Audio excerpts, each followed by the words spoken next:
Okay, guys, I just wanted to say, as we're booting up here, congratulations to the victory. We rescued that second airman who happened to be a colonel, a well respected colonel at that. And like I said, like I knew the tactic and like I didn't really want to blurt it too like out in the open. I mean, I did say like they have a kid. Like it is very likely that he's going to survive. I mean, I did say things like this, but I didn't really think that like it would take honestly 3 days to find him. That's a whole nother issue. I think they were trying to make it more of a because he was injured as well, and yeah, I guess so. Like we're gonna learn some more about that, and then I'll try to do a little bit of a deep dive into that once that starts. I'm just going to just be running Project Ammunition on Fallout 76. Selling my wares and uh, probably installing a few of my mods that I found yesterday, and not doing too much with building. I might do a couple of missions to get some gold bullion, but not doing too much on that game. As soon as we get through all the stuff today, we'll be getting to the emulation, and definitely into the late night emulation um, where the kilobytes for the upload stabilize. Because I mean, like, you're already dealing with the low res for the emulation, so it's like it's kind of hard to watch that when it's not stable.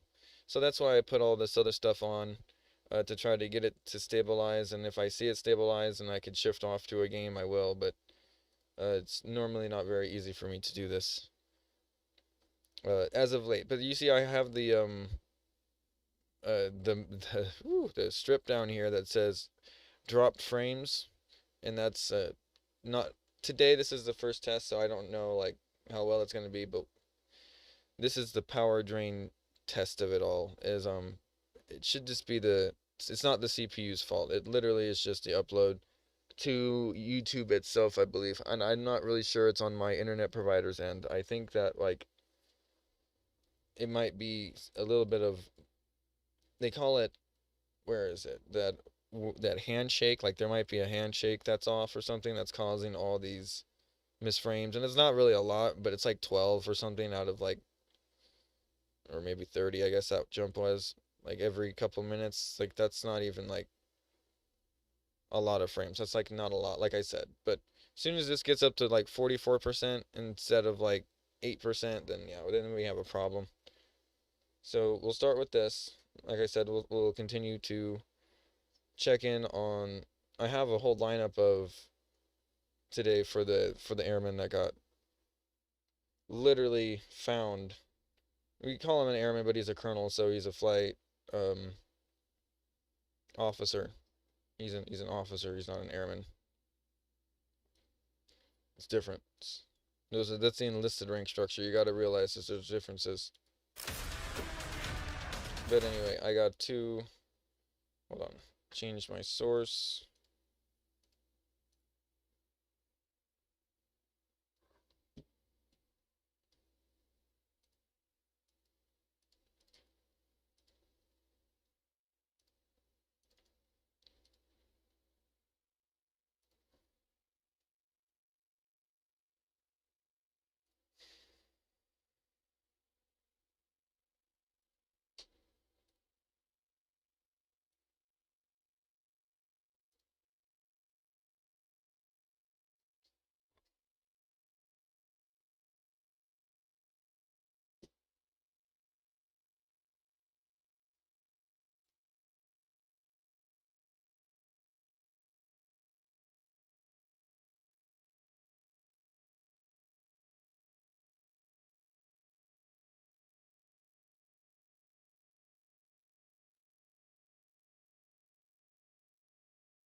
What have you done, Anastasia? Why are you doing this to yourself? Don't kick yourself. Don't do it.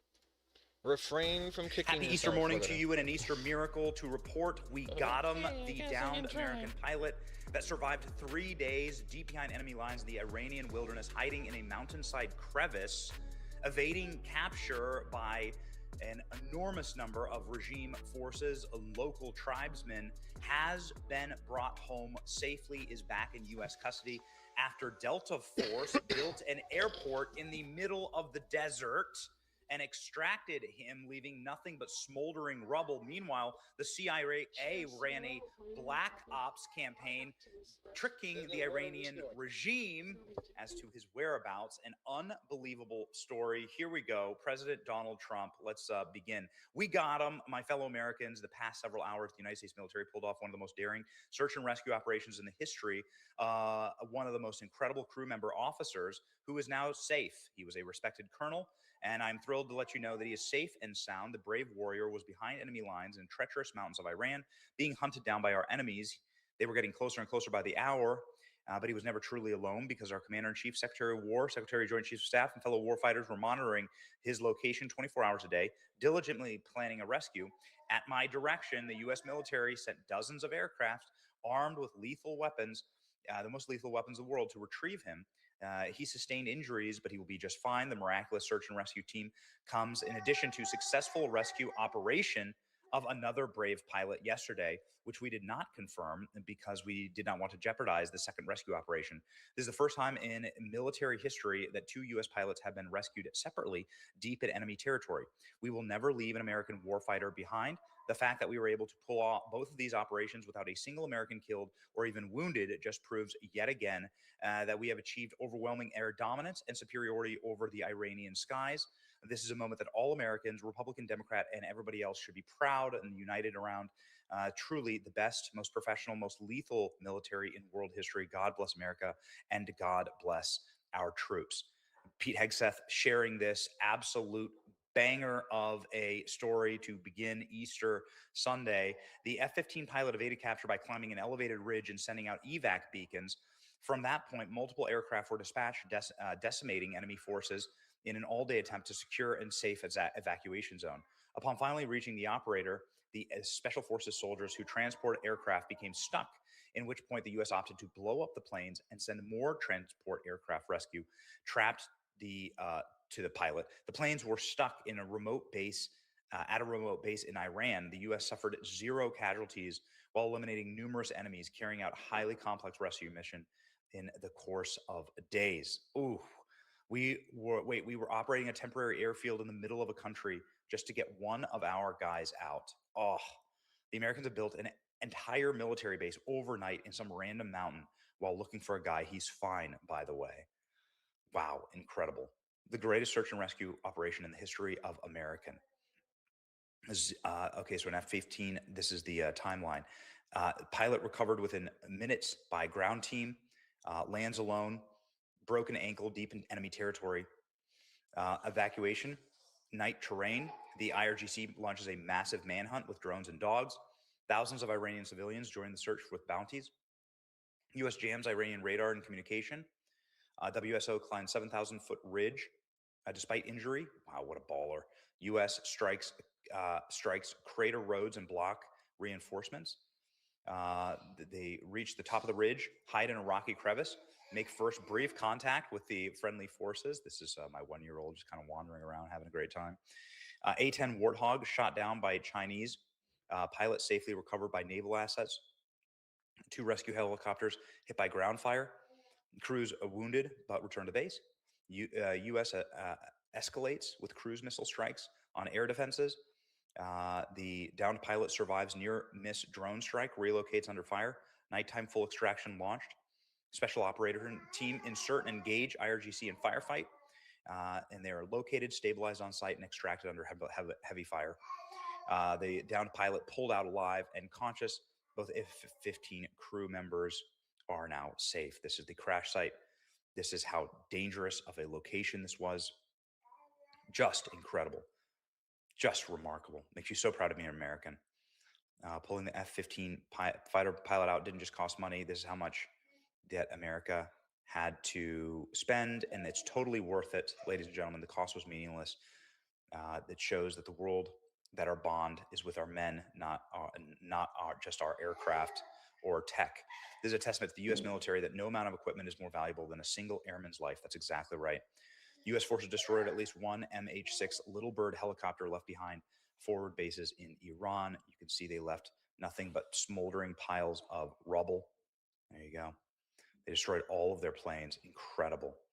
America, this is outstanding. Salute to our troops, says Jocko. At some point, we will have to be made into a film. That's exactly right. That's exactly right. Look at this. This is literally what Trump just told you. The U.S. flew in, built a secret airbase, landed two C-130s, ran 35 miles to a distant mountain, rescued a severely injured pilot from the mountain, traveling 35 miles back by foot across open plain while engaged in a massive nighttime firefight. Tried to take off in the two C-130s, got stuck on the airport, kept battling until more troops came in and took them away and blew up the C-130s. Straight out of a war movie. That's exactly right. Special Forces located the pilot, couldn't take off. At the same time, a C-130 gets trapped in a remote base with no recovery possible. Delta Force destroys it on the spot. 2 aircraft gone in one mission.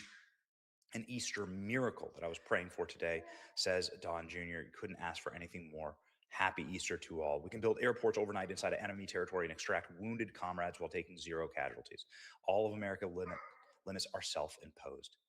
An incredible operation, ladies and gentlemen. Listen to this. You can see here everything that was left. Nothing was left, just piles of smoldering rubble and 0 casualties. Amazing.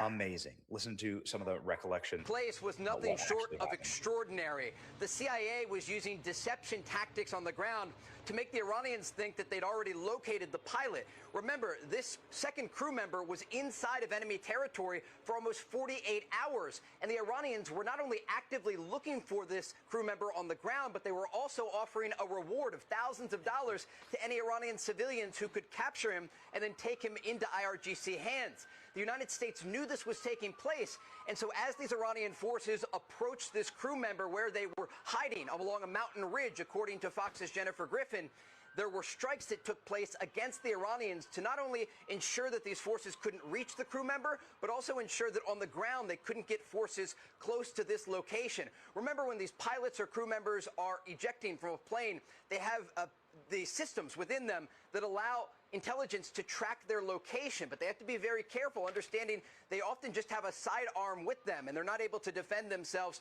solely on the ground. But what the president talked about last night in his post on Truth Social was that this crew member was never alone. The United States of America, including the president himself and top military leadership, each and every hour at the White House tracking the location of this crew member and then sending in hundreds of special forces, dozens of U.S. military planes to identify the exact location and ultimately rescue this U.S. service member. Makes you proud to be an American. God bless America. God bless these troops. Happy Easter, a miracle for you, ladies and gentlemen. He's home safe. God bless you all. Have a great Easter. Christ is King. He is risen. See ya.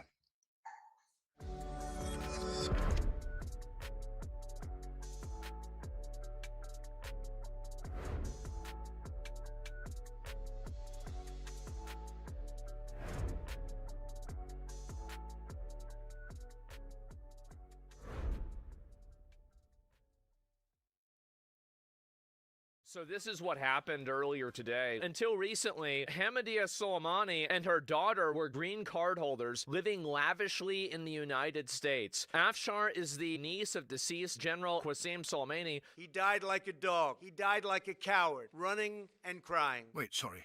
Wrong one. And he was a monster. And he's no longer a monster. He's dead. She's also an outspoken supporter of the Iranian regime who celebrated attacks on Americans and referred to our country as the Great Satan. This week, I terminated both her and her daughter's legal status, and they are now in ICE custody pending removal from the United States. The girl there, the niece of this guy, is she's dressing like an OnlyFans girl. She is. And this is what I really, really hate. These are women who are literally dressing dressing up like OnlyFans girls that are celebrating and gassing up a regime that would beat you to death for dressing like that. So what do I think the solution is? I'm a big fan of the Dante's Inferno Contrapasso. I think we send them back over there. You like this regime so much? You like dressing like this so much? It's time to go back. It's time to go back, and we'll see what they do with you. And this is the funniest thing that I saw. Look at all of these comments. These are all translated from Arabic, okay? Keep this in mind. Are you crazy? God forbid. Is this Haza's sister and Soleimani's niece? In the slogans, Death to America, in reality, the good life and blissful living in the heart of America, and give my regards to honor. Dear brother Mohammed, can you please post the news without these images? They are not having it. They sell slogans to the people, but don't apply them to themselves. You guys are totally right. It is a fate worse than death to send this woman back to Iran. Oh, this is this blow-up doll from Temu. Oh, God. Man, she says she's very happy that Iranians are not being able to communicate to the internet. Isn't it crazy that these hoes are running wild in the West while they're celebrating a country that would kill them? We need to have like one super strict Islamic extremist country that we have a good relationship with, and everybody that thinks that they're better, we can just send them over there. It's like, oh, you think it's better? Good, go over there. Yeah, we'll do that to the UK in a couple of years. Well, from heartbreak to a second chance, this mountain lion cub found all alone on a Castaic road in January now has a name, a new companion, and a real shot at the wild. NBC4's Michelle Vyas introduces us to the female cub known as Cascat.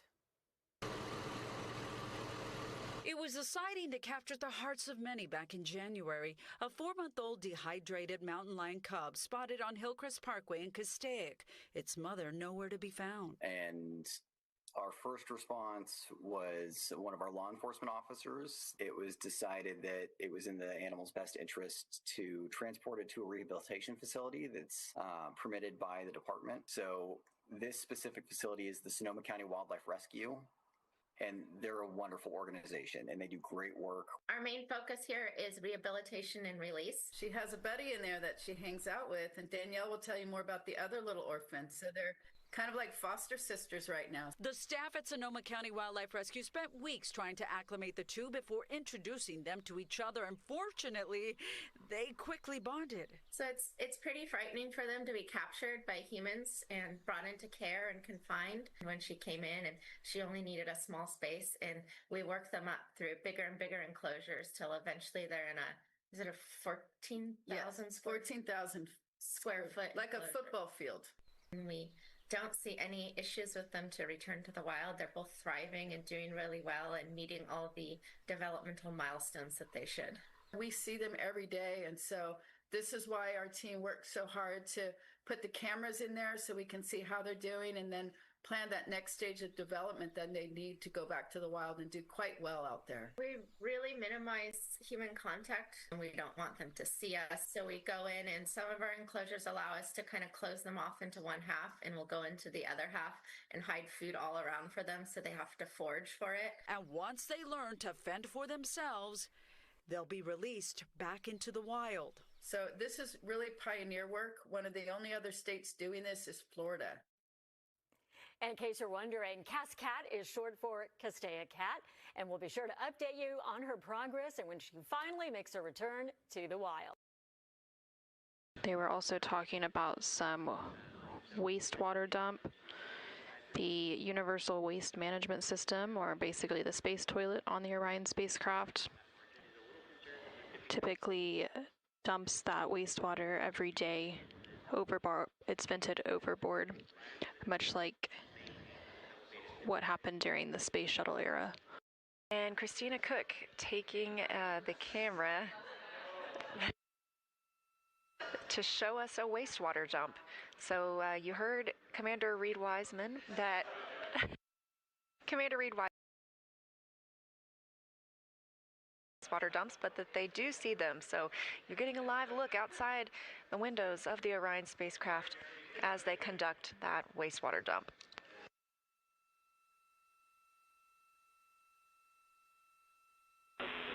Integrity, we copy that successful wastewater dump. And we're currently about 2 days, 4 hours, and 51 minutes into the Artemis II mission. The Orion spacecraft carrying the 4 crew members who you currently see on your screen are about 134,000 miles away from Earth, and they have about 137,000 miles between them and the moon. Jackie for the EMERCOM DFTO. I am ready for your go in instruction 76. I understand we might be pausing to address this issue. And regarding this The real villain here, though, we all know it's the judges. We all know it's the judges, all right? You know, you can blame immigration, you can blame all the, repeat offenders and criminals, but how are these people on the streets? How are our hands tied to prevent us from getting rid of them? It's the judges. It's even worse. The Supreme Court keeps disappointing me. All right, so this guy, this CFO guy in Florida, he dropped an actual nuke, and we need this implemented immediately. That attracted of sanctuary policies is maybe we should start charging the politicians with crimes that vote for the sanctuary policies and make them accessories to whatever crimes are committed by illegal immigrants in those jurisdictions, because to me they're unfathomably based, and also something I literally said in my previous video. Absolutely complicit in the crime, because it never should have happened in the first place. That's right. When you get a repeat offender criminal that was arrested 100 times and then released from jail and then murders a 7-year-old baby in New York, like just happened last week, the judge that released that guy needs to go to jail for accessory to murder. Like really. And honestly, that happens a couple of times, and the judges will start, thinking twice before releasing these people. As it stands right now, the judge loses absolutely nothing by making a call to protect their own self-interest or their own ethnic group more often than not, or to be woke and to, virtue signal to the girls at home. All right, they can do all of that shit. While you are the ones that are bleeding out because of their decisions. They need to actually have their own skin in the game. If they are going to release someone, a repeat offender from jail, quite literally should not have been released from prison, and then that person commits a crime, the judge should definitely be charged as an accessory to that crime. I think that's super obvious and a really, really effective way to make sure that they actually have accountability. That's really, really good. In fact, as far as, just shit you don't even hear about in the news, apparently Patrick Bet-David had an interview with Netanyahu, and someone showed up at his house armed with grenades, trying to kill him, and he was arrested. And this one didn't even make the news, that there was an attempted terror attack against this guy. He doesn't say it was a Muslim, but we all know that explosives are literally in the desert class of people. But anyway, Governor DeSantis, one of the most based politicians in the country. DeSantis is fucking awesome. Governor of Florida. He dropped an actual nuke about disbarring judges.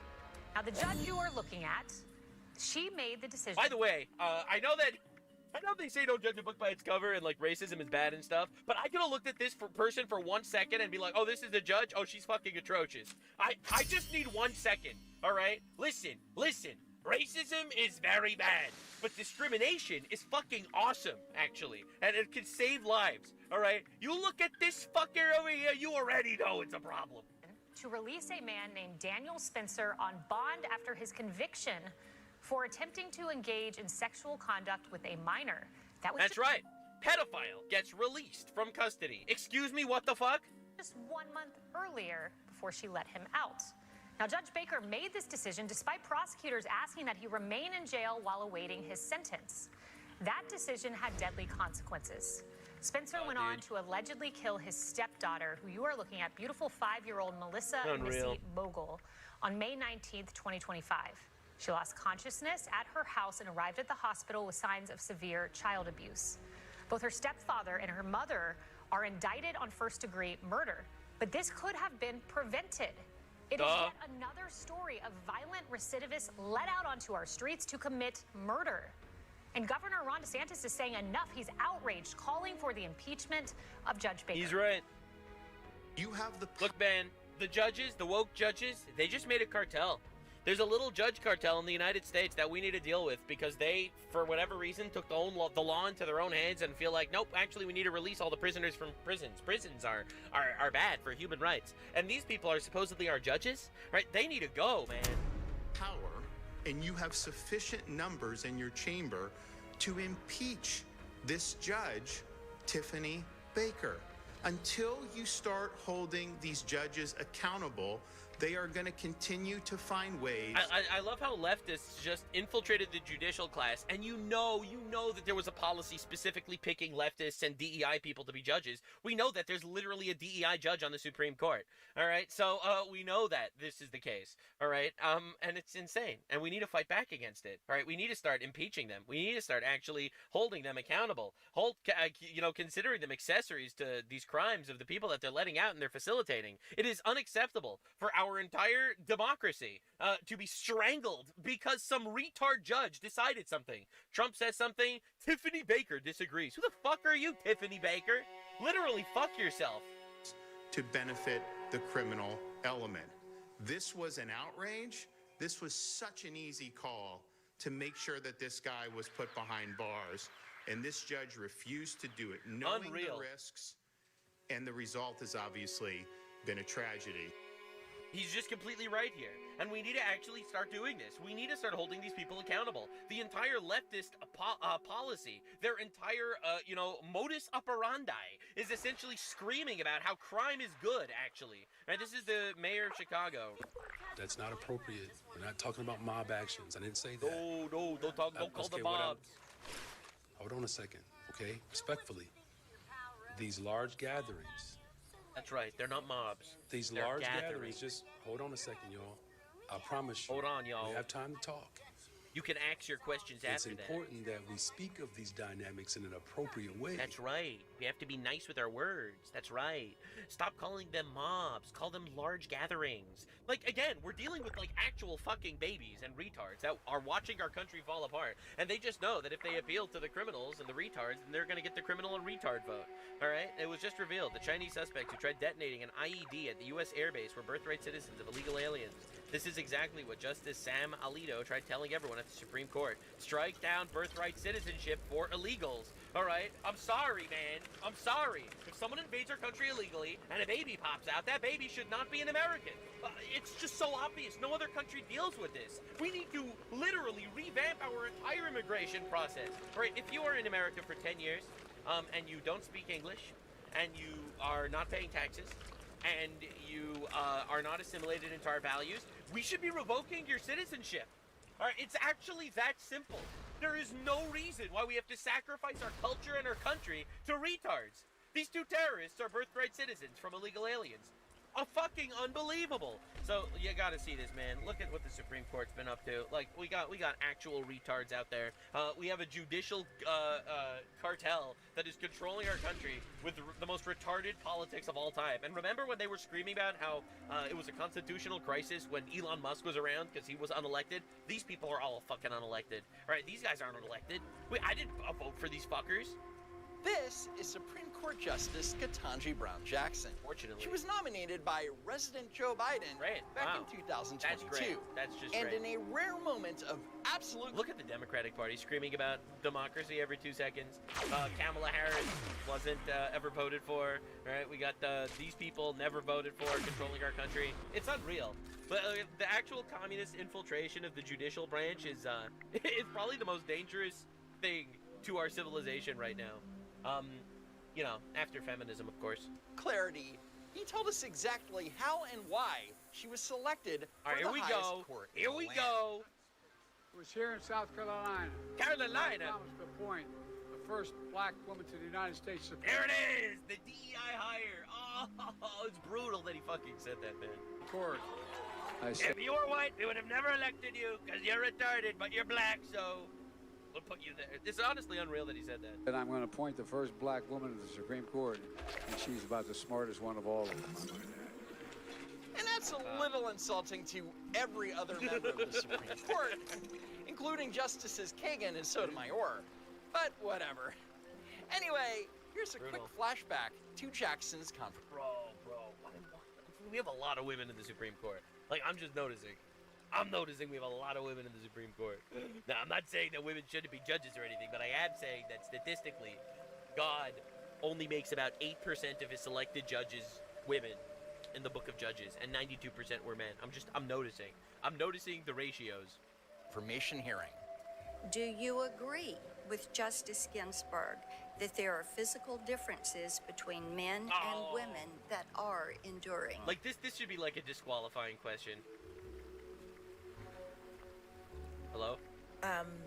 Senator, respectfully, I am not familiar with that particular quote or case, so it's hard for me to comment as to whether. All right, I'd love to get That's awesome. your opinion on It's that. so awesome. Senator Black. You know, honestly, the trans situation, like, it went from, like, the biggest nightmare in the country to, like, one of the biggest blessings. Because at this point, you can immediately tell if someone's completely fucking retarded. like, they have made it really fucking easy to not take them seriously. Is referring to the landmark decision from United States v. Virginia, where the Supreme Court struck down the long-standing male-only admission policy of the Virginia Military Institute.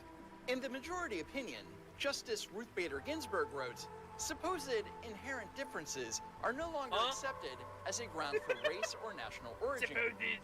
Supposed inherent differences between male and female. Sorry, dude. Classifications. Physical differences between men and women, however, are enduring. All right. That's So good. unlike That's big. race, where biological differences are not a valid basis for... I love how these people are all retarded. Like, look, can we just be honest with ourselves for a second? Like, I just want to be honest with ourselves for a second. Obviously, there's characteristics and differences by race. But human beings of every different race are biologically different. You want proof? Black people are black.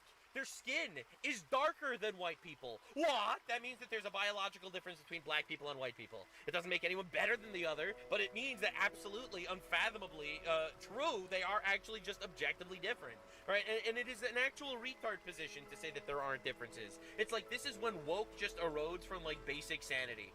Like, yeah, there are differences. Get out of here. Look, and you know that this is true because you look at the NBA and you see that most of the players are black people. Even though black people are only 13% of the population, they are over 50% of the violent criminal. I mean, the basketball players in the NBA. Because objectively, they are better at that. Or they are. It's just a fact. What do you want me to say? Law. There are actual, undeniable physical and biological differences between men and women. Justice Ginsburg was acknowledging a basic biological reality. The fact that a Supreme Court nominee wasn't familiar with one of the most famous statements from her ideological predecessor, well, it's telling for sure. And it would get worse. Do you interpret Justice Ginsburg's meaning of men and women as male and female? Again, because I don't know the case, I don't know how I interpret it. I need to read the whole thing. And that's weird, Brutal. because earlier in the day, Ketanji Brown Jackson said the following. Since I was nominated to this position, I have received so many notes, Bro, we need to jail the judges. and photos This is crazy. from little girls around the country who tell me that they are so excited for this opportunity and that they have thought about the law in new ways. Oh, sure. Everyone knows that children, especially little girls, are... I am an 8-year-old girl, and I'm rethinking everything about American law because the black retard was selected. Notice how I said black retard, not just retard, to make you understand that black people aren't inherently retards. Obviously, that's a disgusting and horribly bigoted thing to say, but this black person specifically is retarded. I just wanted to make that very clear. Fervent Supreme Court watchers. So I'm certain that all of these children, completely on their own volition, not only decided to send Judge Jackson letters of encouragement. Yeah, sure. Very likely. They're now all thinking about the law in new ways. Bro, she actually thinks she's a Marvel superhero. It's insane. Like the Marvelification of, like, humans has fucking killed a generation. Because I am a woman, because I am a black woman, all of those things people have said have been really meaningful to them. Yeah, no one fucking cares. Literally no one cares. Right? It is irrelevant that you're black. It's irrelevant that you're black, and you shouldn't be a judge, all right? Because, you know, hell yeah, it'll be powerful and meaningful for women or for children. Irrelevant. So it should be noted that Judge Jackson seems to know what a girl is, and even refers to herself as not only a woman, but a black woman. That's crazy. Now watch what will go down in history as one of the worst responses by a Supreme Court nominee Bro, we're so fucked. To a question. We need to get rid of these people. Can you provide a definition for the word woman? Can I provide a definition? No. Yeah. What do you mean, no? I can't. Oh. You can't? Supreme Court judge. Not in this context. What I'm context? not a biologist. By the way, she's smarter than the rest of these guys. Oh my God! And she's the one that's striking down all this. And she's the one striking down the birthright citizenship executive order. So, in her short tenure as an associate justice, there have Enemy been a of number America. of controversial Total moments, retard. including during Murphy v. Missouri, where Justice Jackson argued that the Constitution is just too restrictive on the government's ability to censor speech that it doesn't like. No. So my biggest concern is that your view has the First Amendment hamstringing the government in significant ways in the most important time periods. What? Hamstringing the government, yes! Congratulations! She's upset that the government can't just arrest people for saying things that they don't like. This is unreal. This is the real fascism in the country. This is fucking insane. Congratulations, Justice Jackson. You just inadvertently figured out what exactly the First Amendment was specifically designed to do. Yeah, totally. But this is crazy. The foundational document of our country is just an annoying roadblock to Justice Jackson. Well, I guess some might say that the government actually has a duty to take steps to protect the citizens of this country, and you seem to be suggesting that that duty cannot manifest itself in the government encouraging or even pressuring platforms to take down harmful information. Harmful information. So KBJ, this is thinks brutal. That the government like had this is brutal, a duty brutal. to lean on tech millionaires to censor harmful information about like COVID and the 2020 election. And her logic doesn't get any better when she talks about voting rights. Listen to this bizarre comparison that she makes. So, going back to this discriminatory intent point, I guess I'm thinking of it, of the fact that remedial action, absent discriminatory intent, is really not a new idea in the civil rights laws. And my kind of paradigmatic example of this is something like the ADA. Congress passed the Americans with Disabilities Act against the backdrop of a world that was generally not accessible to people with disabilities. Oh my God, dude! Wait, she's not comparing black voters to disabled people, right? Right? I guess I don't understand why that's not what's happening here. The idea in Section 2 is that we are responding I can't take to this. current... I can't take retards. And I can't take that these retards have like complete and utter total power over us. This is brutal. Manifestations of past and present decisions that disadvantage minorities and make it so that they don't have equal access to the voting system, right? She being like, black people are so abused, they're too stupid to vote, so that's bad, obviously. Disabled. In fact, we use the word disabled. Black people are disabled, says Justice Supreme Court Jackson. Fuck! Are you serious? Black people are disabled. They have a hard time voting. Wow, bro. In Milligan. Wow, dude. The bigotry of low expectations Holy is shit. absolutely off the charts here. Next, let's move on to Trump v. Barbara, i.e. the birthright citizenship case, where Jackson acted like asking for a basic ID in a maternity ward was some kind of logistical impossibility. How does this work? Are you suggesting that when a baby is born, people have to have documents, present documents? Are you serious? Like, is this bitch actually fucking retarded? Is this happening in the delivery room? How are we determining when or whether a newborn child is a citizen of the United States under your rule? Is she actually fucking retarded? What does she think a birth certificate is? This is unreal. She ever heard of a birth certificate? Oh my God! The hospital literally takes down the parents' names, social security numbers, and basic information before they even let you put your kid in a car seat. It's standard paperwork, not a special counsel investigation. So we bringing pregnant women in for depositions? They already gave birth, you dumb fuck, bro. What are we doing to figure this out? Depositions? Now, nobody is cross-examining women in labor. You would just check their basic legal residency status. It is truly not that complicated. But if you think her confusion over standard hospital paperwork is bad, like, do leftists think that everyone is as dumb as them and approaches the world with that much, like, cloudy-eyed retardation? Like, is that really what's going on here? Does she think that we're dumb enough to fucking fall for this? Holy fuck, I didn't think about that. She's giving birth. How on earth can we know she's a citizen if she's giving birth? Like, this is insane. To hear her groundbreaking new legal theory on what happens when you go on vacation. Oh, this one, I saw this one. I was thinking about this, and I think I'm really glad we're doing this deep dive. Sources that say this is brutal. That you obviously have permanent allegiance. Based on being born in whatever country you're from. Allegiance. That's what everybody recognizes. Not exactly. First of all, that's not true.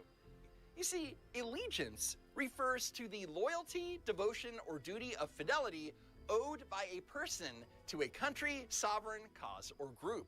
So if your parents are citizens of, say, China, and they give birth in the United States, their baby doesn't automatically give its full allegiance to the United States.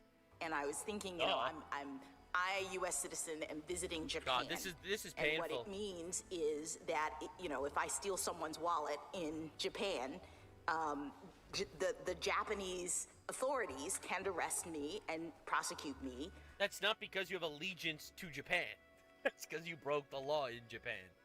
It's allegiance meaning can they control you as a matter of law? No, that's not what allegiance means. That's not what anything means. You're literally just stringing words together. Yes, if you're in Japan and you break the law, you're judged by Japanese law. If you're an American, you break the law, you're judged by American law. It doesn't make you a Japanese citizen if you commit a crime in Japan. That's what she's trying to say. Oh, birthright citizenship is super important because if you commit a crime in America, you should be treated like an American. Just like if you go to Japan, you're treated like a Japanese person when you steal a wallet. Bitch, it doesn't make you Japanese to commit crimes in Japan. Holy fuck. That's called breaking the law in a foreign country. They don't make you swear an oath to the emperor. And also, they immediately deport you. Before they throw you in a Tokyo jail. I can also rely on them if my wallet is stolen to, you know, under Japanese law, go and prosecute the person who has stolen it. Right, because you are a tourist in a civilized nation. That's right. With a functional police force. That's how laws work. What does this have to do with That's how laws work? You ask? Brutal. Couldn't tell you. Brutal. So there's this relationship based on, even though I'm a temporary traveler, I'm just on vacation in Japan, I'm still locally owing allegiance. You're not owing fucking anything. There's laws in different countries. Holy shit. That sense. Is that the right way to think about it? No, not remotely. Justice Jackson is basically saying that if she's on vacation in another country, like say Japan, and if she commits a crime there, all of a sudden, boom, she's a citizen. And she steals somebody's wallet, she becomes a Japanese citizen or something. And if so, doesn't that explain why both temporary residents and undocumented people... She means illegal aliens, but she's being woke. ...would have that kind of quote-unquote allegiance just by virtue of being in the United States. No. Thank you for asking. No, you're stupid, and you should be fucking deported.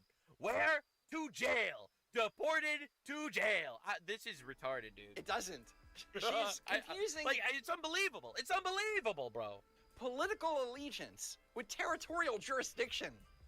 And her argument for... How is she a Supreme Court justice? Like, this is insane. This is a crime against humanity. Literally. People are going to take me out of context and say that I'm actually calling for, like, deportation and stuff. Correct. She's too fucking stupid. That's right. That's right. I don't care. Get her out. Maybe not of the country, but out of the Supreme Court for sure. For granting automatic U.S. citizenship to children of illegal immigrants is that they have the same allegiance as U.S. citizens just because they can be arrested for breaking the law. Wow. Thanks, Joe Biden. By the way, she's smarter than the rest. There it is. There's Sleepy Joe.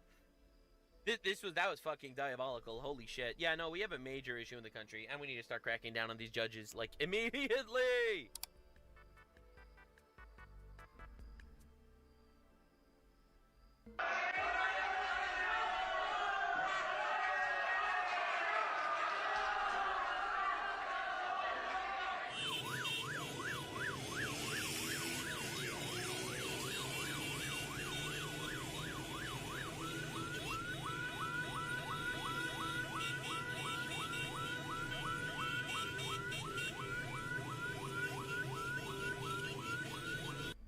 years, radical jihadists have been betting that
seashore kind of the one you were looking at down there. The second.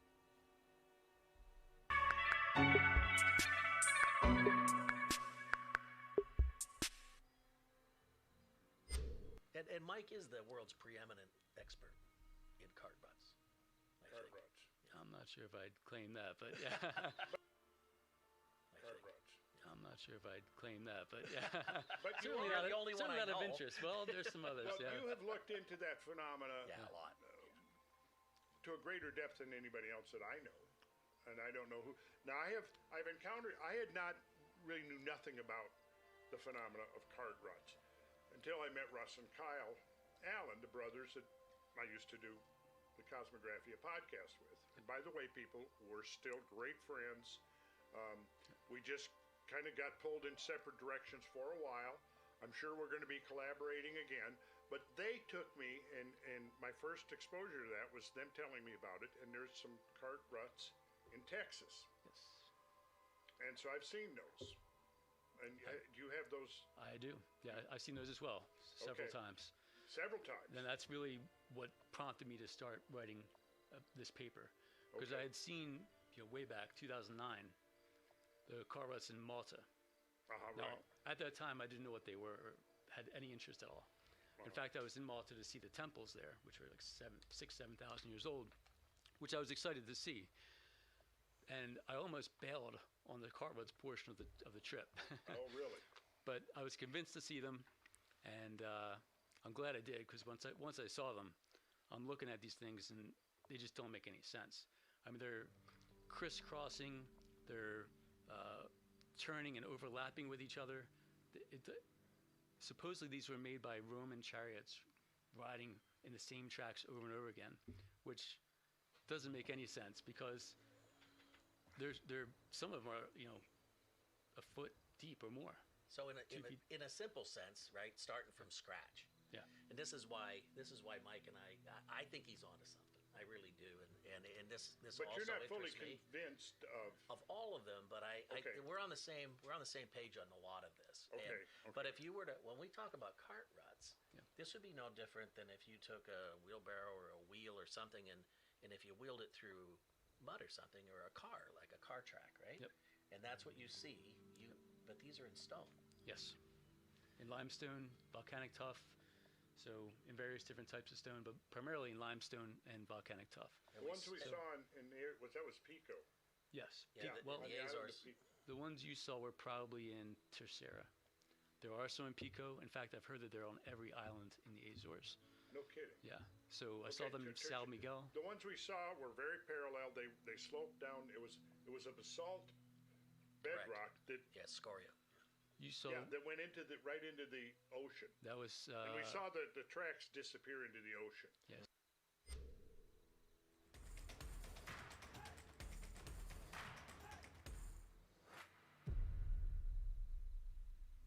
Let me tell you here, I'm enjoying a cup of organic Sumatran coffee right here, and every morning and sometimes later in the day I will have a cup of coffee, and I will sweeten it with about a half of a teaspoon of the Pure Wave energized honey. So this is pretty much what I'm exclusively using as a sweetener now. And there's a number of reasons why I'm really enthusiastic about it. One is it's completely raw. It hasn't been heated. It's unprocessed. So it won't crystallize. Also the fact that it's harvested from an area in Canada that's a very pristine ecosystem. So it's been independently tested. I've checked this out. It has no impurities, no glyphosate in it, which I definitely like. And as you know, we've had conversations before we ever met the 4RBs people talking about the crisis amongst bees and how important bees are to a functioning, healthy ecosystem.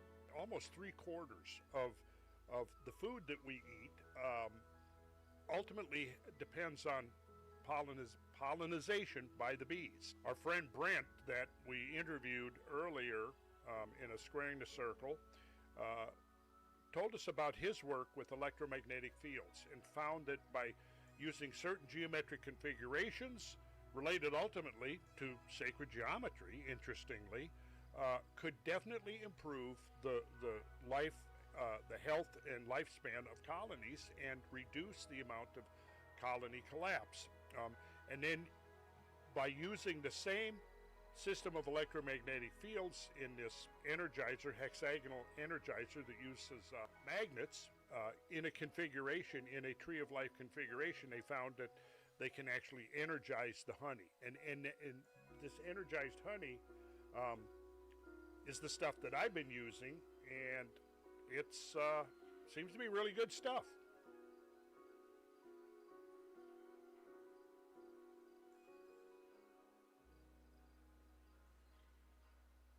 Well, here we are at the octagon table, and I'm about to have a discussion with Chuck Kazina and Michael Bucci. And let's see, where did I just recently see you guys? I think it was in the Azores, Randall. Oh, Yes, it was. in the Azores, right? Yeah, you guys were there, right? We were there. Yeah, we were there. I thought you looked familiar. Yeah. But you're not Portuguese. Not now. Oh. Almost. Almost. Okay, what were you guys, or well, what were we doing in the Azores? We were looking for Atlantis for one thing. Did we find it? Not quite. Not quite. We saw no, maybe we some did. indications of it, but I yeah. tell you, what we did though is we came away from there, I believe, not finding anything that disproved it. Exactly. No, and when we were there, for me, there was another geologist there, Gabriella, and what we were really looking at is that there's plenty of evidence there. You know, if you go to Iceland, you go to Hawaii, the type of volcanoes that the lavas flow a lot differently, and continental crust is more brittle. And if you really look at it, it lends itself to act more like continental crust out there. Yes. Yeah. So it's believable. Even when you're out there, pretty good. you're seeing these islands, and they kind of slope off and then collapse. It's almost like they almost might have been connected at some point, or been part of some single unit In and fact, eroded away. the high resolution bathymetric maps that I just got yesterday, that I haven't really had a chance to explore yet, you can see them right over there on my main monitor, and it's not really going to be the subject too much of what we're talking about tonight. We'll be talking about this more. Like I said, this is not really the subject matter of tonight's. We're going to be looking specifically at some research that Michael's been doing. And the main reason you went to the Azores, is that correct? Or one of the reasons? One of the main reasons. One of the main reasons. Good. We're going to get to that in a minute. But yeah, I've done extensive discussions about Atlantis and about Azores being the most likely candidate, is the way I put it. And I don't want anybody saying, and let's clarify this, because there's already been some people, well, Randall believes the Atlantis is the Azores. No. Let's be clear. Now, it may be a subtle distinction, but it is a distinction. What I'm saying is not that, oh, this is Atlantis. I found Atlantis. This is Atlantis. No, what I'm saying is that if you carefully read Plato and you read the details, the very specific details that Plato describes in his two dialogues, of all of the sites, 24 sites roughly, that have been proposed for the location of Atlantis, I think the one that fits Plato's description the closest is the Azores, because now we know the geology is consistent with possibly that being a remnant of a continental sourced landmass. And in fact, it's even been identified as probably part of the African plate that got left behind in the process of continental drift. So I don't know how you came to that conclusion, whether it was a specific observation or something you intuited, but you made that comment when we were there at the Azores that there seemed to be consistent with continental type crust rather than oceanic crust. Yeah, we were putting our heads together on that. And what you just said about, I think that's entirely, I've known you for a while, that's entirely consistent with your approach. You're looking for the truth. Yeah. And I'm not declaring to have found anything. No. I think what we can say, though, is that the geology that we're aware of now is actually pretty consistent. And I've gone into elaborate explanation of that. The idea of eustatic rise and fall of sea level, isostatic rise and fall of land masses, and the geoid always trying to seek equilibrium.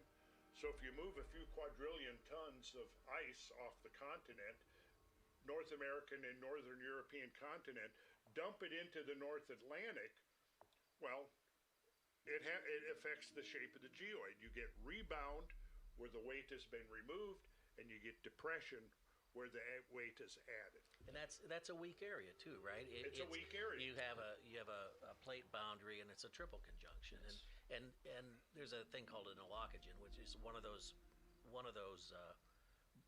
in a triple conjunction like that. One of them usually fails. It really isn't as active as this. And here you've got an area where it's if something was going to bulge or move from the weight of ice coming off another part. That's where you'd probably see it, because it's the weakest part, right? Yeah. So before we go on, I should really introduce you guys. We're so excited about the topic matter that we're just launching right into it. Chuck Kazina is a geologist, and Michael, you are an engineer. My background's in engineering, yes. Mechanical. In engineering. What specific kind of engineering?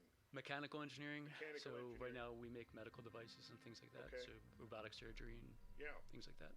And so one of your research interests in recent years has been cart ruts. Cart ruts. Yes. I got to be careful, because even though I'm thinking cart ruts, I tend to say cart rights. And then Haas is not here. We're not talking about the cart rights. No. We're talking about cart ruts. Yes. No. Let's be clear on that. And Mike is the world's preeminent expert in cart ruts. Cart ruts. I'm not sure if I'd claim that, but yeah. But you certainly are not, the only one certainly I not of know. interest. Well, there's some others. Well, you have looked into that phenomena a lot. To a greater depth than anybody else that I know, and I don't know who. Now I've encountered. I had not really knew nothing about the phenomena of cart ruts until I met Russ and Kyle Allen, the brothers that I used to do the Cosmographia podcast with. And by the way, people, we're still great friends. We just kind of got pulled in separate directions for a while. I'm sure we're going to be collaborating again. But they took me, and my first exposure to that was them telling me about it. And there's some cart ruts in Texas. Yes. And so I've seen those. And do you have those? I do. Yeah, I've seen those as well, several Okay. times. Several times. And that's really what prompted me to start writing this paper, because Okay. I had seen, way back 2009, the car ruts in Malta. Now, Right. at that time, I didn't know what they were or had any interest at all. In fact, I was in Malta to see the temples there, which were like 7,000 years old, which I was excited to see. And I almost bailed on the car ruts portion of the trip. Oh, really? But I was convinced to see them, and I'm glad I did, because once I saw them, I'm looking at these things and they just don't make any sense. I mean, they're crisscrossing, they're turning and overlapping with each other. Supposedly these were made by Roman chariots riding in the same tracks over and over again, which doesn't make any sense, because some of them are a foot deep or more. So in a simple sense, right, starting from scratch. Yeah. And this is why Mike and I think he's onto something. I really do, and this But also you're not fully interests me. convinced of All of them, but Okay. we're on the same page on a lot of this. Okay, But if you were to, when we talk about cart ruts, this would be no different than if you took a wheelbarrow or a wheel or something, and if you wheeled it through mud or something, or a car, like a car track, right? Yep. And that's what you see. But these are in stone. Yes. In limestone, volcanic tuff, so in various different types of stone, but primarily in limestone and volcanic tuff. the ones we saw in the air. That was Pico. Yes. Yeah, Well, the Azores. the ones you saw were probably in Terceira. There are some in Pico. In fact, I've heard that they're on every island in the Azores. No kidding. Yeah. So I saw Okay, them in São Miguel. The ones we saw were very parallel. They sloped down. It was a basalt bedrock that scoria. You saw that went right into the ocean. that was And we saw the tracks disappear into the ocean. yes. Now, was that you, Chuck, that said that possibly pulling boats ashore? Yeah, there was a winch back there. I A mean, winch? but that's an area that it strikes me that people would be, doing something that you could pull something up out of the water in that area, and that it does make some sense. Yeah. But what he's talking about, right? If you're doing it the same all the time, these cart ruts would be the same all the time, right? But some of the stuff he's going to show you that they're not.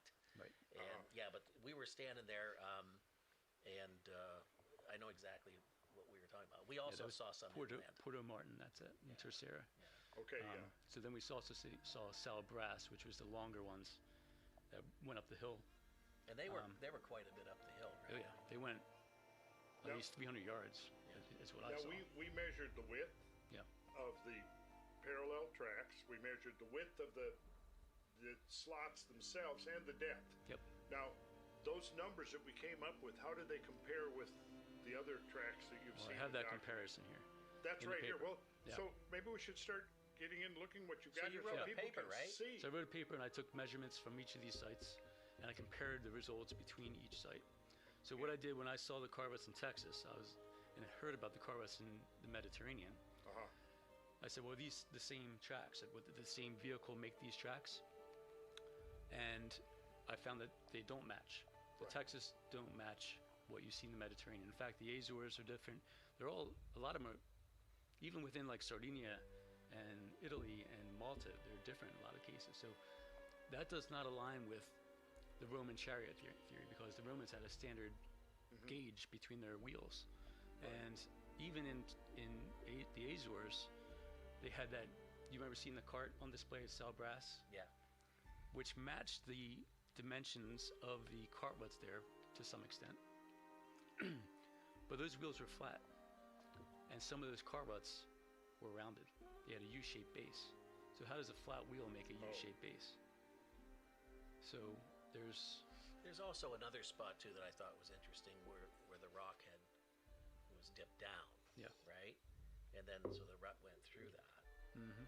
And so the question to me was, is there a gap there where you could get the diameter of the wheel? Yeah. If it skipped a spot, but it was covered with, I didn't want to dig up sediment. I didn't want to dig that all up. Yep. So I dug up a little bit in San Miguel, because it was just open space. It wasn't an official park or anything like that. Took some measurements of that too, so that's in my comparison too as I go through this. Yeah. So your paper, that's a recent. I wrote it in 2024, and I updated it after our trip to the Azores. You've updated it? Yeah. I mean, everybody talks about that. You've actually done work to compare this and try to get your hands around it. And really, I just at first was just taking notes of the dimensions, and more than anything, I wanted to find a way of communicating that information to people that are studying cart ruts, that are more knowledgeable than me, because I know people have written papers, a lot of them out of Europe, or have written papers about the cart ruts in Malta. So I wanted to contribute to that and see, maybe that gives them some ideas as to how these were created and why they're in Texas and the Azores and in Malta. So, yeah. Well, that's what I'm starting to think now. Is I didn't realize they were that widespread. Yeah. I knew they were multiple places, but when you say just what we were seeing on the map there and 100 places, I had no idea. Yeah. So then that finding it just in one or a few locations would be enigmatical enough. But if you get finding them in 100 locations around the world, then it seems like it's some kind of common phenomena and probably a common explanation. And they're spread out, but yet they're also concentrated. So where they're found, you'll find multiple sites in one region, but you won't see them evenly distributed throughout along that part of the world. So, in Texas, you can only find them in Austin. In Austin. Yeah. So then there are some in New Mexico. There's some in Arizona. Yeah, that must have been the ones that I saw. Okay. Was in Austin or near Austin, probably. Yeah. They're the ones that are most known. So Kyle and Russ know about those. Yeah. But there's a ton in Turkey. I mean, and they go for a long way. That's what I was going to ask. Is that because I've seen some of the pictures there? When you say ruts, like a cart has a equidistant kind of a thing, but they all don't do that, and they all don't run like a railroad track does for a long way. They're all over, and some run into the water. Yeah. And go down quite a distance into the water, underwater, and so that tells really you something. That tells me they're pretty old. Yeah. We're taking a little bit of a detour here to tell a story that I think is going to be valuable. I was coming down the stairs, and I think somebody just ahead of me had spilled a little bit. My foot hit it, slid out from under me, and I tumbled down 3 or 4 stairs to the bottom. I sure banged up my left knee. It was painful, but I was very relieved to remember that I happened to pack my CBD from the gods salve. And I was really grateful that I had remembered to do that. So that night I put some of the salve on, went to bed. Though I've being in the construction and building industry, I've had many falls and injuries and stuff, and I figured I'm going to be laid up with this for a month. We drove home, I think it was 3 to 4 days later. I continued applying the salve, and I would say within a week, I was getting around pretty good. I always bring the oil when I travel, and I'm now, after this episode, I'm like, okay, I'm always going to have the salve with me, too. Yeah. Well, yeah, but that's the first thing that would come to my mind then. I mean, I would ask, to what kind of depths do we know that they extended into the water, because we can now recreate sea levels. I don't know if that's been fully investigated. So what I've heard is that they date back to depths that would date them to around 9,000 BC. 9,000 BC? Yeah. Yeah, because what was sea level? 150 feet. By 9,000 BC, sea levels have not come up to what they are today, but they were maybe 100 feet lower, something like that. Yeah. So yeah, I mean, then that would imply that if those ruts go right on into below the sea level, then that would imply that we assume that they're not taking their carts or whatever, or whatever, right? Yeah. Underwater. They're not submersibles. You can't. Yeah, you can't really. It's hard to make those. It's like a creek bed that has a form underwater. Mm-hmm. Well, water doesn't work that way, right? So if that creek bed would have been formed while it was above, and these this same way, and that's pretty compelling. And that's in Malta where they go underwater, because I'm going to be there in February. That's right. Yeah, and make sure to look at these. Yeah, it'd be interesting to see where those car ruts in Puerto Martin and Terceira, Azores go too. If there's How more far down they go? evidence of other broken off pieces of tuff that might have car ruts in them that are falling into the bay there. I tell you that the water was fairly rough there. I wouldn't want to be scuba diving. Yeah, that's true. It was like a blender. Yeah. Yeah, the surf was quite vigorous. That's a good word for it. Yes. Yep. So, okay, so you've written this paper. Yes. And in this paper now, is this paper going to be published somewhere, or? So it's available online. I have it on. It's on ResearchGate, and it's on Academia. Okay. So yeah, it's available for anyone to find, and well, we'll have to provide a link. Yeah. For that. Okay. You want to? I mean, is it possible? Even though, I mean, how long is the paper? I mean, how many it's pages? about 20 pages, but a lot of it's photos and data, which is nice. You know, yeah, I'm looking at some of that now. Yeah, there's an appendix at the back in the back with all the measurements.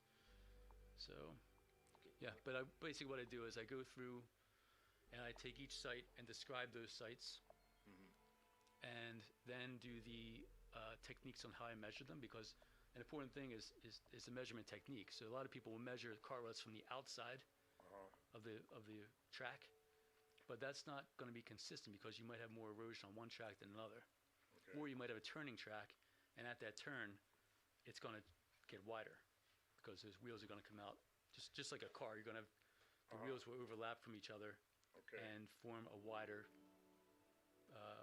rut, and thus a wider gauge. So it's important to measure the inside of the rut and the outside, so you can determine what the midpoints are. And once you do that, then you see that consistency. So our eyes naturally see a car rut and naturally see the midpoints, and that's why we see them as parallel. But if you took it just on the measurements on the outsides, you might not see that. It might not look quite as parallel. So. Yeah, because while I'd like to fit two things into this as you go through. Yeah. When you get to it, we can focus on. One of them is one of my favorite is pozzolan, right? For the pozzolanic cement. I know you've done experiments with that on your own. Yep. And also, then if you have these these are in different types of materials, right? Not only limestones or what could be pozzolan. And I hope you have time to talk about we'll that definitely get into that. Yeah, that's how I'm interested, because is it cut into it, or is it squished out? I mean, how these things are formed. Exactly. Yep. Do you think there was heat involved? I do, and I'll explain why. I mean, really, it comes down to if you take limestone and you expose it to heat, roughly 1,000 Celsius. I don't recall what it is in Fahrenheit, but it will. That limestone will become quicklime. So it emits CO2 and becomes quicklime, which is the basis for concrete. Yeah. And then you add water, and it will form a slurry, slack lime, and then over time it will harden.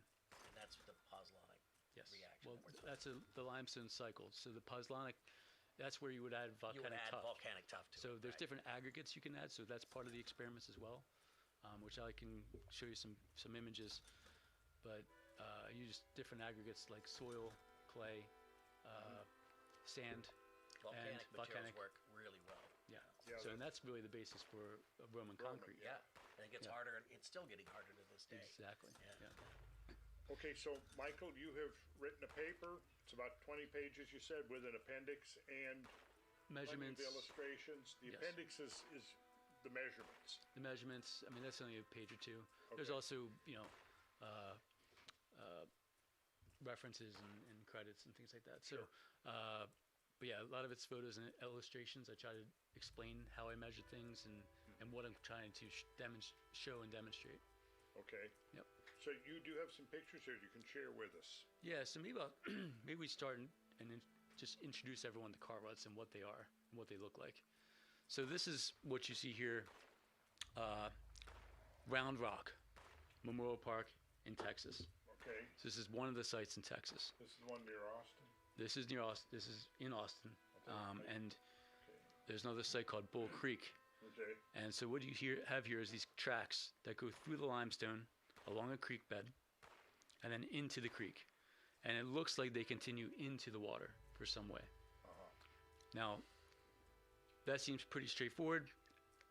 Some people say that they were created by water. However, you can't quite see here, but there's a second track that veers off up to the north. And then there's another track over here, which are filled in with limestone bricks. And that was because in 2024, they were doing renovations on this creek and cleaning it up, and the whole thing was just covered with mud and tracks from skid steers and all kinds of heavy equipment. But the car ruts survived it, even though these shovels were scraping across the limestone. There was one point that was damaged, but for the most part, they held up very well.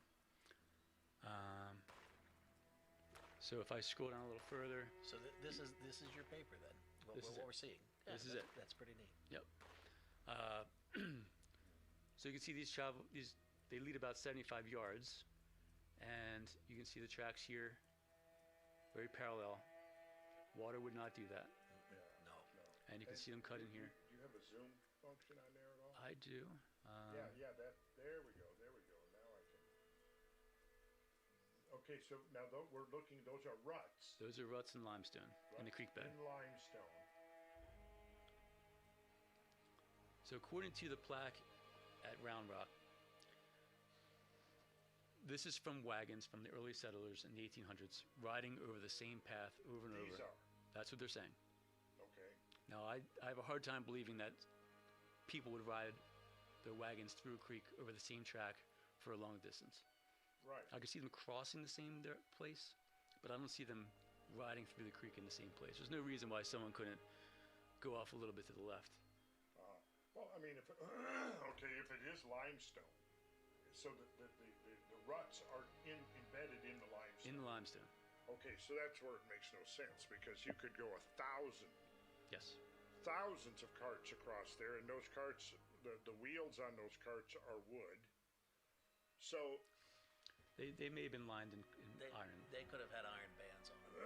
Okay, even if they did have iron bands, how many trips would it take over precisely the same route? And how deep are these? They vary between different sites, but typically about 2 to 3 inches at this site. But at this site. At this site, some of them go a foot or two. Yeah, the ones we saw in the Malta. Azores, I think, were deeper than that. Some of them were deeper, but Malta has some really deep ones. Yeah. So, I mean, it would seem like you'd have to be running the carts over the same exact track over and over again. And I mean, as far as bedrock, I mean, you could have all kinds of things on there. I mean, I'm trying to think of some examples where I've seen heavy vehicular traffic over bedrock, and you don't see anything at all. No. Really, and you don't see the skid steer marks or anything like that even. Well, no, and it's interesting. What interests me in almost all of these, if you're pulling it, you know, if these were made when it's soft, you're pulling it or pushing it or doing something with animals or people, whatever, but there's no footprints in between. Right. Exactly. And I have a slide coming up that shows some that I found I saw in Massachusetts, where they were created by wagons in the 1800s and early 1900s. And you do see hoof marks in those situations. So it's worn down. And that's in it's peat. worn down in the middle, it's peat. It's in peat, and it's solidified and got harder because it got covered in sand. So it's still soft compared to this, but you see the hoof marks. So if this was... Because I could see traveling in a creek bed if it's the easiest thing to do, but staying in the same track over and over, and that's pretty tough. Yeah. And those tracks in the Oregon Trail, you do see that center path where the horses had created erosion in the center between them. Yeah, right. Now the thing is, for something to create this size track, it would have to be a large wagon. It would have to be a stagecoach or something to that level. You know, there's I forget. I think it's called a schooner. Is one version. Conestogas. Yes, exactly. But I'm not sure what the typical. And even amongst the wagons, if you have a wagon train, even amongst the wagons, the buggies, everything like that, they're all going to have different axle widths, right? Yeah. This is interesting. Yeah. Well, no, they have a pretty standard. You mean it's in the terms width of of the two gauge? horses. The gauge is kind of the width of two horses. That's kind of how it works. You mean the distance between the horses, or the distance Well, between that's the wheels? kind of right. The standard gauge, even railroad tracks, I think, came from that, right? Yeah. But the width of two horses wide. But even amongst that, I mean, there's got to be some variation. But those large stagecoaches and Conestoga wagons, they were usually pulled by 2 or 4 horses. So those horses would be walking through these tracks. Right onto the tracks. Yeah. They'd be tripping over themselves. So how would that Why work? would you want to do that? Yeah. Huh. That's really interesting. So this pair that we're looking at here is Texas? Texas. Round Rock, Texas. Okay, and then Memorial Park. once you pan over, we've got another image over So there. this is also Round Rock, and what I'm showing here is you can kind of get a better look at the track, but also it gets wider here. And the track itself gets wider, or the spacing between the two tracks gets wider. the spacing between the tracks gets more narrow, Gets more narrow. and the spacing, the overall gauge from the outer edges gets wider, Okay. and the width of the ruts gets wider. And that's because you have a turn. Here it's beginning to turn, and the wheels are becoming offset from each other. So if you imagine a car driving through the snow or the mud, and you turn the wheels, your front wheels are going to pull to the right, and your back wheels are going to try to continue on straight. And so you'll end up with, if you turn hard enough, you'd have 4 tracks from the 4 wheels. But if you turn just gently, those wheels are going to overlap, and you'll have almost 2 tracks in one. So one wheel is making part of the track, and the other wheel is making the other part of the track. If you turn gently, does that make sense? And I have a better diagram here, which will explain it. Yeah. Because you can see it really well in snow tracks. Yeah, because they had a solid axle, right? There's no differentials, so there's no so that one, the wheels are they're actually gonna go sideways a bit too. But you can see they're generally flat here compared to the Azores where they were rounded at the base. Want to zoom in on that third Yeah. image there so we can, okay, so we're looking, okay, that's the rut, and that's what, 5-6 inches wide there? Roughly, maybe a little less than that. Yeah, 5. Okay, and the depth, I mean, that looks like it's probably 4 inches deep. It's probably 2 or 3. Just 2 or 3? Yeah. Okay. but you can see in the measurements where it changes. The depth really can change quite a bit in a single rut. You can have it just in some parts of Bull Creek, it's almost no rut at all. It's just really thin, and just 10 yards down, it's 3 or 4 inches deep. So it undulates. So maybe, I mean, I'm sure we haven't exhausted all of the problems with using carts, actual carts is the explanation. So maybe just by the nomenclature we're using, we're kind of prejudicing, because it might have nothing to do with carts. That's true. So I go into several different theories. Most of them are not mine. Okay. They're just theories I've heard. I've tried to summarize those and the pros and cons for each. Some I've put out there are kind of my own, so as to how they might have been formed. But you can see during those renovations, they put in these bricks to presumably to protect the cart ruts in one section of Round Rock. So that's Round Rock. Now we move to Bull Creek. You can see kind of a similar situation. These are some of the markings. I tried to find, before I move to that, I tried to find evidence of natural formations that might have led to the creation of cart ruts or something similar, some natural reason or evidence of natural cart ruts, and I couldn't find anything. So these 3 left photos are the only things that look kind of like cart ruts but are not cart ruts. Farther That might have north, been some nature. glacial Could we snow zoom anyway. in and have a closer look like Sure. we did? So you can see the water eroding the limestone into these grooves. And so we only have, we would call that sub-parallel, which means they sort of simulate parallel, but they're not really parallel. They're not quite parallel, and I mean, there's no way what you see in these cart ruts up here They're are dramatically different. dramatically different. Yeah, and that actually to me looks like fossilized seashore kind of. The one you were looking at down there. This one. Yeah. This is the same site. Yeah, but you know what I mean. That's from an old the beach. water. Yeah, it's an old beach that it's solidified. Yeah. And see, there's other markings at Round Rock. But I took some LiDAR scans of some of the sites and included those in my results. These are the cart ruts in Round Rock as they go underwater. So they continue for quite a ways, at least 100 yards or so. I did not measure those. But just about a mile southwest of Round Rock are some other unusual anomalies that I've seen, and hopefully you can see that there. These are large grooves in limestone on a farm. It's not a creek bed. There's no cart ruts, but the cart ruts, like I said, are a mile away and almost lead to this. So I wonder if there's some kind of connection, because these date back to 1995 or before. So Google Earth allows you to look back in time, and 1995 is the last clear image I could see. And so I don't know what those are, but it could. I wonder if it's a quarry because it's surrounded by limestone walls. So are you saying that those parallel lines there were not there before? They were there before.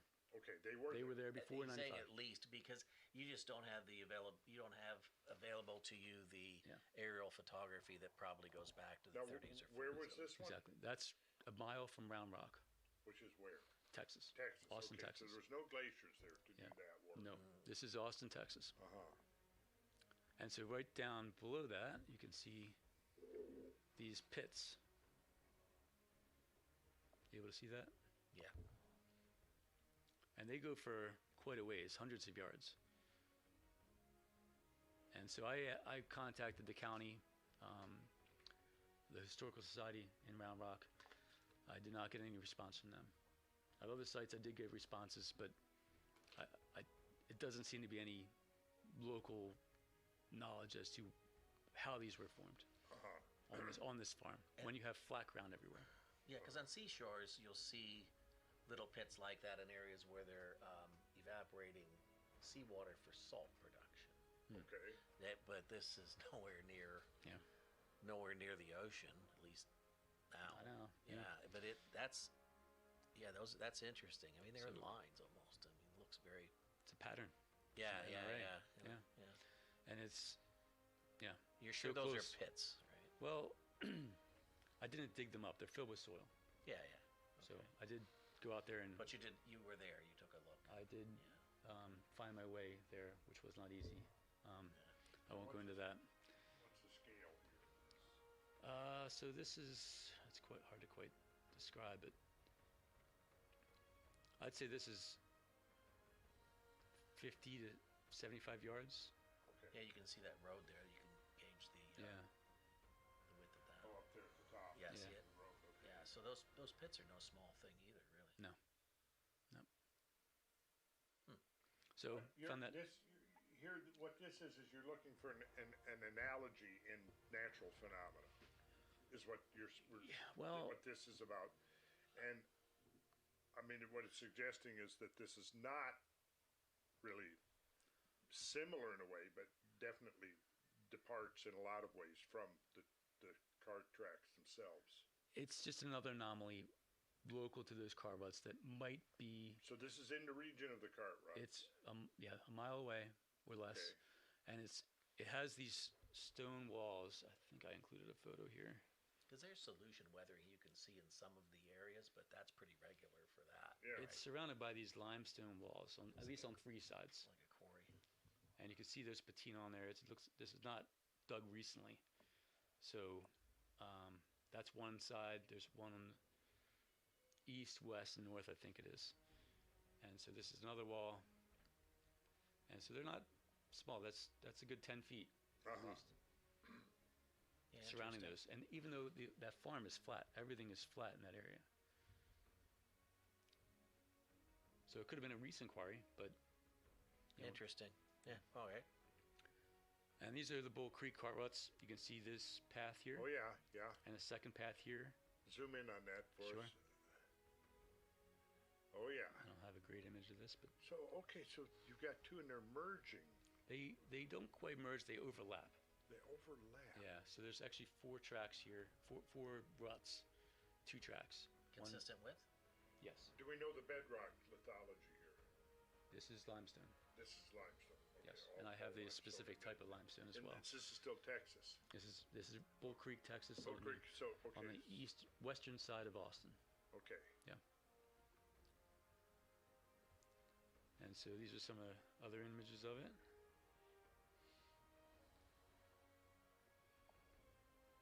It's fascinating, isn't it? So I have videos as well.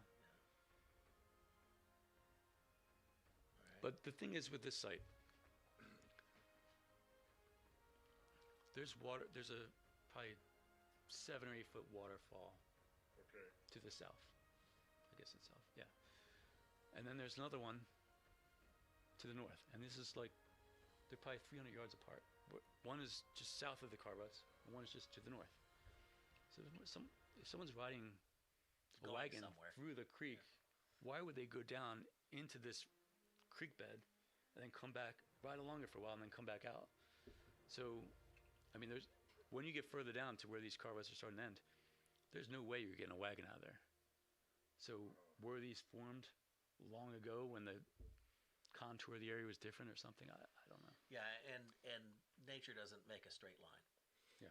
So, yeah, interesting. So could it be that there was? I mean, okay, so we're looking at these. They're depressions within the bedrock. Mm-hmm. Is it possible that there was something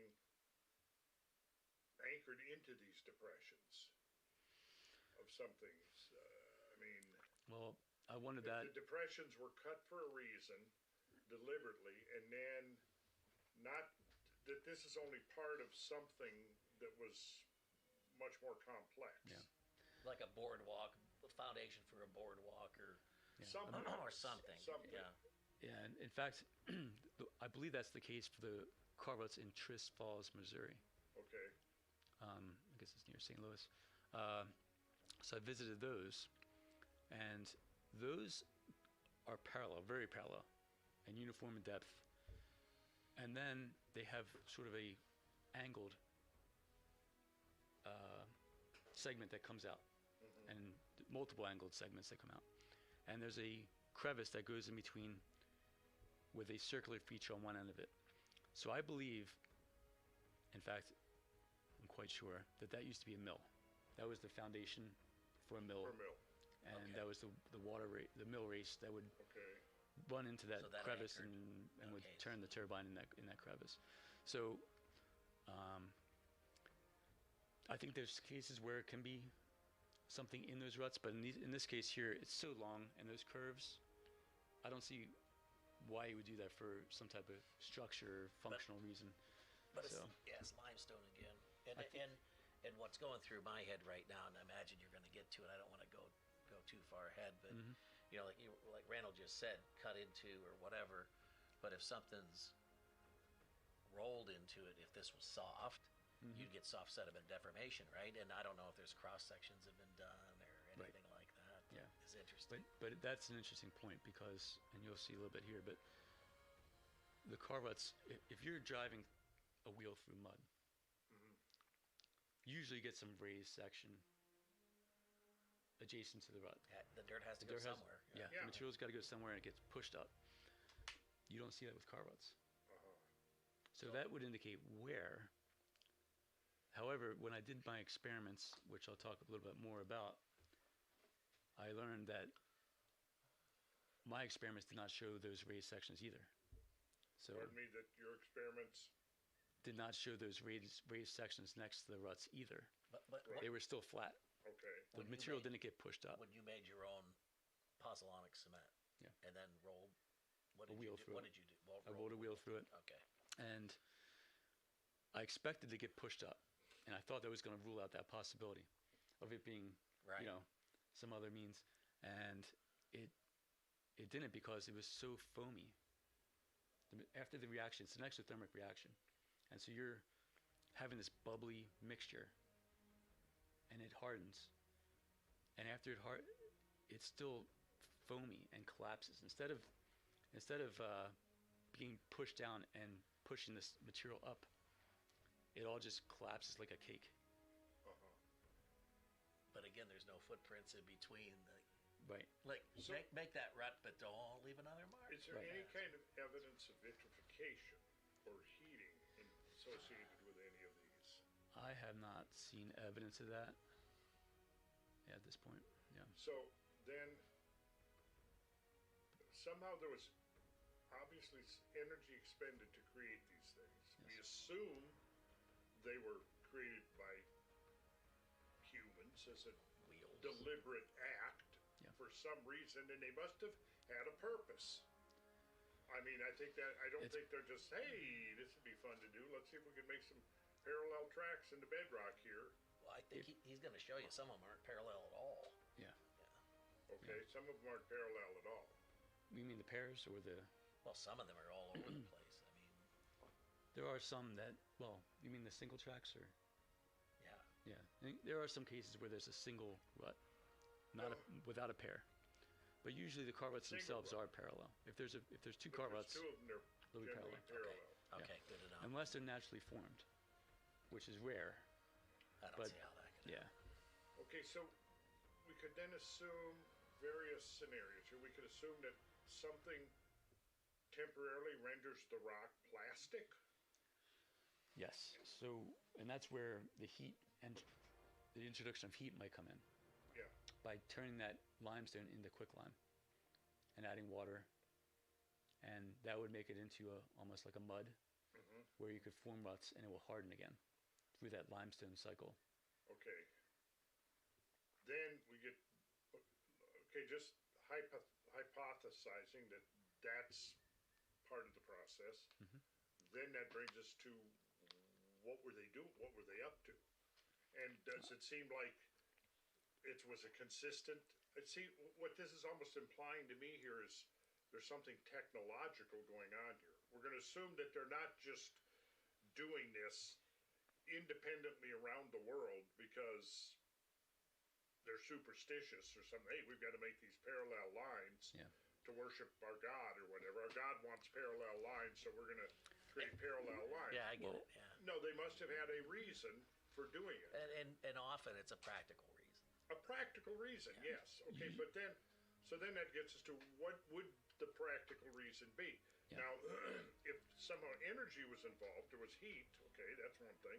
If we want to be the more, prosaic explanation, would say, well, they gouged it out using just simple mechanical means and mechanical tools. But then, wouldn't you see evidence of chisel marks or something like that? Exactly. And we're not seeing that. We're not seeing that. We're not seeing that. There are some cases in Malta, especially where you see perpendicular cuts between the ruts. In some sections, almost like they were squaring off sections between the ruts. And so that's one of the theories, that it was actually quarrying. You take two parallel lines, you cut one perpendicular, another perpendicular, and then you dig under and you pull out your rectangular block. And if you do that consistently, then you have square rectangular blocks along the whole length. Okay. That explains two straight tracks, two straight ruts. But the curved ruts, that goes out the window. Yeah, I can't. Why would you bother making, unless you just had a death wish trying to. Right. And then there's some theories that was actually for traction. So if you had horses or whatnot, you'd have something to grab onto with your foot and pull harder with. If you had that sort of perpendicular cut. I don't buy that either, but so standard explanation is what? That they're wagons. Just wagons. Wagons and chariots. Carts. With wheels, not skids, but wheels. Wheels. Now skids, I talk about that as well, but that doesn't line up well either, because when you have a curved track, especially with enough depth, those sleds are going to get binded up. Yeah, they're going to bind right up. Yeah. Yeah. And then that also led to the theory of drag lines, where you have almost like pulling a stretcher. You have two posts. Travoy. Yes, exactly. Yeah. So you're pulling, some weight sitting on these two sticks. You're pulling behind you and creating these drag lines. And that would work in mud. But are you going to be able to make consistent tracks like that over and over again? It wouldn't leave a flat bottom like that. No and way. It would also, again, push it up on the sides. It's almost like someone was, and that's why I like the pozzolan, the cement. It's all. We poured a concrete driveway one time. We lived in Kentucky, and we had it all really nice. Then the neighbors let their dog walk across it, and then we had to chisel it all back up. And it's almost like this. It's like there was this. Okay, we're gonna flatten out this area with this concrete that we just made, and then drive over it. Yeah. Like I like things to make sense, believe it or not. People that know me don't believe that, but it's true, and it just doesn't make There were archaeologists, decades ago that actually tried to recreate them over limestone, dragging travoy over them and riding wheels across them. They couldn't do it because that's surprising. as you're dragging across limestone, they're bouncing around. The sticks are bouncing around. The wheels are good. You get pulled different ways. It would never happen. Crazy doesn't make sense all over the place. Wait, I'm sure there's more here. Yeah. So I'll keep going. And they go underwater here as well, but these sites are not connected. However, if you follow the topography, the blue is the Bull Creek. I'm sorry, the red is Bull Creek, and red up here is Round Rock, Memorial Park. But if you follow the topography, you could connect them with this yellow section here. So maybe there was some single path that these cartwheels were leading to, like a relic creek bed or something, or relic or flat. Yeah. So then we go to Walnut Creek. This is where I was trying to find additional car ruts in the Austin area. And so this is just south of Round Rock. And so I found these almost car ruts at that site, but they're still not. Now those are. They're still not I represented. recognize this stuff. This is fossilized creek forms and wave forms. Yeah, I'll zoom in there. Now these kind of made me wonder, because there's times where you have the water being diverted through algae and whatnot down one track and forming a rut. But they're not. There's no second a crack rut. There it's working on. Could be, yeah. And it forms these grooves here, but they're not parallel. That's what you expect to see in nature. Right. They're not consistent. Parallel lines in nature. Yeah. So what I think could have happened is you could have something like this, and as water flowed over it, a flood or what have you, it would eat away at this back surface here and keep eating away that pit and creating a rut.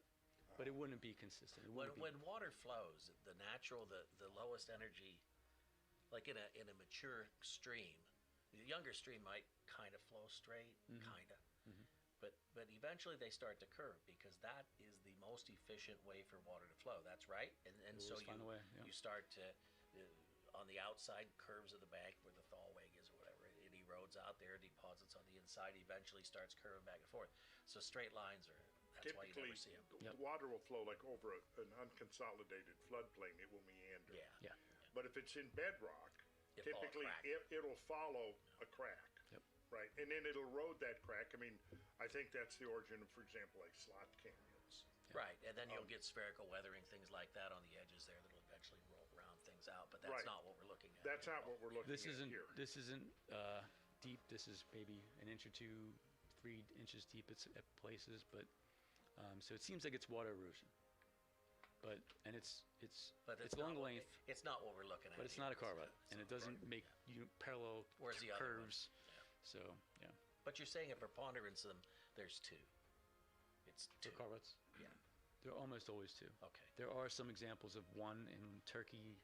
I've seen because I looked for those. Yeah. I'm looking. There's not many, but yeah. Yeah. Now, is there any evidence that once they were already engraved into the landscape that there would have been water flowing in them? Or, I mean, it's not much water. I mean, given the size, the depth, and the width, it's not going to be a great volume of water. But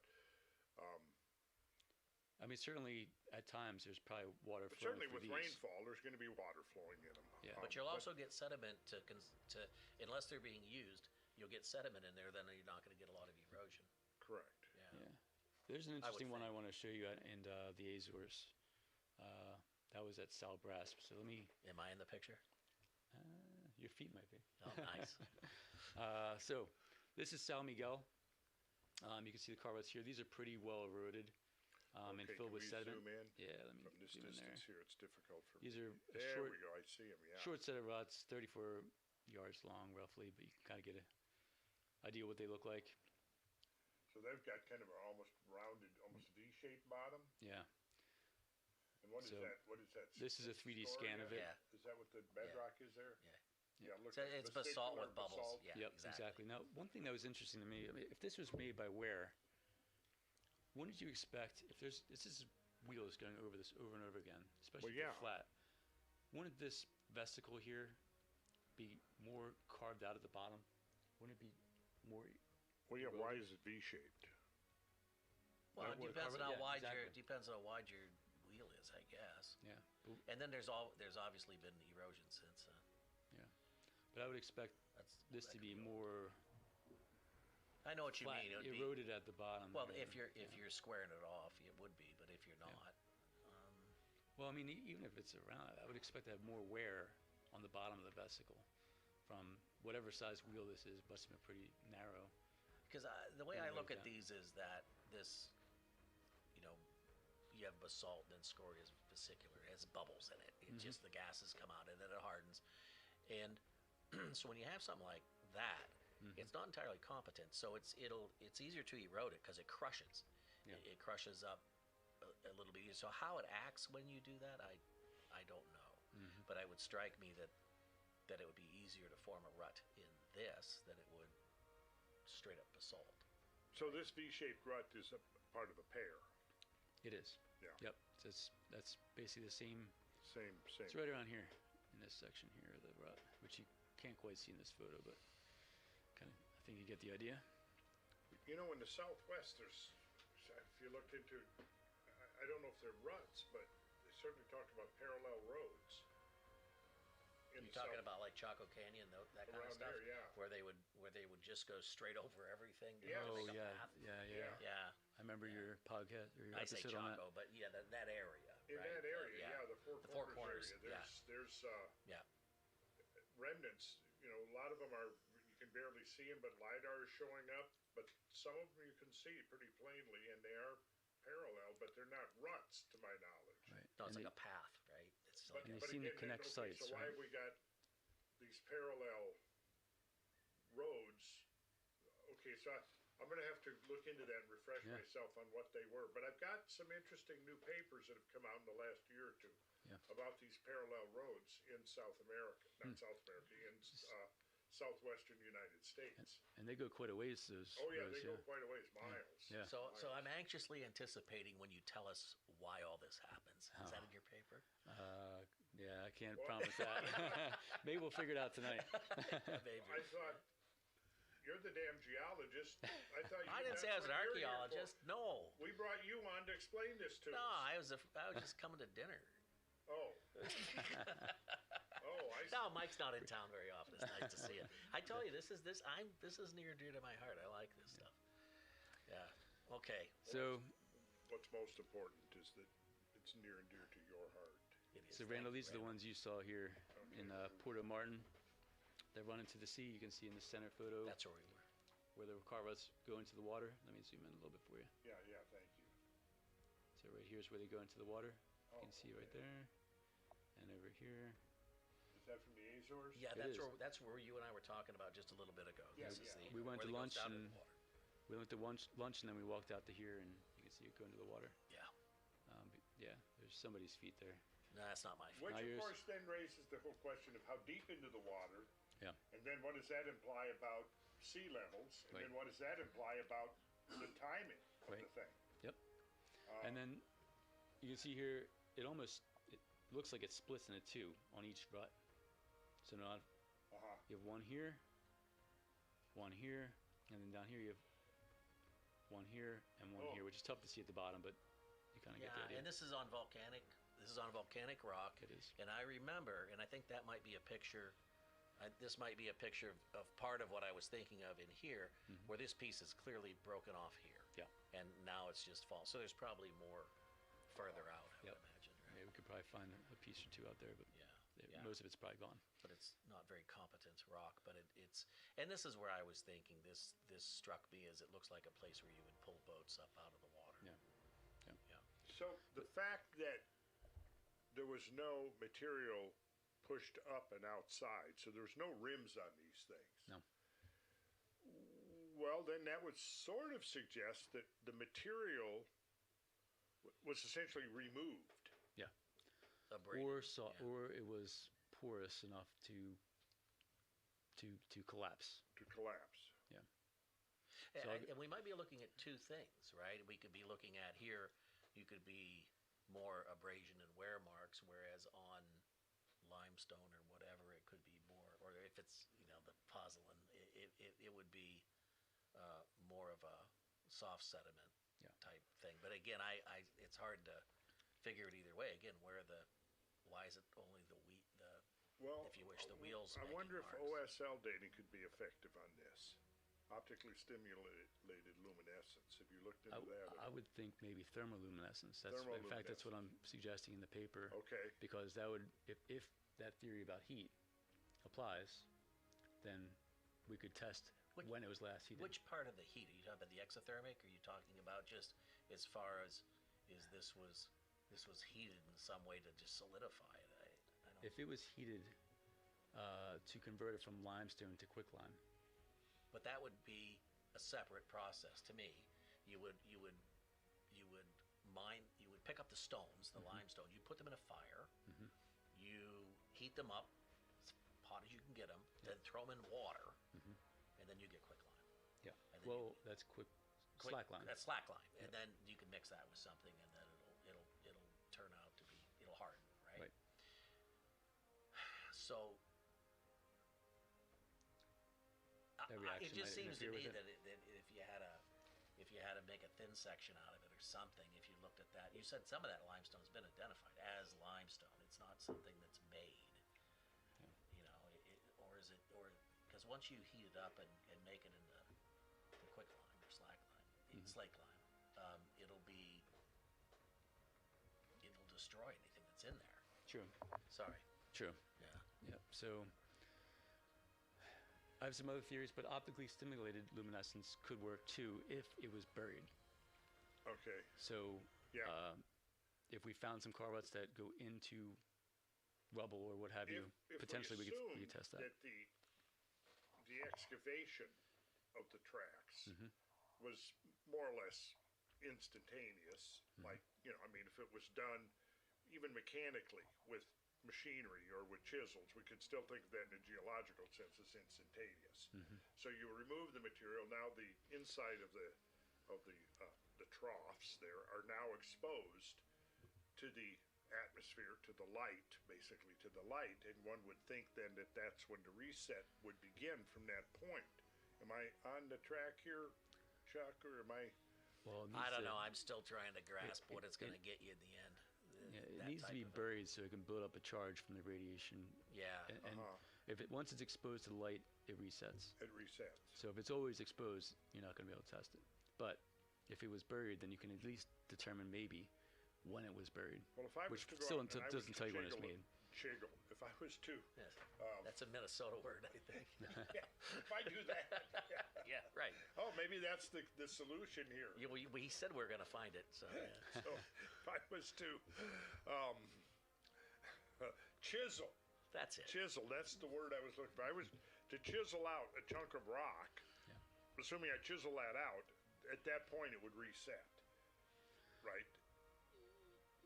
Yeah. But what's it going to tell you? That's what I'm looking for. Well, if you chiseled it out, you know, just trying to come up with. I mean, we don't really know the age on these things, right? Yeah. So we kind of don't know the age. It might be helpful to know the age. We don't know the procedure, the process, other than it certainly does seem like what Chuck said. I mean, they must have had a practical reason for it. You would hope. Yeah. And it seems you get unlikely. into that in your When I can't see a practical reason, and once you've been to Malta, it looks like they were drunk off their ass, riding chariots around or something. Because these things go all over the place. It just Wait a makes minute, what no did sense. you just say? Flying chariots around. Well, look, if the day-to-day explanation comes up short, then you got to start thinking outside the box. Yeah, that's right. Yeah. Right. True. Do you have a picture of anything from Malta in here? I do.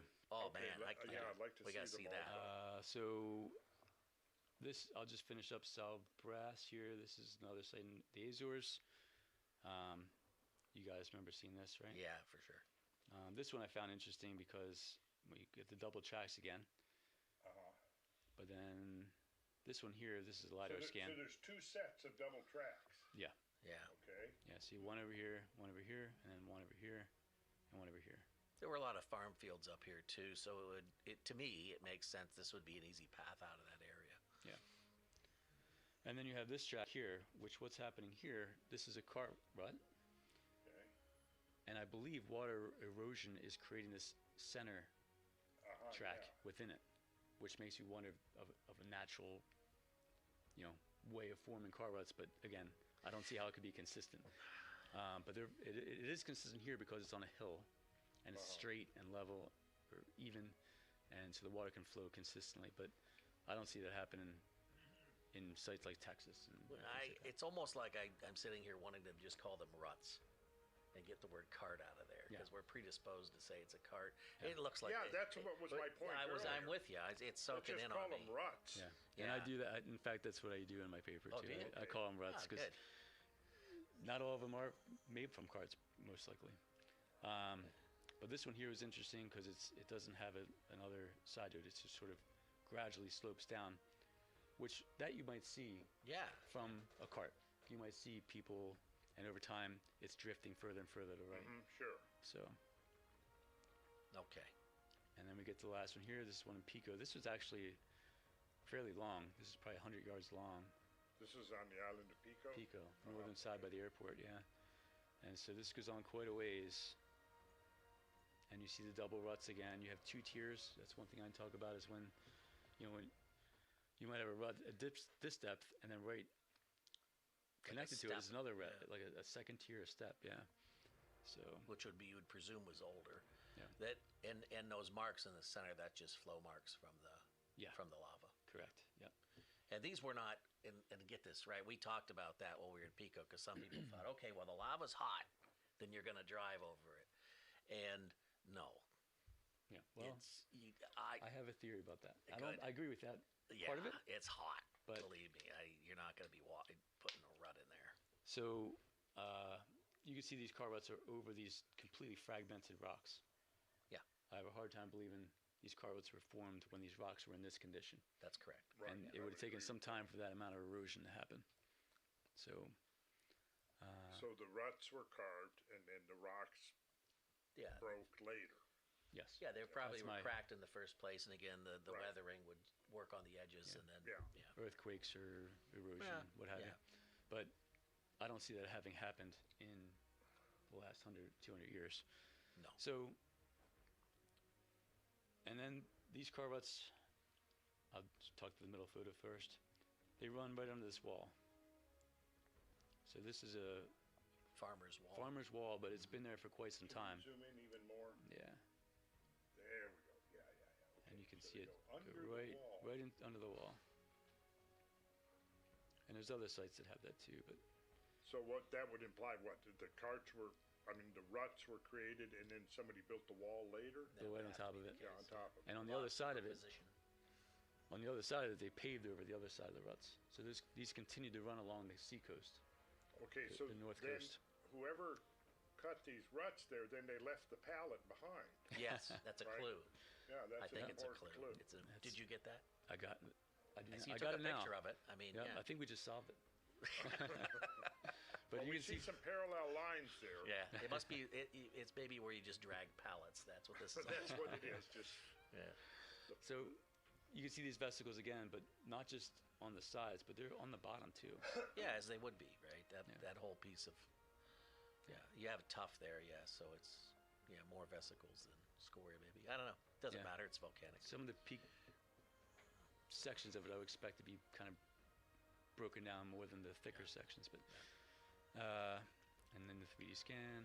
Are there any examples of these in granite or diorite or any igneous? I rocks haven't like that? seen those, but there is some a small section in Turkey in basalt. In basalt. That's what this is. Yeah, but I mean it's solid. Yeah, competence rock. Yeah. right? Solid So, rock, that's a good question. yeah. Yeah. Okay. So back in 2009, again I was in Malta when I first started getting into this, and you can see some of the photos there. But you can see. Let me zoom in here. Quality wasn't as good back Yeah, then. these are but- this is the area, if you recall, that they go down into the water. So these could be all quite old. Yeah, and much thicker in these photos. Some are thin, some are thick. They go uphill, they go downhill, they crisscross, they overlap. It's just chaotic. I mean, someone named them Clapham Junction, like the train station in England, because. Do you have a vertical? Do you have Aerial? a plan view? I don't have an aerial. You know what? If anybody wants to look that up, they should, because when you see this from an aerial view, it's crazy. It's crazy, and That there's these plenty look of papers on these too. Pretty substantial in size. Yeah, these are thick. I only saw a small segment of them, but I'll get there's you some. plenty of them I'll there. get you some new Yeah, pictures. That would be good. So.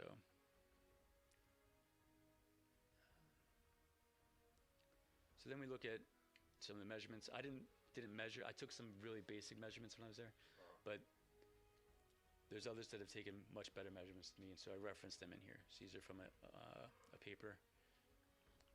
Make a reference to that. And so these are the different rut forms that I've seen, Yeah. and the measurement techniques that I've used to evaluate them. So straight walls, these are kind of what you see in Texas. Slanted walls with a flat base. Sort of a flared top. Yep. And then we have flared top with a V shape or rounded base. And then the second tier version, where I was explaining, it's almost like the wheel went off course, or the rear wheel might have been pulled. Or they started off over course. here, and then they ended up over here, right? Right. Yeah.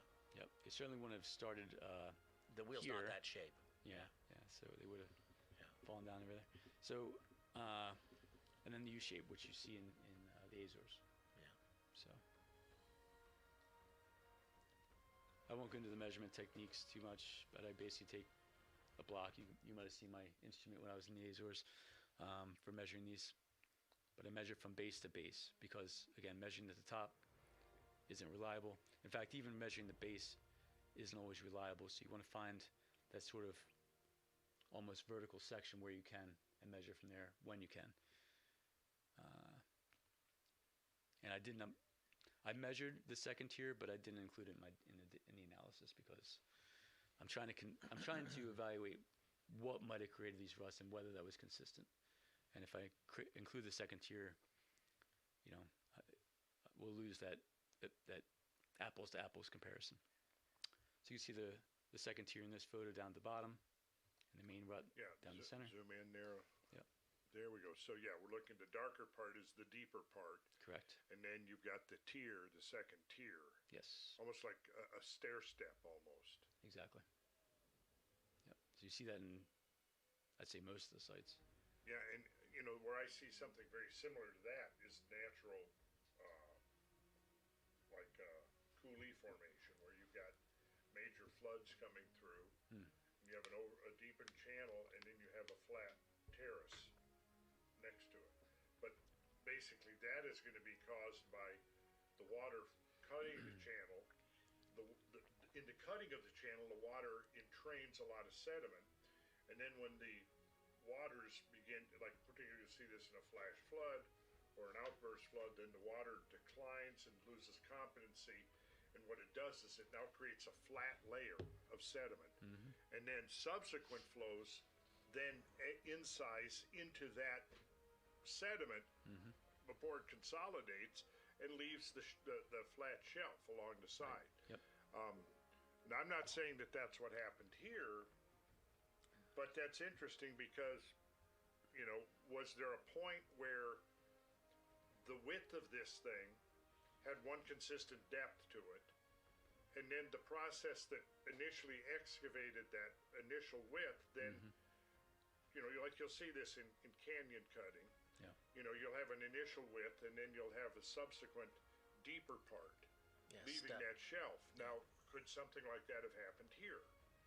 Or usually you see this second tier on a turn. On a turn? Yeah. Which that aligns again with the wheels coming off course as you're turning. The front wheels are pulling, the back wheels are trying to maintain their course and get pulled. So, and again, I try to determine what the midpoints are. So I measure the outer gauge, I measure the inner gauge, and I measure the rut widths between and determine what the midpoint is. So I won't get into all the measurements quite yet. No, but it's interesting. That's why I just looked on the phone. I was just double checking on standard railroad gauges, and this is a little bit wider. Yeah. It's pretty close. Yeah. Actually, to the wagon tracks. So I think it's in this paper, but you can see the rut gauges outside to outside. It gets much larger at the turns. So again, the wheel's coming off course, and that makes good sense. The one wheel's going off course and creating the left side of the rut, and the other side's making the right side of the rut. Let me show you. Now, if we have, let's say, two parallel lines coming down, and they're going to be the same width, like this, but if we cant them like this, now that oblique cross-section is going to be wider. Yes. You see what I'm saying, Chuck? I'm listening, yeah. Yeah. Okay, what is this now? This is in snow? This is in snow. So this is tire tracks, and you can see they get wider at the turn and have almost two tracks. And if you turned hard enough, you'd have four separate ruts. But here you see the raised section again on the rims on the edges of the ruts. That's a nice practical example picture. Yep. So here's it in mud. And there you have car ruts, or ruts. Is that a terraced rut there? This is not. This is where you're beginning a turn, and it's getting wider. Yeah, see? Yeah. But there's no raised edges. Coming out of the, yeah, how about that? Interesting. Which could lead to, from wear of wagon wheels, but, there's also another potential solution too. But this is, again, showing the width of the ruts themselves at the turns. All the widest parts are at turns or at eroded sections. But the distance between the two ruts stays relatively consistent, even in the turns? At the midpoints. But if I take two tracks and widen each one of the ruts, because you two wheels. But the midpoints of the ruts still stay more or less parallel. Yeah, parallel and the same, roughly the same distance apart from each other. Yeah. From one rut to the other. Okay. Yeah. And so you can see that here. You can see at the turns, it's still consistent. Yeah, okay. That's good. So it's just a diagram of what the car ruts look like when there's measurements. And we talked about that. So here's the comparison between Texas, the Azores, Malta, and standard wagon or chariot wheels. And this will be is in your paper. This is in the paper. So anybody who wants to download this, it'll be all these images. Now, do you have a digital version of it? I mean, it is digital. You can download the PDF. You download the PDF so that people can zoom in on the imagery and study it for themselves. Yes, or you can view it online through ResearchGate or Academia. Yeah, I'm not putting this out there to make money. I'm just trying to put information out there to solve a problem, help other people. Yeah. You know, maybe someone can figure it out, because I sure can't. Money might give you some resources to do more research, right? And that's what you're trying to do is more research. And connect with other people that are interested in Connect with other people and connect the dots and try to make sense out of this. Yeah, some of these photos that I have in here are from Hugh Schneider, carruts.de. Okay. So fantastic website. He's got the most comprehensive list of sites with a lot of coordinates for each and photos of each. So he's been traveling the world trying to map these out and get photos of everything. So the website again is so we can post it along with Cartruts. Cartruts.de. So he's from Germany. Oh, Cartruts.de. Yeah. Okay. Uwe Schneider is his name. Yeah. All so right. and then there's also Manuel, who you might have met in the Azores. So he's seen some in Portugal and South America. So there's others out there interested in this, but yeah, if nothing else, this is information out there for everyone to digest. Well, this will catch on, right? I mean, this is something a lot of people don't know about, and the more you talk about it, I mean, I find this fascinating, obviously. Certainly, and who knows? I mean, somebody may have some insights and some ideas that would shed light on this process. Somebody like, oh, well, I recognize what that is. Yeah. That's some parallel plasma beams arcing from a... whatever that word you said earlier, that not chiseler, what is it? Jiggling? Jiggling. Was that? They're jiggling. But yeah, so pay attention. But I think the midpoints are the ones you want to pay attention to most in that comparison. And then you can see the standard wagon or chariot wheels. It's still pretty close. It's close. Yeah, it's all really close. Yeah. Because I think railroad tracks was 4 foot something. It's not. It is. 56 is 4 feet 8.5 inches. Yeah, it's pretty close. Yeah. Yeah. Neat. So now the wheels widths varied a little bit from 2.5 inches to 4. So this is just a photo here of some of the car ruts around the world. You know, Turkey, Japan, Texas, Italy. And these are some markings that I've seen in Malta and in Texas.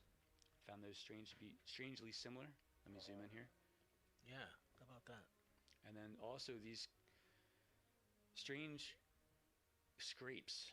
I found these in Texas in the middle. This one here. Now, and this is in the Azores. The one on the right, that's the Azores. Yes, this is in Pico. Yeah, that's in that vesicular basalt again. Yeah. And then the other one, geez, This is those Texas. do look similar. Yeah. Now that could be modern. No, but I mean, I don't know about that. Well, I mean, it could be, but again, why? I mean, it's just somebody for sport. Hey, let's go out there and gouge some Well, I got to grooves in the rock. I was gonna say, I mean, I've been known to just do things just to pass the time sometime, but I don't go that far down the hole. Yeah. Even you don't go that far. Especially in a creek there bed. are limits. A creek bed, and over here you have a coastline. This is along the coast of Pico. So And they're right next to the car ruts. In fact, there's some similar types of scrapes that intersect with the car ruts too. Because I've seen scrapes like that in other places, but they're sharpening tools, right? It's like tool sharpening marks over and over. And I mean that's really interesting. Yeah, there's Conestoga wagon right there. Yep, 56.5 inches there. There you go. So these are some. This is the site that I saw in Massachusetts. Yeah, look at that. Nauset Beach. And you see the hoof print here. Yeah. And there's some other ones there. But they're all inconsistent. They're all over the place, which is exactly what you'd expect. No one's going to follow the same track. No. Unless there was a really good reason for it, if it rough terrain that had to be carved out. So these are near the Oregon Trail here, near Gurnee, Wyoming. So there's car ruts there, which are attributed to settlers crossing, the Oregon Trail. Okay. But these are right, in that area. These handprints, which looks like there's just the Wear stone was marks, soft. people just been doing it. Yeah. Yeah, it doesn't look chiseled to me, but Those are actually hand marks? Well, it looks like it. And these are oversized, so this is like your hand would have to be massive to do this, but it almost looks like it was soft when it was done. There's no chisel marks, and I've heard that there's actually one in Utah, southern Utah, like that too.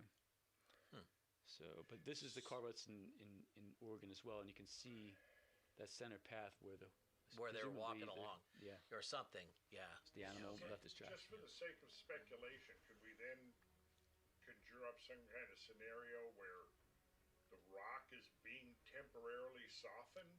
Yes, so that's where I'm going with it. Oh, that's where you're going with it. Okay. So now in the Mediterranean, I'll go through some of these other theories real quick. You have wagon ways, which was made for lifting ships out of the sea to be worked on. Yeah. Those are ruts, and that's assumed to be man-made. You have some believe they were for agriculture, so you dig out these ruts in the limestone, and you fill them with soil, or you fill them with water, and that helps with agriculture, to transfer water from one place to another for irrigation, or to just serve as an area where you could plant, because the soil there is, well, there's very little soil. It's all rock. So you could put soil in places where you want it and grow it. And then sometimes, the one theory is that the water would flow from one rut into another rut, but to me, if that was the case, you'd have a much more designed agricultural system where you'd have these things in a serpentine pattern, where the water could flow around. You'd have segments, and you wouldn't have to have them running parallel. Well, some of this goes through creeks too, which are the lowest point. Yes. And over hills. Yeah. So it just right. it doesn't. It all just those cracked rocks. I mean, you add up. couldn't get anything to flow through there. Yeah. And then what else? Sleds. We talked about that. That doesn't make sense because they would bind. And in the in Malta, they have this pottery. So if you go to the museum, check out this. Okay. This pottery, some people believe that this was car ruts, which this dates back to like over 4,000 BC, 6,000-year-old pottery with supposedly car ruts. Now, this could be just design. It could be just design. Like the one in the center there, I've seen that before. It's just that's the width of your finger, and that's how they put the glaze or the pattern on with it could be just decorative. But the one below, it's really something. Yeah. So if you're there, check it out and let me know what you think. There's another one here. So you're going to Malta? Yeah, I'll be there in February. For business or just go exploring? Yeah. Oh. Yeah, with Chris, we went. We were on the same trip to Egypt. Okay. And he and his wife are going, and yeah. So it'll So be you're going interesting. to visit some of the megalithic. Exactly. Oh man, that'll be great. Yeah, exactly. We're both interested in that stuff and decided to just to go. Okay. So yeah, that'd be awesome. So we talked about naturally formed. I'm skipping through some of this stuff based on time. We talked about the stretcher, Travois. So we talked about irrigation and crops, reservoirs. Some believe they were quarries. We talked about that. But this is a photo of Trist Falls, which I mentioned earlier in Missouri. And you can see that one splits. It doesn't. They're parallel. They run across this crevice here. Let me zoom in. Yeah. They run through that. You've got this hole here, this circular hole, and there's notches and things like that that look like something was anchored in there. but then you have here this, and then there's footings on the ends of these when you get to the end of the rocks, and another one at the end of this section here, which just, it doesn't seem like this was made by a wheeled vehicle to me. Yeah. So this seems like What it was is structural. is the width of these? This would be within your range of, whatever that is, 50. It's a different width. It's a wider width. It's a wider width. These are wider. Angle of the picture, or is there a slant from left to right, slanted down? That's a good point. These are flat. These car ruts are level, very level. No, from here to here, from the left to right, each rut. This whole, this side and this side are the same height. Okay. Yeah. It's just your photography. Yeah. Okay, good. Maybe you should go over that too. No, that's all right. But that's really interesting, that one, huh? Yeah. I see what you mean. If that was on the side of the hill, it would kind of slide right at first. It wouldn't get that mark. Canary Islands, this is assumed to be either a calendar, alignment with stars, or for irrigation. Yeah, that's different. Way different. Yep. So this is an example where the ruts align with something significant on the horizon. These are examples of what are almost certainly man-made carved ruts. Yeah. That serve some purpose. I think in our thinking of this, we assumed it has served some purpose. I don't know. I think it might have been an evacuation, or just what was left after a catastrophe. What do you mean? Yeah. So this may tie in with a catastrophe somehow. Yeah. Oops. Okay. So. Oh, that's where you are headed. Look at that. That's where I'm heading. I just saw the word airburst go by. Now, one more theory that I think is interesting is that they were bearings for moving megaliths. So if you had two grooves and you put stone balls in them, which they found stone balls in Malta, and they were the right height, so they were protruding out of that rut, they would act as bearings. You could have a bunch of them, sit a megalith on there, and push the megalith along those stone ball bearings. Square bottoms. Yeah. How do you get the square bottoms? Square bottom of? Some of your grooves have square bottoms. How would that work? Well, you would need to have square bottoms to make it roll well, I think. Or Then something they're not close to it. Maybe it wear it over time into a more rounded shape. So, anybody that is look for cart ruts on the way from where the stones for Stonehenge were quarried in Stonehenge. Maybe. Yeah. Maybe I think they took all those. I think they took all those stones up the creek when it was frozen, but could be over the ice or something. Yeah. That's one way to pull it. That makes sense. But so that's one theory. Now, Robert Schoch, we know Robert. He's written his book about CMEs and the solar activity. So one theory is perhaps a solar event created plasma, essentially lightning, hitting the Earth, heating sections of it. So if you had a limestone and you had a touchdown, plasma touchdown, lightning, massive lightning, you could heat up that limestone to the point where it would become quicklime. And then water's reintroduced and becomes that slurry, almost like a mud. And then whoever, poor soul, survived might have pulled a cart through it and created those car ruts. And then over time, those car ruts hardened again as they were exposed to time and water and CO2. Yeah. Footprints. Humans might not be heavy enough to do that. Well, I know. I hear you. The weight's distributed better than like a hoof print. I was just sitting here trying to think of. So we just had a big plasma burst, and all this part of the Earth is all scorched up, and I'm going to go tell my wife, hey, let's get the cart and go right where that happened. Well, they might be better they're getting out of there. Yeah, I guess if you have to get out of there. But quick, we got to get out there before that rock hardens. Yeah, but I want to see it. Yeah, I'm going to go see there'll be nothing left in the area I'd be the first to survive. person down there, too. We'll pull this cart through this molten rock here, and they'll really be trying to scratch. No, these are good ideas. That's how I think about things, but this is interesting. Similarly, if you had a comet and you had air bursts, you could have radiant heat or the blast wave, bringing extremely hot material or air to the surface of the limestone and superheat it to the point where it become quicklime, and you go through the same process again. Water's reintroduced, becomes this sort of mud, and whoever survived goes through the mud and leaves their tracks. And in some of these cases, like I was talking about in Malta, there's tracks everywhere, helter skelter. That makes sense to me because it's just like let's get all our stuff out of here. But this is what I was saying before too. Now this doesn't work for the volcanic stuff though. Doesn't, right? Right. So you can have two things, right? Well, you can. Why not? So. Look at that. So that's just an example of what I'm talking about with the airburst. On that one?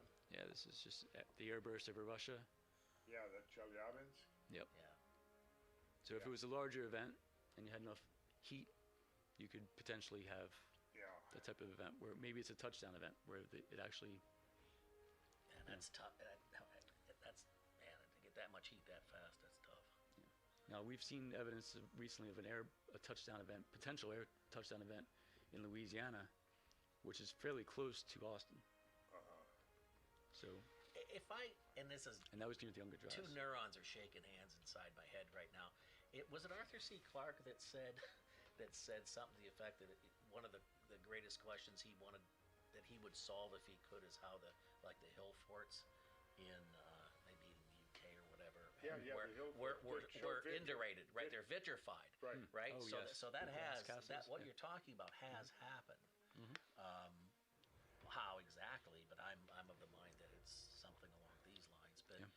But well, I think maybe one potential line of reasoning would be the one you mentioned and I mentioned first would be plasma discharges of some kind, because we could perhaps soften rock using plasmas, and I think I've seen some things.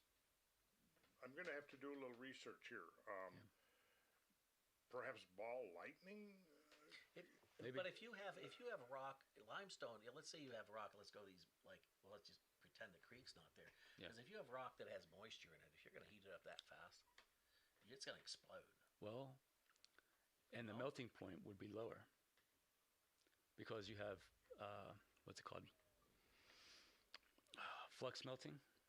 So if you take, I'm talking about this in the next section. It's good lead in here. I don't know. It seems to be. I honest to God, I haven't gone through this, and I'm not feeding it. It just seems to be following a logical, very logical. You know, you're dragging me along with it here. It's interesting. Well, thanks for listening. But so in this case here, when we went to the Azores, all of a sudden that theory goes out the window, right? But if that volcanic tuff or what have you is exposed to extreme heat, it actually will melt at not that high of a temperature. It's like 600 Celsius. I don't remember that. It's in Fahrenheit. And if there's moisture in the rock, you could have evaporation through that molten tuff, which actually lowers the melting point of the tuff. So it would stay molten for a longer period of time at a lower temperature. Okay. So that happens under the plates too, under the continental plates, because adding the oxygen or changing the chemistry does that. Yeah. But some of this stuff you could take obsidian and put it in an oven, a casting oven, not a home oven, but something that gets quite hot, and it will foam up and make a glass foam. That's my next experiment. You want some? I'll give you some. I got it at the house. I could have brought you one. I got some. Yeah, I got my samples. I could have brought you some. Yeah, we'll exchange some. I've got samples. the oven too. But that's. So I know what you're saying. But it's. I just. So with that on that same principle, if you pick up tinfoil out of a stove, you're not going to burn yourself. No. Not enough material there. If you pick up a lava rock, you're not going to burn yourself very much because it's so porous. Wait, so there's so little material. Like a piece of pumice, maybe. Yeah. Well, if you put a piece of basalt in there, you're going to get burned. You're still going to get burned, but not as bad as you would if it was solid rock. That's what I mean. A solid piece of basalt. Yeah. You would. Yeah. So if you had this material, this layer of tuff, and it's exposed to a significant amount of heat where several inches or maybe a foot even have become molten. The outer surface is going to harden first. It's going to cool first and create a skin. That skin is going to become an insulator. The moisture below might keep that molten rock below molten for a longer period of time. Okay. And you could potentially walk on the surface because it's so insulative. The thermal resistance drops so low on that surface. So even if you molten rock below you, you might be able to walk on the surface. And there's actually evidence of that in Hawaii. People walking over these vents. How long? And these windows they call them. Yeah, it's a long shot. You're losing me a little bit. Yeah, Okay. It's because the amount of heat in an area like that is so intense. Yeah. But there are, you can, if it's cool enough and the lava's deep, the molten rock is deep enough. I don't know about the water part of it, but it's that's a tough one for me because and I'm adding that to what we see. Yeah. Right. We see lava flows like Pohoihoi or Pohoho, whatever you want to pronounce it, but we'll see those lava flows and there's a picture of it where you can see how the lava flowed. Yeah. That it was obviously a regular lava flow, and then there's ruts cut across. Yeah. So it seems to me that would have been hard at the time. I don't know. You're not leaving any stone unturned. I'll give you that. So it comes down to the two big categories. One, it's some kind of a natural phenomena, or alternatively, it's a man-made phenomena. Yeah, could be. Or some combination thereof. If you're talking about a coronal mass ejection or a airburst or something, creating the conditions. A what? The conditions that the would condition, allow, and then humans come in for whatever reason. Yeah. And make the marks. But why? Why? I mean, why? And why would they do that? You can imagine some, mischievous 12-year-olds or something out there. But 100 sites around the whole world, which suggests to me that there's got to be some practical somewhere behind us. There's something going on there, something more. There's some missing pieces here, and I'm going to lean towards, and maybe this is going out on a limb, but I'm going to lean towards something technological, and try to think of some rationale for why you would do this. It's kind of like the crop circles. Yeah. I'm thinking of the crop circles, and thinking about the crop circles. Are they man-made? Are they not? What do you think? Could be a combination, right? Well, let me put it to you this way. When you look at some of these elaborate formations out in the fields, I mean, they're extraordinarily elaborate. They're very precise. They're extremely detailed and intricate, right? Well, like Rowan and I, we go out and we're going to lay out a house. And it's maybe a rectangle with some offsets and all that. Takes a while. And we'll go out there with a crew, and all day we'll be out there laying out the building lines and so forth to get this rectangle. Maybe some cases we've built octagonal structures, so we'll go out there and we'll lay out an octagonal structure. But when you go and look at some of these crop circles, you're seeing these intricate things that were not there when the sun went down, and they're there when the sun goes up. It's a lot of work. Now let's just take the most basic, the Occam's razor. Yeah, it was people that did it. Okay, nothing magical, nothing there, just people did it. Okay. Well, I mean, from my own limited experience that we've had laying out things precisely on the landscape, you would have to have a team that had rehearsed for months. You would have to have the ability, night scopes. You'd have to be able to come out there. They'd leave marks. With a team. Nobody ever gets caught. No, right? no candy wrappers. No candy wrappers. No cigarette butts. Nothing that's going to implicate that there was a team that, almost like I think, what do you call these flash mobs? Yeah. Well, a flash mob, they rehearse and rehearse and rehearse and rehearse, right, to do it. Well, you'd have to do the same thing to create one of these intricate crop circles. You'd have to rehearse. There couldn't be one screw up, right? Or you've blown the whole night, And because you got to be out of there because Someone's the farmer's going to come out and catch you in the morning if you're still trying to put the finishing touches on it. It makes no sense. Now, one of the papers I've read, and this could be something, a subject matter, this came out in the 90s, and it was he was a what was he? He was a botanist, or I could pull up the paper right now, but I won't do it. But basically, he was thinking that he had the explanation was somehow involved plasma vortices, directed plasma vortices, and I'm like, okay, now who's? Because when you look at those things, they're not just random patterns in the field. They're very coherent. There's obviously intelligence behind them. Yeah. You're not just going to get some random process in nature with that intricate level of detail and precision. Yeah. Right? But then the purely human explanation doesn't add up either. Sooner or later, they're going to be caught. Right. Right? Someone's going to talk. Somebody's going to talk. They're going to be caught. And now there are some videos that I've seen online that purport to be showing cameras sitting in the field, and you see this whirling light effect, and the next morning there's a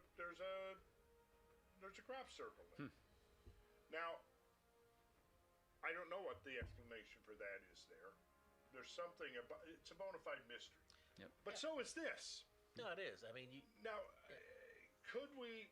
I think that, and I don't know. Maybe the viewers are seeing this. In the comment section, if you've got some idea. I'd love to hear an idea. I can't wait to see that. Yeah, I mean, I'm sure we're going to get a whole spectrum of explanations there, but maybe out of one or two of them, somebody will hit something that makes sense. Yep. I think he's done a great job of, here's what it is. I know you can hear me, you're right here. But he's done a great job, right? Laid it out. Here's all the measurements I can do. I got a good head start here.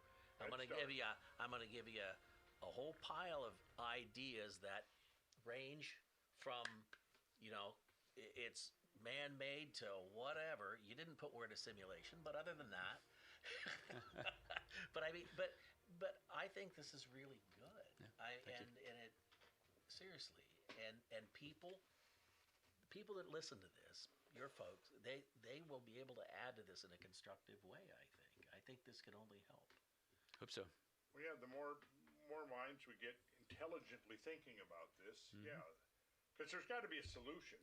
I mean, there is a solution. We just have no idea what it is. You do the same. That's why we say wacky stuff sometimes, because that might start an idea that's over here somewhere. It's outside the box. Exactly.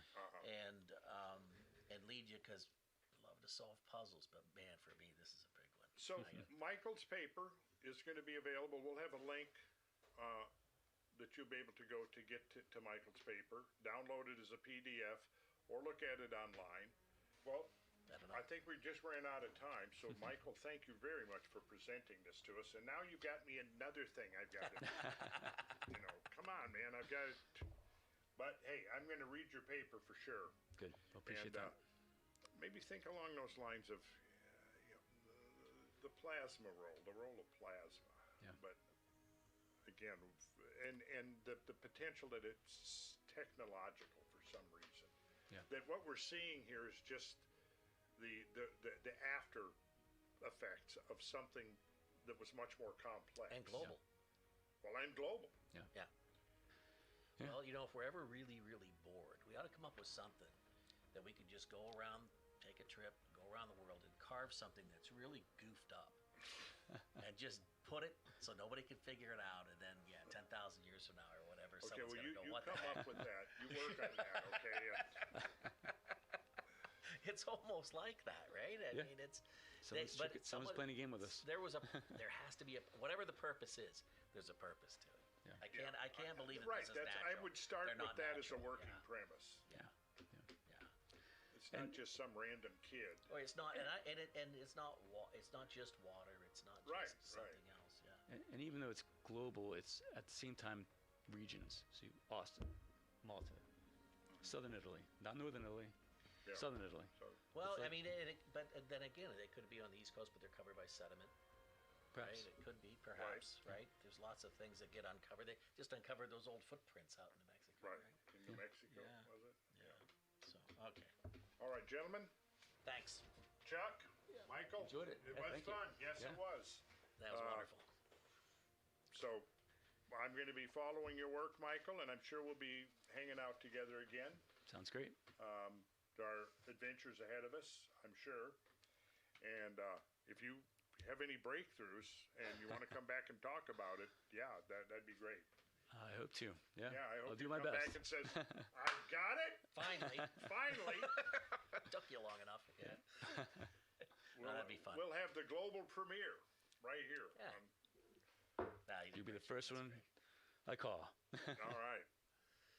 Well, so long, everyone. And we'll see you next time. Thanks. Thank you.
Happy Easter morning to you and an Easter miracle to report.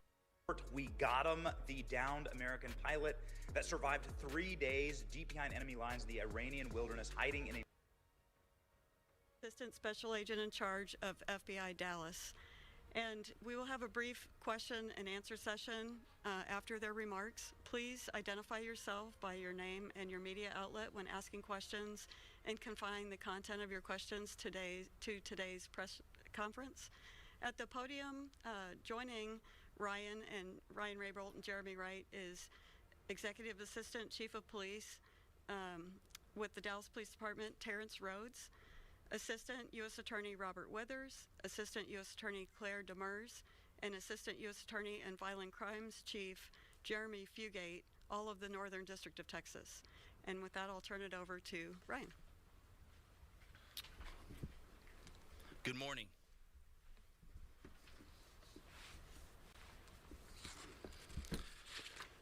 I'm Ryan Raybould. I'm the U.S. Attorney for the Northern District of Texas. Thank you for coming. This week, 9 individuals, including well-known musical artists, kidnapped and robbed at gunpoint numerous victims at a music studio in Dallas, Texas. 8 of the 9 were arrested yesterday in Dallas, Memphis, and Nashville. These individuals who are charged and arrested include Lontrell Williams Jr., also known as Pooh Shiesty, Lontrell Williams Sr., Rodney Wright Jr., also known as Big 30, Kadarius Waters, Demarion Gibson, DeMarcus Glover, Corday Johnson, Darian McDaniel, and Terrence Rogers has not been arrested yet, but will be soon. The complaint alleges that on January 10th of this year, 3 music industry professionals traveled to Dallas for a scheduled business meeting. Lontrell Williams Jr. arranged this meeting purportedly to discuss the terms of his recording contract with one of the victims. As alleged, once these 3 men were inside the recording studio, Williams Jr. and 8 co-conspirators, several of whom traveled from Memphis, Tennessee, executed a coordinated armed takeover. As alleged, Williams Jr. produced an AK-style pistol and forced one of the victims to sign a release from the recording contract at gunpoint. The remaining conspirators displayed firearms and robbed the other victims of Rolex watches, jewelry, cash, and other high-value items. One of the victims was actually choked by one of the defendants to the point of near unconsciousness. Defendant Wright barricaded the studio door with his body to prevent the victims from escaping. The ringleader of the conspiracy, Lontrell Williams Jr., was on home confinement at the time of the offense, as alleged, for a prior firearms conspiracy charge and conviction out of the Southern District of Florida. Towards the end of his prison sentence, he had been granted home detention. Part of the terms of his home detention were that he would not commit another federal offense or possess a firearm.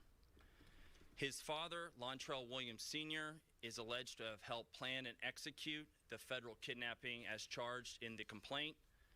And as described further in the complaint, within hours of leaving the Dallas studio, a number of the defendants were on social media displaying some of the items that appeared to be the jewelry that had been robbed from the victims.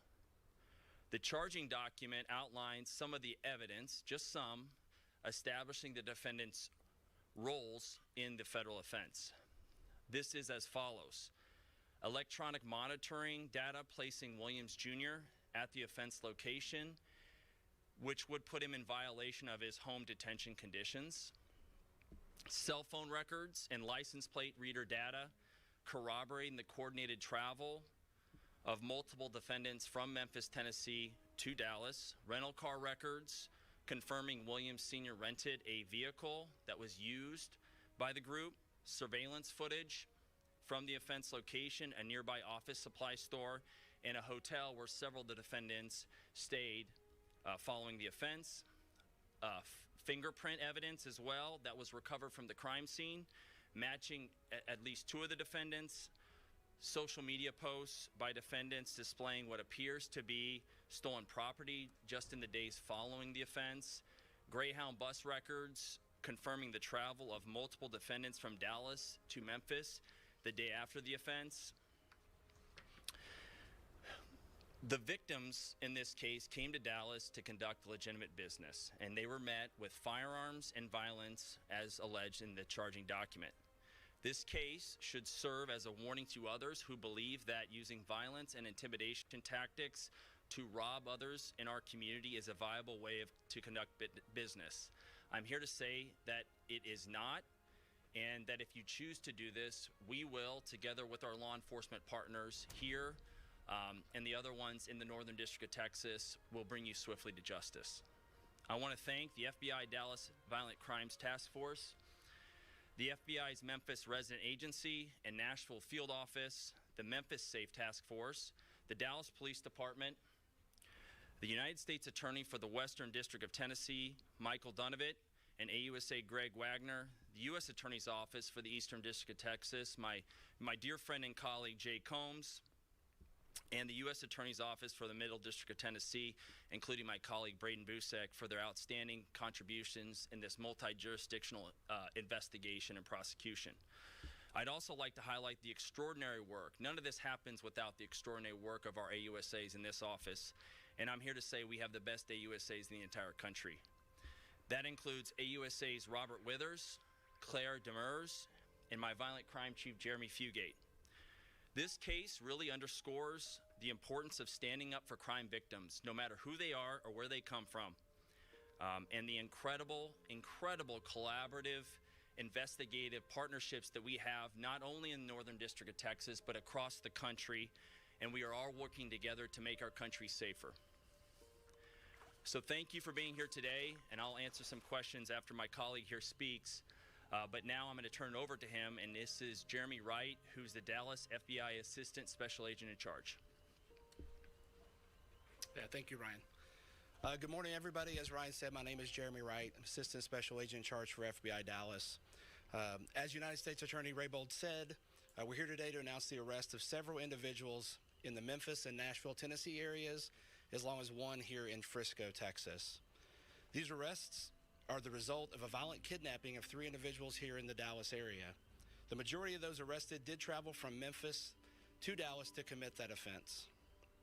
Our office collaborated with multiple law enforcement agencies and other FBI offices to carry out this investigation that ultimately led to these arrests. So I'd like to thank the Dallas Violent Crimes Task Force, Dallas Police Department, the Memphis Safe Task Force, Memphis, Tennessee Police Department, and the Shelby County, Tennessee Sheriff's Department for helping with this investigation. Violent crime does remain a top priority for the FBI, and we dedicated significant resources from here in Dallas FBI, Nashville, Little Rock, Birmingham, and Atlanta FBI offices to investigate and successfully arrest these individuals. We remain committed to investigating violent crimes like these. No matter who you are, we will fight every day alongside our partners to make our communities safer. So, thank you. And we have time for some questions. If you would just identify who you were with and your name would be helpful. Yes, sir. Kevin Reese with WFAA. Hi, Kevin. It may be in the release that you're going to send us, but can you be more specific to who these victims are and a specific location of this studio that you were talking about? I'll answer the last part first. Yes, it'll be in the complaint, and we're happy to get you a copy of that. It's now unsealed. It was off Dallas Parkway in Dallas, Texas, a music studio. That's what's identified in the complaint. As far as victims go, we won't get into, at this time, who the victims are or not.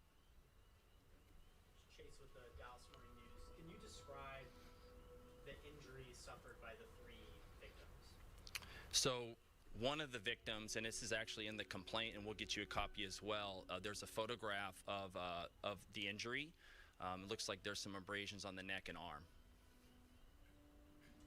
You are still seeking one suspect, you said. One of the individuals that's been charged has not had his initial appearance yet, but agents are actively working to locate and bring him to court. And I wanted to touch on that, actually. Eric Bushman with KRLD. Since there's one person you're still trying to get to come in, I guess it's not an arrest, it's an initial appearance. You had said that you're trying to work out. Because you're going public with this, are you afraid at all that that's going to hinder and eventually getting that individual in? Agents are working to find him. The complaint has already been unsealed, and a number of these defendants have had their public hearing already, their initial appearance, and And so it's already out there that this individual has been charged, and so that information is in the public record. But I trust that the agents will be able to identify this person and find them and bring them to justice. Of course, that person can turn themselves in immediately. Two questions. This is Chase with the Dallas Morning News again. So the initial incident happens in January 10th. We're here in April. Can you describe the timeline and the length of time, you know, why we're talking about this now? Because it sounds like these arrests happened recently. And then the second part of that question, did all of the arrests happen yesterday, or were they happening over the span of time that we're talking about? Yeah, good questions. I'll start with the last part. 8 of the 9 happened yesterday, and then we're still working on one more. And that was, again, a lot of those happened in Memphis. One happened in Nashville, and we're working now with our Georgia counterparts to get the last person brought to justice. Do you want to ask another question, follow up to that? Actually, after I get to come back to me after you answer the second. Okay, and remind me of your first part, sir. We had the initial incident on January 10th, Yep. here April 2nd. Can you describe and kind of characterize why, you know, that amount of time passed before there were arrests? Well, that was one of the reasons I wanted to list off some of the evidence that has been uncovered to date. A lot of this was subpoena work, search warrant work, and things like that in order to develop the investigation. And so the agents here with me, the agents out in the field, it takes a little bit of time to identify who did this offense and build a case so that we feel comfortable bringing the charges. So actually that's pretty quickly for a federal case of this gravity and this nature. And so I'm very proud of the investigative work, and it will continue from this office as well as our FBI and our local police department. If convicted of these charges, these arrests, how serious are these crimes? What do these people face? They're facing a range, so there's no mandatory minimum in this case. It's a range of punishment, and it'll be in the province of the judge, whoever gets the case.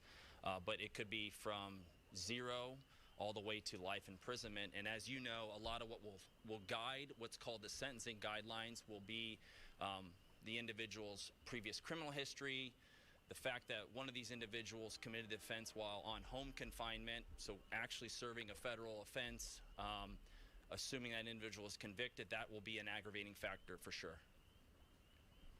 Real quick, I was curious, I know you're being quiet so far on the victims here, but could you at least tell us, outside of them being local to Dallas, were they aspiring artists? Are they known locally or even nationally? Can you at least tell us that? I'm not going to get into the victim stuff at this time. I think that more will be coming out there that will help clarify, but I'm not at liberty at this stage of the investigation to disclose that.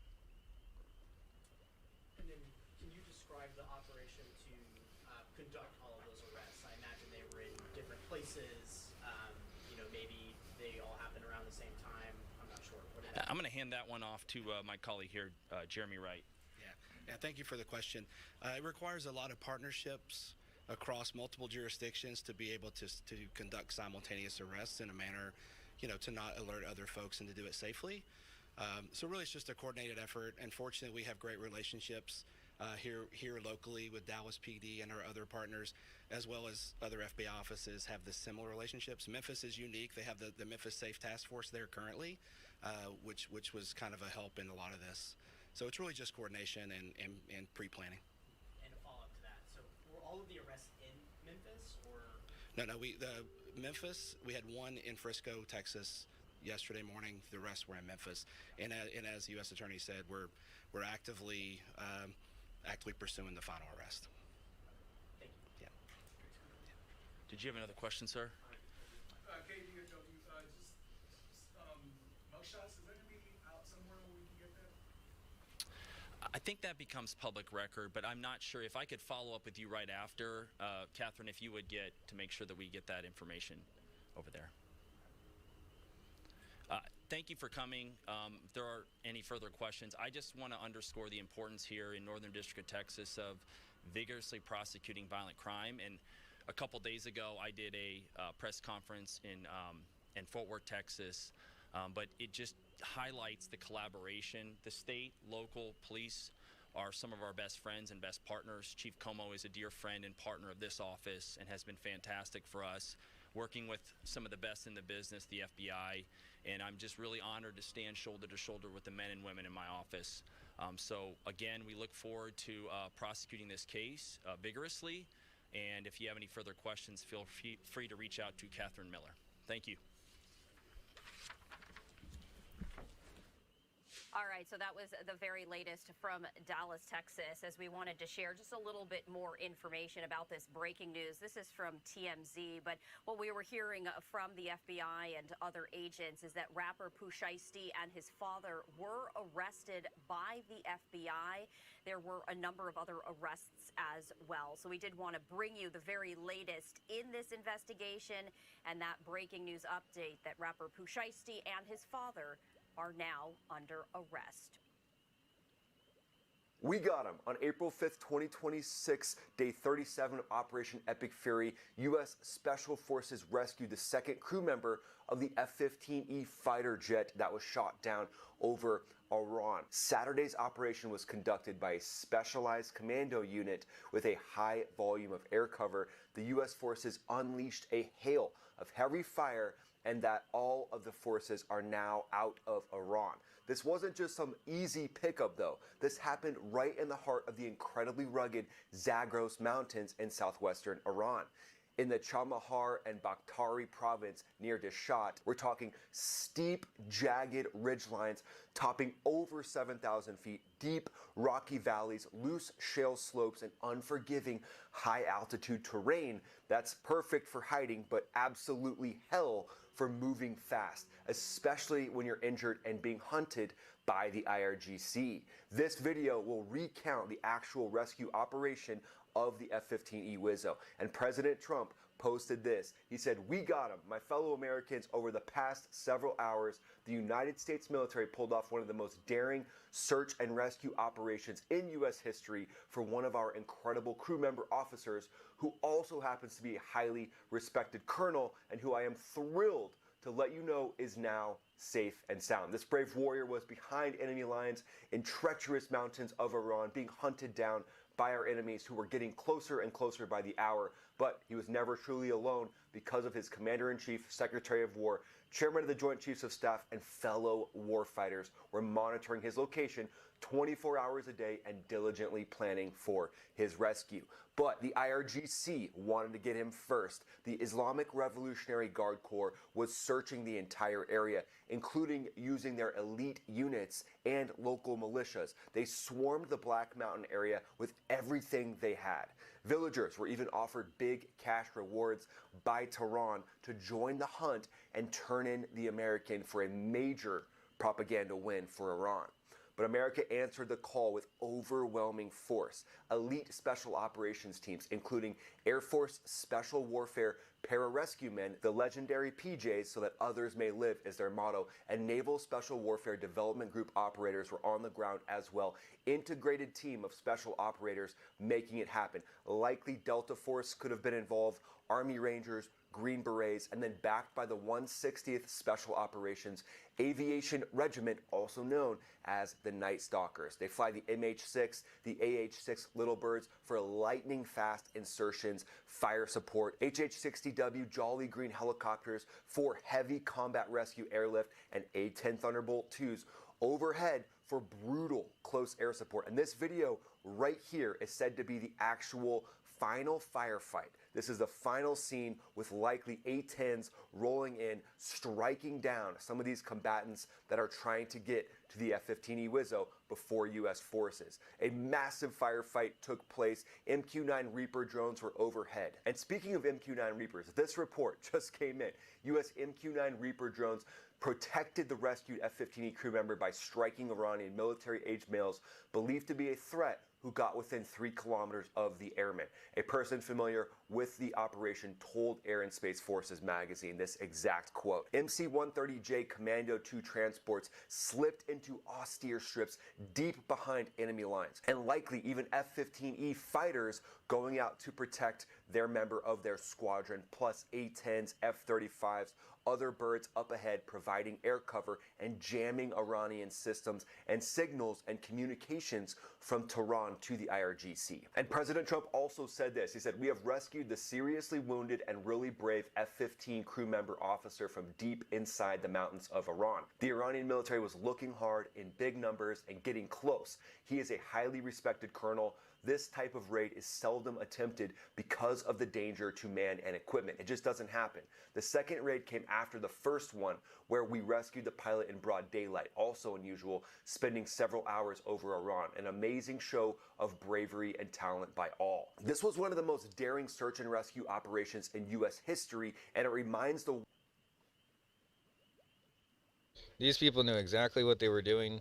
They were very well trained. It wasn't just an airman, and like people were just saying it's an airman. It's probably better to give misinformation like that than to say there's an officer sitting in the mountains somewhere. Yeah, that's great. It would be great to not give out that information if we did know that. So everybody did a great job withholding that. And it's just the fact that they let out a reward saying, no, well, you know what? He couldn't survive without the help of our own people. So they literally thought that their own people were against them and holding them in hiding, and he was literally just hiding in the mountains. I mean, this is literally how crazy these people are. They'll make up any type of story to think that their people are against them, to need to be able to cause a panic, like an internet panic. Really, people thought that this guy was a goner. Like there was no way that he would be able to make it home to see his family, and he got rescued on what? He got rescued on Easter Sunday. You can't make this up. No Americans were killed in the operation. The Wizzo First guy was rescued on Good Friday. U.S. forces proved total dominance. Today we're walking through every fact that we know and the full story of how this daring rescue operation culminated in the safe rescue of this weapons systems operator, but it did culminate in one of the biggest firefights during a rescue operation in U.S. history. And this going down is going to change everything that we've heard about U.S. Special Operations versus the Islamic Revolutionary Guard Corps. So it all the biggest firefight.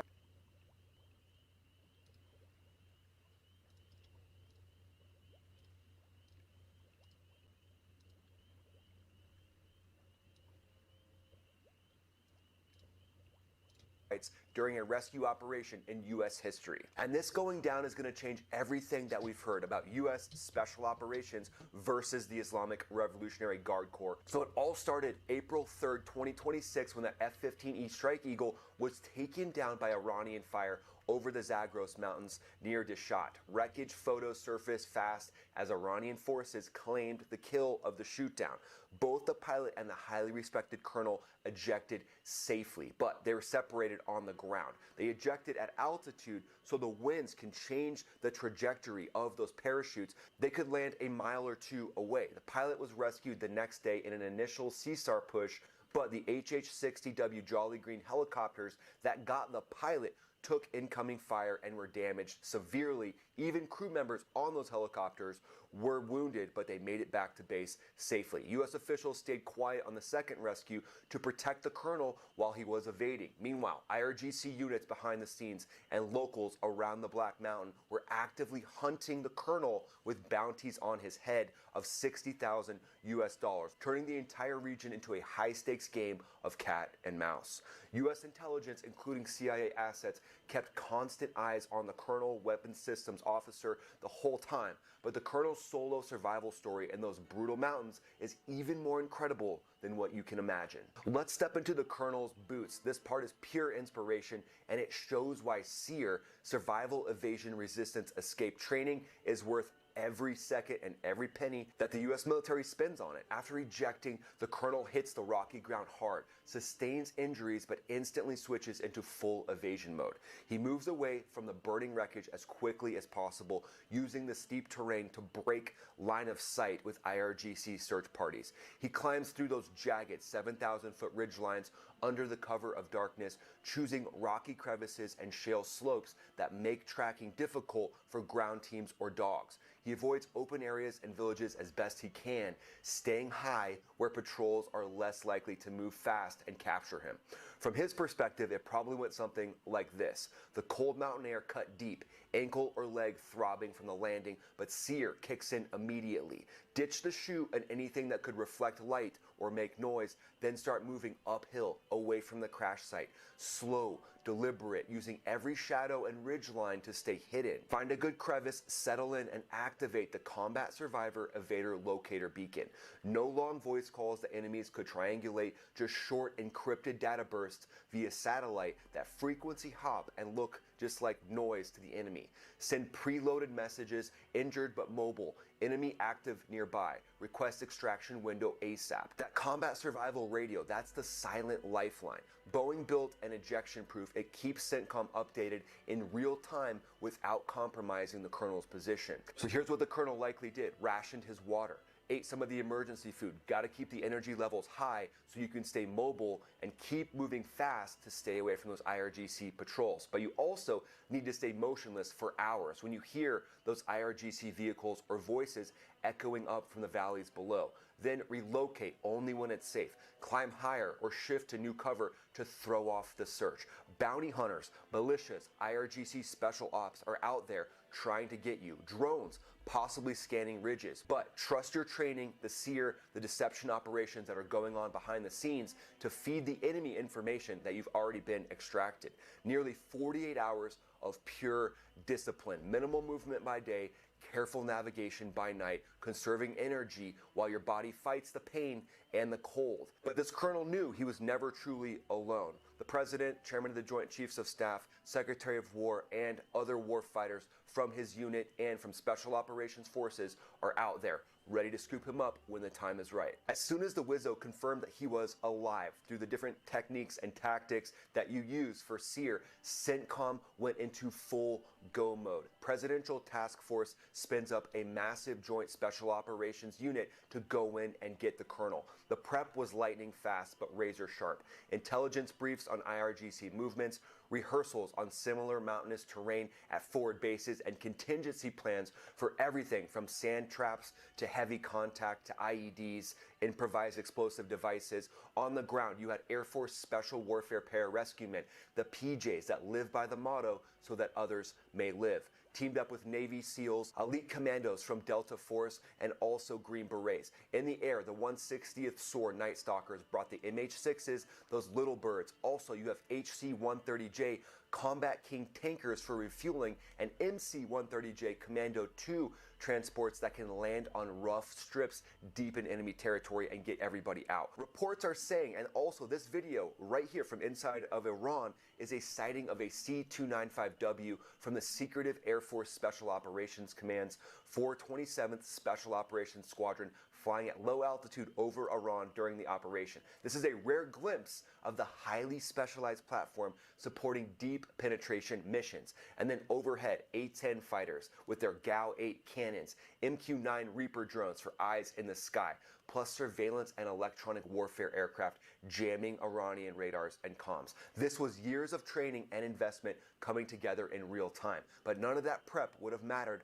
without the intense close-quarter battle that erupted once the teams hit the ground. Under the cover of darkness late on April 4th, stretching into the early morning hours of April 5th, 2026, the rescue package went in deep, straight into contested territory south of Isfahan, near missile bases, nuclear sites, and Iranian assets. Night Stalker helicopters inserted the Special Operations ground teams near the Wizzo's hide site in the mountains around Dadasht and Black Mountain.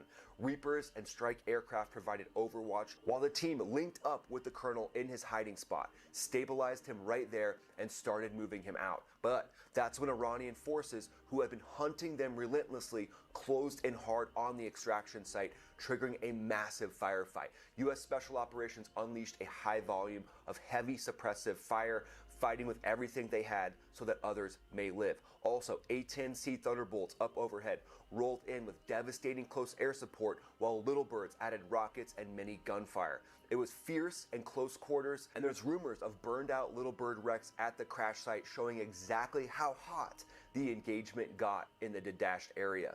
This is one of the deepest penetrations into defended Iranian territory in modern times. Iranian forces actively trying to stop the rescue, but warriors from the USA held the line. They protected the colonel and kept the fight under control. But after that firefight, the exfiltration brought its own edge of your seat drama. The rescue force, now with the freed colonel, rendezvoused at the remote, austere Ford airfield and Ford arming refueling point just south of Isfahan.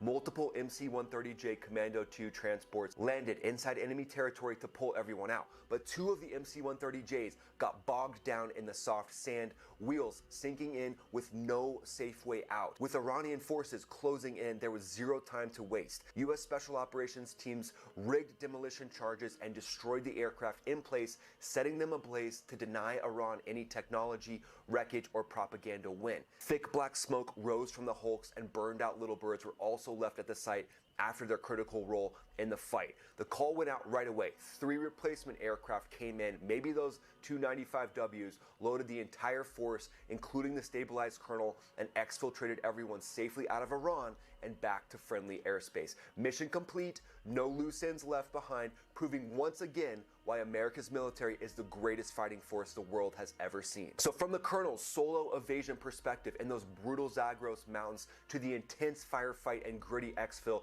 this operation showcases exactly what makes the U.S. military unmatched. Elite teams executing their operations under fire, world-class aircraft and systems delivering results, and that ironclad American commitment to never leave a warfighter behind. The Wizzo sustained injuries but is now safe in friendly territory. So hats off to the rescue teams, so proud of all the different special operations forces and the special aviation units that made this happen, as well as the fighter pilots that were up overhead protecting this whole operation, the drone operators that were the eyes in the sky protecting this weapon systems operator. My hat goes off to all these exceptional warriors that were involved in this operation. What part of this rescue operation are you most fired up about? Let me know in the comments below. Would love to hear what you think. And then go ahead and follow me on X, follow me on Instagram. I'm posting there pretty much every day. Click the link in the description. Join the Max Ready Room. I do priority replies to members in the live streams, and I'm pretty much doing live streams every day at this point. And then watch this next video that pops up right here. This is Ryan, also known as Max Afterburner, signing off. While there is no wrong way to eat a Reese's, some people have noticed that the candy has tasted differently lately. Hershey, whose owned Reese's since 1963, says that starting next year it is going back to the classic milk chocolate and dark chocolate recipe. The change comes after the grandson of the inventor of Reese's peanut butter cups publicly criticized Hershey, accusing them of cutting corners and using cheap ingredients. In a statement, Hershey says that it's, quote, committed to making products consumers love, and that means continually reviewing our recipes to meet evolving tastes and preferences. So, for more on this, I want to bring back the grandson of H.B. Reese, Brad Reese, to unwrap all of this. Brad, it's good to see you again. You're dressed in your jacket there. I love the Reese's gear. But listen, you know, we were talking about this a few weeks back. Is this the outcome that you wanted? Well, I never expected any change at all, but I think it's a masterstroke of publicity stunt by the Hershey Company, because there's so many red flags in what they're doing, saying that they're bringing it back. If they were serious, they'd do it right away. You don't think that it sometimes takes a little bit of time to start the machine going with a different recipe? You think it's something that could happen overnight? Yes, absolutely. And it's also, they've said that it's only 3%. Why not 100% of the portfolio? There's so many red flags. Well, let me ask you, so do you consider this a win? Well, the media does. And I think it's got their attention. Obviously, we have their attention, but you have to understand that the media, and especially Reese's fans, are fed up, and they're holding Hershey responsible and accountable. And that's what my whole effort was, to just document what they're doing, so that the Reese's fans would hold Hershey accountable and responsible for what they've done to the quality of Reese's products. Well, respectfully, Brad, I am part of the media. This is the media program here, Yes. And so I mean, like we're talking about this, but it's to get your perspective on this. So you don't consider this a win? I think it's a clever, very clever move by Hershey to stall, and also the CEO said he came to the decision to bring back real chocolate ingredients in the last summer. And well, if that was true, what's been going on for the last 2 months when I've been documenting this? Now they've admitted, they've confessed. And it's right there on all the wrappers and all the ingredient panels in the back of the wrappers. And everybody's realizing they didn't get a bad batch. Their taste buds aren't changing. The quality of the products are being cheapened. Brad, lastly here, I'm curious, what do you think your grandfather would say about the state of the chocolate business right now? Well, there's members of my family that say he'd be so pleased with what Hershey's doing with compound chocolate. And these are my family members. I love them, and that's their opinion, but I disagree. And I think just about all Reese's fans agree with me that the quality has to be always maintained. I'm big on innovation, but I'm big on quality innovation. I'm very big on extensions, but it has to be quality extensions. And Hershey, there's so much money for Hershey to make by making a very high quality Reese's peanut butter cup and an extension like the Fast Break, Sticks, and Take 5. There's so much money to be made, making it high quality. That what they're doing is they're stooping for pennies and passing up the dollars. The money is the quality. If they're going to cheapen it, it's going to lose. It's going to destroy the Reese's brand. All right, that's the final word. Brad Reese, thank you so much for your time today.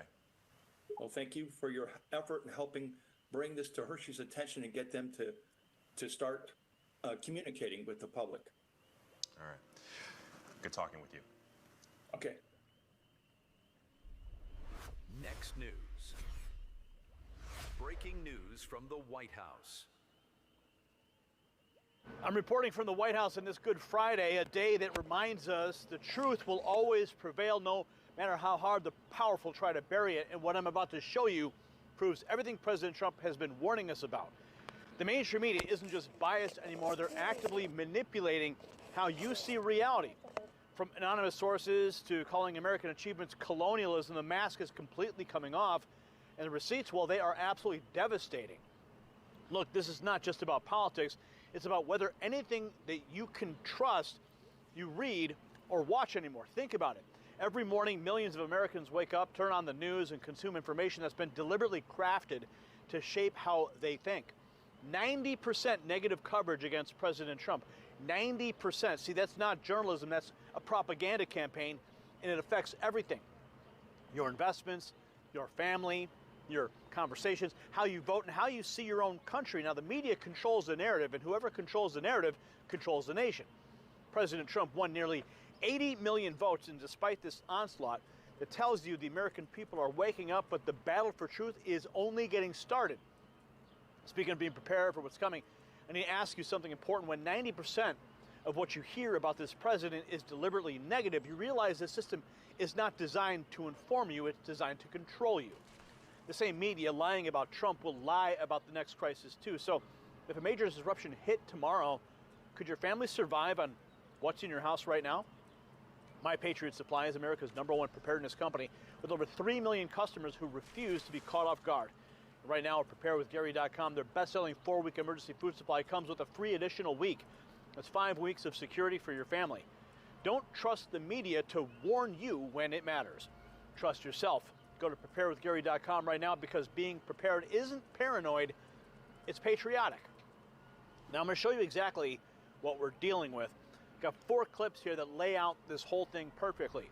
White House Press Secretary Caroline Leavitt just exposed how the fake news machine actually operates, and what she revealed should make every American furious. Watch now Caroline Leavitt pulling back the curtain on something the media never wants you to understand. She's about to explain the exact process, how they fabricate stories, who they call, and why they often don't even bother checking with the White House before publishing. 200 to 300 press inquiries a day, and what she describes will blow your mind. And we have, unfortunately, an overwhelmingly biased and liberal media in this country. If you look at, I love the Media Busters organization. They do surveys week to week about the coverage on the cable channels in this country and how they're approaching their stories and their coverage of President Trump. And it is always in the 90s, 90% or more negative against the president and our policies. And you have to imagine the vast majority of the country is consuming that. And the president says it all the time, it's miraculous that he won nearly 80 million votes in the last election. It shows that people like you, many of the people in this room with those MAGA hats on, you see through the fake news and you really search for the truth. And I see that firsthand every day. The process that the fake news goes through to write stories, it's really just such a low level of journalistic integrity. I mean, they will find anyone and call them a source familiar with the White House, and then they'll just write what that person said, like it's the truth, like it's actually happening in our meetings, like it's actually being said behind closed doors. And I read so many stories every day that are just completely baseless. Things that were allegedly said that never were said. And sometimes they don't even come to the White House for comment. That's the craziest part, and that's my biggest pet peeve. It's like, mine too. You're writing this story with all these sources that you claim know what they're talking about, and you didn't even check with the people who were actually there, who will dispute it or at least give you the accurate information. And we deal with this. Our team at the White House receives about 200 to 300 press inquiries a day from outlets across the country and the world. And every single one that comes in usually has a biased perspective that we have to sort through and run down the facts. And you can imagine it's a very arduous process. So again, a piece of advice, do not believe everything you read. If you showed up willingly to this event tonight, you probably already don't, which is why you're a supporter of Turning Point and all the great work that Charlie did and Erica continues to do, because you want truth in our media landscape today, and we need more of it. Did you catch that? A source familiar with the White House means nothing. They'll call anyone and write it up like it's gospel truth. And Caroline said they receive 200 to 300 inquiries daily, and most come with built-in bias that they have to fight through. And the craziest part, she said they often don't even contact the White House for comment before publishing. That's not journalism, that's creative writing with an agenda. But here's the thing, it gets worse when you look at how they cover different parties. This next clip features Tim Graham from the Media Research Center. He's about to expose the blatant double standard in how the media covers Republicans versus Democrats. When there's a government standoff, who gets the blame? The answer might not surprise you, but hearing it laid out this clearly is infuriating. Watch. Tim, how do you think this arrangement ultimately enables the president to continue carrying out his immigration and border policy? Well, I mean, obviously some of the House members, the House Freedom Caucus, wasn't happy with this deal at all, but it looks like they're coming to an agreement on it. Look, part of the dynamic on this is always we have a news media that doesn't punish the Democrats for holding this stuff up. So if you're standing in a line at an airport for 4 hours for the TSA, they're going to say, well, the two parties can't come to an agreement, instead of saying the Democrats are this committed to illegal immigration that they're willing to shut down Americans and have them stand in a line for 4 hours because they're that committed to illegal immigration.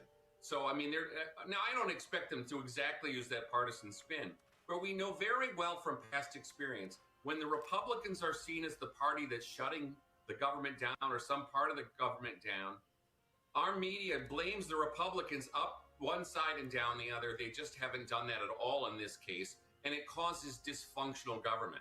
Tim nailed it. When Republicans push back, the media hammers them relentlessly. But when Democrats literally cause Americans to stand in TSA lines for 4 hours because they're protecting illegal immigration, the coverage becomes both parties can't agree. That's not reporting, that's running cover. He said it causes dysfunctional government, and he's absolutely right.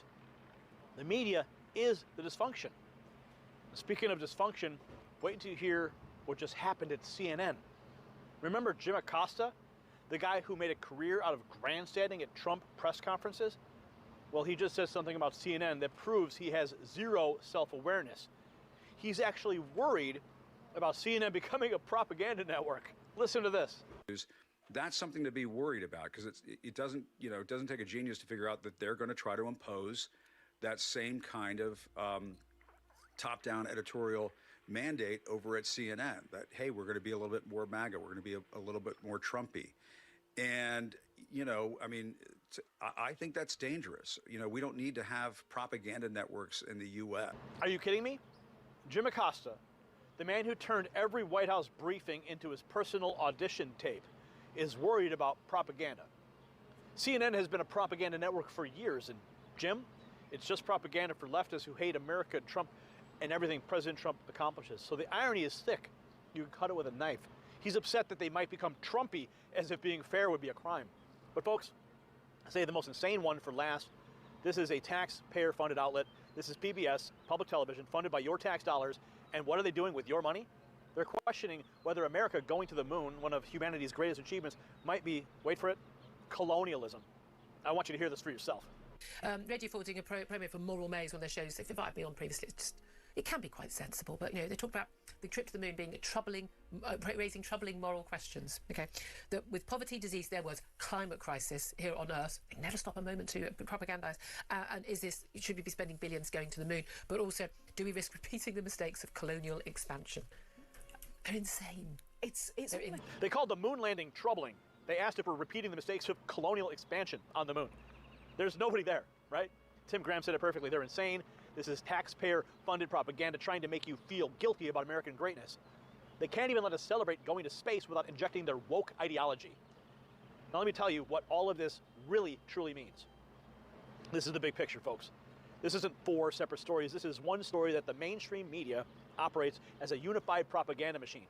They use fake sources to create fake narratives. They apply different standards to protect Democrats and destroy Republicans. Former anchors lecture us about propaganda while swimming in it themselves. Taxpayer-funded networks call American achievements colonialism. This is coordinated, this is deliberate, and President Trump has been calling it out from day one. The fight for truth, the fight for who controls the narrative, this is the battle of our generation. And the fake news media is terrified because Americans are waking up. Nearly 80 million people voted for President Trump despite 90% media coverage. Negative. That means their stranglehold on information is breaking, but we need your help to keep exposing them. So share this video with everyone you know.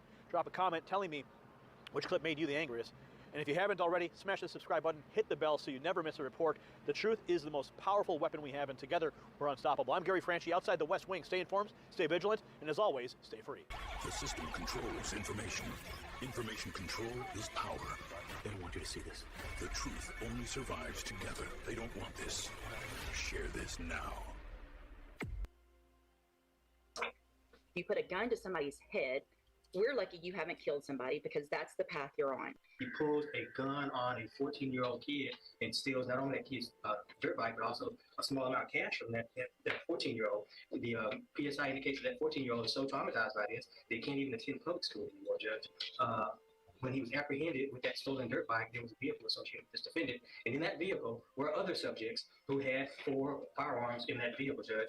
And as if that was not bad enough, he goes on to brag about this criminal activity on social media. And if that wasn't bad enough, Judge, he goes on to taunt the victim of the UUMB on social media as well. Judge, he is youthful, I'll acknowledge that. He does not have any adult criminal history, Your Honor, I will acknowledge that. But Your Honor, what he has engaged in is beyond the pale. He needs prison time, in my opinion, Your Honor, and that's what we're asking this court to do. If somehow, in any way, shape, or form, the court's considering community supervision, we'd ask for shock probation, some prison time up front, and then shock him out on community supervision.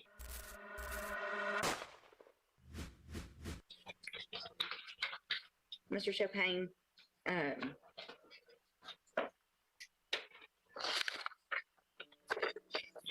these cases for me with kids your age are so hard.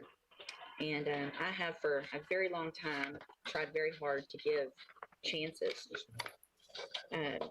But all of the guns and the riding around, and so you're January 2019, you're put on January of 2019, you are put on probation, juvenile probation. You violated it 1, 2, 3, 4, 5, 6, On your 7th time to violate, they finally sent you to TJJD, right? 7 times you were given an opportunity. You go to TJJD, obviously you're not there very long because you get out, and then in December of 2022, you commit an unlawful carrying a weapon, evading arrest or detention, and you're again put on probation. You're given another opportunity in January of 2023. So in this year, you were put on probation for a gun case and an evading case. While you're on that probation, after you've been to TJJD, you commit these 3 offenses while you're on probation.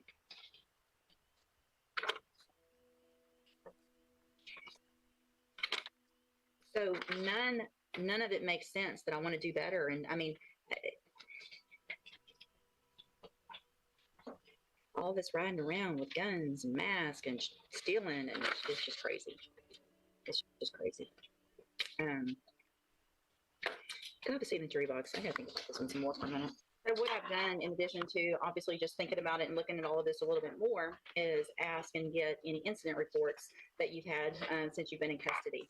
And Mr. Chopin, I appreciate Mr. Lewis and what he's done and the arguments he's made for you. And like I said before, it really kills me to what I feel like I have to do to you young people. But we are in Jefferson County tired of young people running around here with guns. You put a gun to somebody's head. We're lucky you haven't killed somebody, because that's the path you're on. You've had opportunities at probation, and unfortunately those haven't worked. You've actually already had 2. You were sent to TJJD, you got out, you still committed offenses, and then you got probation again, and then you're here. So all this talk of I want to do right and I'm going to do better is just a bunch of baloney. The way you can't follow the rules in jail shows me same pattern. You can't follow the rules. So at this time, in cause number 23 DCCR 0993, I'm going to find sufficient evidence to find you guilty, and at this time find you guilty of unauthorized use of a vehicle. I'm going to sentence you to a term of 2 years in the state jail prison.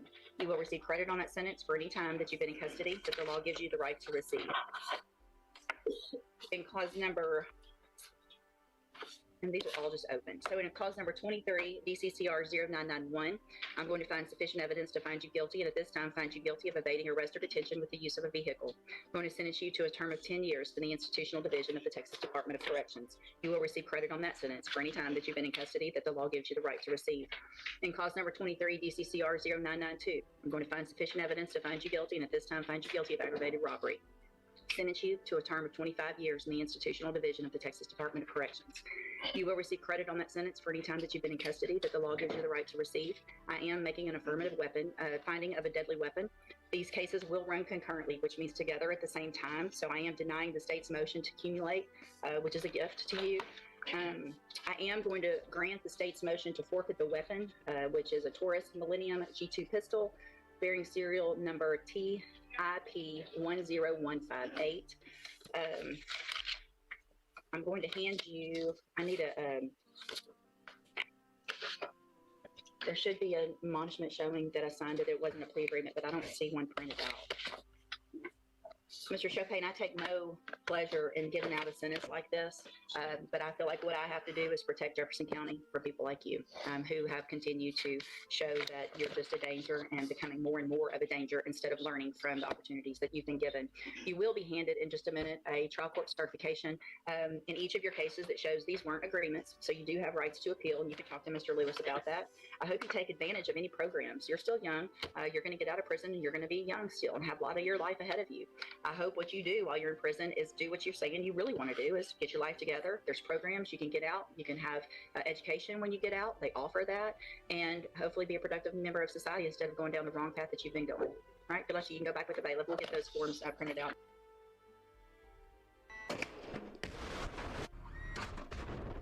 After the U.S. recently exposed flaws in China's air defense system, there have been increasing questions about the reliability of its radars, links, and nodes. Meanwhile, Beijing has highlighted the story of a female officer, Xu Meiduo, who is said to have used mental arithmetic to solve a problem during a training exercise. The story portrays Xu as a hero. During a training session, she reportedly encountered a fire control failure. Using quick mental calculations, she recovered critical parameters and helped launch a missile successfully. successfully hitting the target.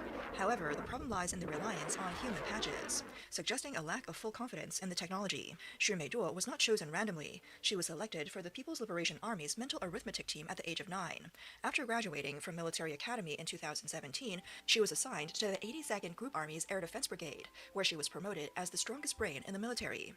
This is not a spontaneous piece of propaganda.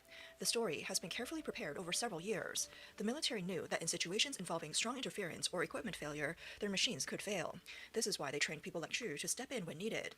The underlying issue is clear. There is a lack of confidence in the system itself. What's hidden in military propaganda? Let's start by highlighting the most misleading part of the military's narrative. The scenario likely involves a failure in the fire control system, not the radar. The radar probably still provided basic data, such as the target's position, height, and distance. The problem occurred when the data from the radar couldn't be properly transmitted to the launch system. At this point, Xu Meiduo used mental calculations to recover the missing data and temporarily fill the gap. While this is technically possible, the military's propaganda doesn't explain it that way. Instead, they present a scene where, after the alarm sounds and the screen goes black, Xu quickly moves the beads of an abacus, and the missile is launched. They turn a technical failure into a story that, even when the system fails, the human brain takes over, and the system remains stable. In reality, this is not how things would unfold in combat. For example, in Iran, the US military targets all components of the system: radar, data links, and command nodes. In such a situation, basic parameters may not even be accessible. Without data, no amount of mental arithmetic would make a difference. The key flaw in the military's message is not exaggerating Xu's abilities, but deliberately omitting the critical details. They don't explain where the failure happened, whether the radar was still working, or if the data link was intact. They leave viewers with a misleading conclusion. When the machines fail, the human brain takes over. There's another important point they failed to mention. Xu Meiduo is part of a field air defense unit, not one of the long-range, high-profile systems often showcased in the media. This is not the most advanced system, but a more basic frontline system. It's more likely to show weaknesses when used intensely. Systems like the Hongqi 17 are short-range, highly mobile, and designed for point defense. These systems are used regularly, and over time, parts wear out, and software updates are infrequent. When a failure occurs, the frontline units are the first to notice. The growing pressure of securing components only makes things harder.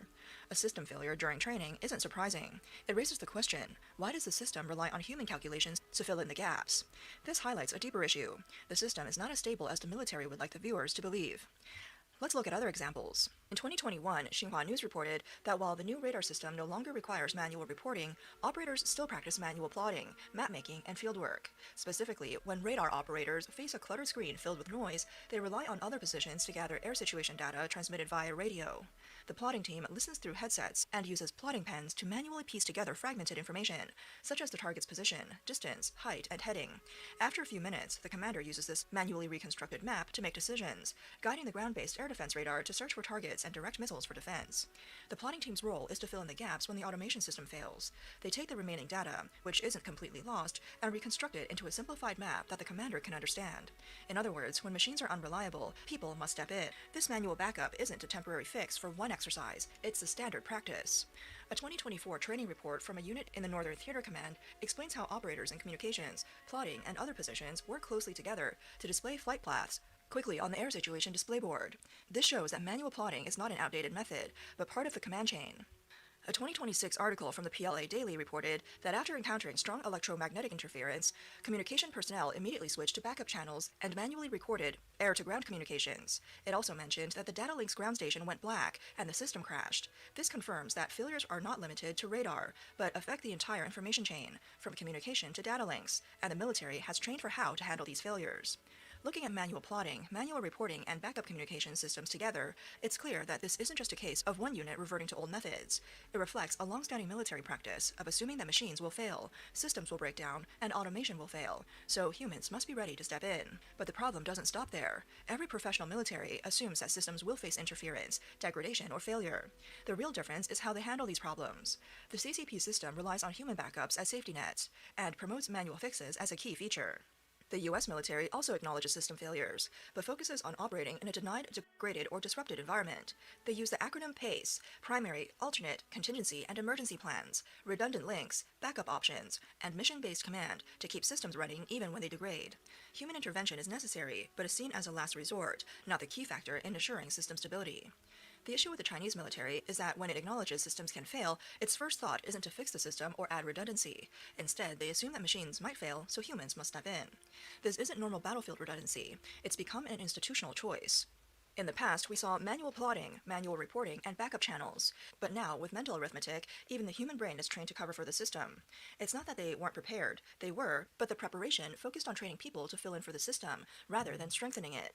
The costs that should be borne by the system are carried by human capabilities, compliance, and endurance. At its core, this reflects a lack of confidence in the technology. The system itself knows that it still hasn't fully resolved certain problems. The CCP's approach to technical issues can be summed up by its slogans: if conditions aren't right, make them right. This leads to a flawed solution, relying on humans to cover up technical failures rather than fixing the systems themselves. When the technology fails, this approach has been a long-standing practice for the CCP. The issue isn't just that mental arithmetic has been emphasized in propaganda. What's more concerning is that it was never originally intended for combat scenarios. The PLA's mental arithmetic team was established in 1994, mainly for logistical, financial, and auditing purposes. At the time, it made sense to use mental arithmetic for calculations, speed, and efficiency. However, as technology advanced and systems grew more complex, the need for mental arithmetic should have lessened. Instead, as systems became more complex, the military began relying more on people to fill in for machines. This highlights a deeper problem. While the system may have modernized, in practice, during high-intensity training, or in situations with strong interference and equipment failure, things don't run as smoothly as the propaganda suggests. When something goes wrong, it's not always clear where the failure occurred, and even if the problem is identified, there's no clear way to fix it. Can replacement parts be sourced quickly? How are broken modules repaired? Who handles software issues? The system lacks clear solutions to these challenges. If the system were truly robust, it would require changes in interfaces, software, power supply, cooling systems, training, maintenance, testing, and coordination. These improvements would need to be verified under high interference conditions to expose vulnerabilities and ensure the system can continue running when damaged. This process is costly, time-consuming, and requires accountability at every level. When things go wrong, there are always questions. Why did it happen? Who approved it? Where were corners cut? The more complex the system, the responsibility for procurement, evaluation, and distribution of equipment rests with higher levels of management. If standards are relaxed or the equipment is subpar, issues often become apparent during training and exercises at lower levels. When the problem is raised to higher levels, it's no longer just a matter for one squad or platoon. It's a problem within the entire system, and will likely draw attention to procurement, evaluation, maintenance, and who made the decisions. In such cases, it's unlikely that the issue will be addressed. More often than not, the person raising the issue will be silenced before the system's fixed. At the lower levels, the task remains to complete the mission, meet training standards, and finish exercises. When the equipment fails, the priority is to address the immediate problem, not the underlying cause. Over time, this means relying on manual plotting, reporting, or backup channels. Eventually, even mental arithmetic, intended for administrative tasks, gets pushed into military roles like artillery, missiles, and air defense. The increasing use of mental arithmetic in these roles underscores the failure of the system. If leadership focused more on improving equipment, these risky situations would not be necessary. However, this approach is cost-effective, fast, and works well for propaganda. The mission gets completed, and once the issue is covered, the flaws in the systems are presented as human achievements. The narrative is shaped to place the pressure and costs on individuals, while the glory goes to the propaganda. Ultimately, no one questions how money is spent, how resources are allocated, or where equipment reliability fails. All the pressure falls on those at the bottom. The PLA's mental arithmetic team has been recruiting young people with a talent for numbers for decades. Xu Meiduo is not the only one. She is part of a long-standing system that recruits, trains, and places individuals into lower-level positions, such as air defense, artillery, and missile units. Mental arithmetic has evolved beyond just a competition. Over time, it has been integrated into the operational system, becoming a unique form of human backup. Xu Meiduo is simply the one who has been pushed in front of a camera. Her resume is impressive. She began practicing mental arithmetic at a young age, joined the PLA team at 11, and became the national champion at 12. By the following year, she was the world champion. Over the years, she has won world championships, 4 second-class merits, 3 third-class merits, and has been recognized as the National March 8th Red Banner holder. She has appeared on CCTV and is known as the strongest brain in the Army. Such a record, in less than 9 years old, would be unimaginable in any other military profession. But what has the system really given her? According to official records, after graduating from the military academy in 2017, she was assigned to the 82nd Group Army, starting as a platoon leader and eventually becoming an assistant officer. In official reports from 2024 and 25, she is still listed as Captain Xu Meiduo. Meanwhile, she continues to participate in competitions, win awards, and appear in media as a model. The issue is that these activities don't hold much value in the system's standard promotion structure. Competing in tournaments isn't the same as leading troops, fixing technical issues isn't a major achievement, and appearing on CCTV doesn't translate to real command or organizational roles. Her talent is genuine, and her effort is real. But despite this, her career hasn't truly progressed. Instead, she has become a tool, easy to showcase, easy to film, and perfect for military propaganda. When the system needs to prove that traditional skills support modern warfare, she is called upon. When they need to demonstrate that the system can function even when it fails, she steps in. When they need a face for military promotion, she is put in front of the camera. But if a real conflict were to break out in the Taiwan Strait and U.S. electronic warfare capabilities fully engaged, putting pressure on the entire defense chain, what would Beijing rely on? Could one Shumei replace a fire control system? Could 100 Shumei replace an entire defense network? Everyone knows this wouldn't work, but no one says it, because this prodigy still has value. She can be showcased, filmed, and used to maintain morale. The only thing she can't do is withstand real electromagnetic suppression.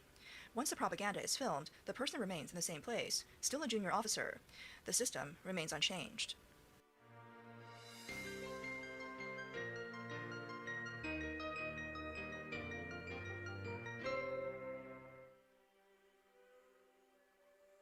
Oh wow, the second pilot was found? The second pilot has been located, evacuation in process. Context. So they did shoot down an F-15, I did see this. The missing F-15 jet pilot, don't worry, we'll find him. Iranian state TV put out a request that if anyone found these pilots, they would offer a reward of $60,000. Dear and honorable people, please, if you capture the enemy pilot or pilots alive, hand them over to the police. This is you getting paid. You will receive a precious prize. Oh, this is them shooting at them. Is that it? Bang, bang, bang. So the pilot's been located, announcing this after multiple reports of activities and clashes within the region. Reports of a U.S. helicopter activity over southwestern Iran. They completely locked out the White House for the last 48 hours to focus on this. Twitter had a collective melty thinking Trump died. What's that, like the third time this year? How did you find out over the weekend that you were dead? You see that? No. How did you find out you're dead? Villagers and armed tribesmen reportedly converging on a house where the missing F-15E crew member has allegedly taken shelter. IRGC and convoys racing towards the downed pilot. I wonder what's actually going on here. It's hard to know what's really happening. The U.S. Air Force F-15 weapons system officer has been recovered and alive after ejecting over Iran yesterday, journalist Jack Murphy reports. The WSO was evading capture on the ground as Iranian forces searched the area with a, quote, massive firefight. Good news for once. Holy shit, man. Again, all this is unconfirmed, but I sure hope it happens. As Aswan went offline, we got multiple confirmations. Same source confirmed all friendlies are out and required an additional Delta element to secure the extraction. A U.S. government official told Al Jazeera the second crew member from the downed F-15E has been recovered after a heavy firefight. Also Fox News with direct confirmation. The second crew member of the downed F-15E fighter jet has been rescued, and he and the members of the rescue team that extracted him from behind enemy lines in Iran are all safely out of Iran. The weapons system officer used the SERE, Survival, Evasion, Resistance and Escape training to evade capture, hiding on an elevated ridge after hiking away from the wreckage and putting out an emergency beacon. U.S. Special Operations Rescue Forces took part in the complex layered mission to both find the crew member and also keep the Iranian forces who were hunting the American weapons system operator at bay. Fox has learned there was fighting on the ground, but no Americans killed during the operation.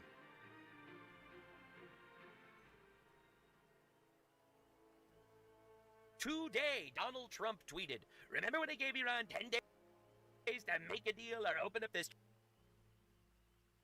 Strait of Hormuz? Time is running out 48 hours before all hell will rain down on them. Glory be to God. Death to the..." All right, I'm not gonna put words in the man's mouth here or anything. All right, I'm not gonna do that. I'll just, say it myself.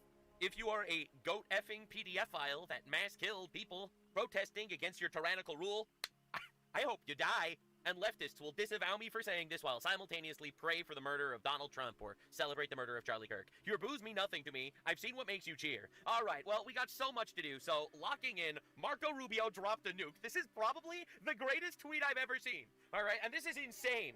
Until recently, Hamideh Soleimani Afshar and her daughter were green card holders living lavishly in the United States. Afshar is the niece of the deceased Iranian Major General Qassem Soleimani.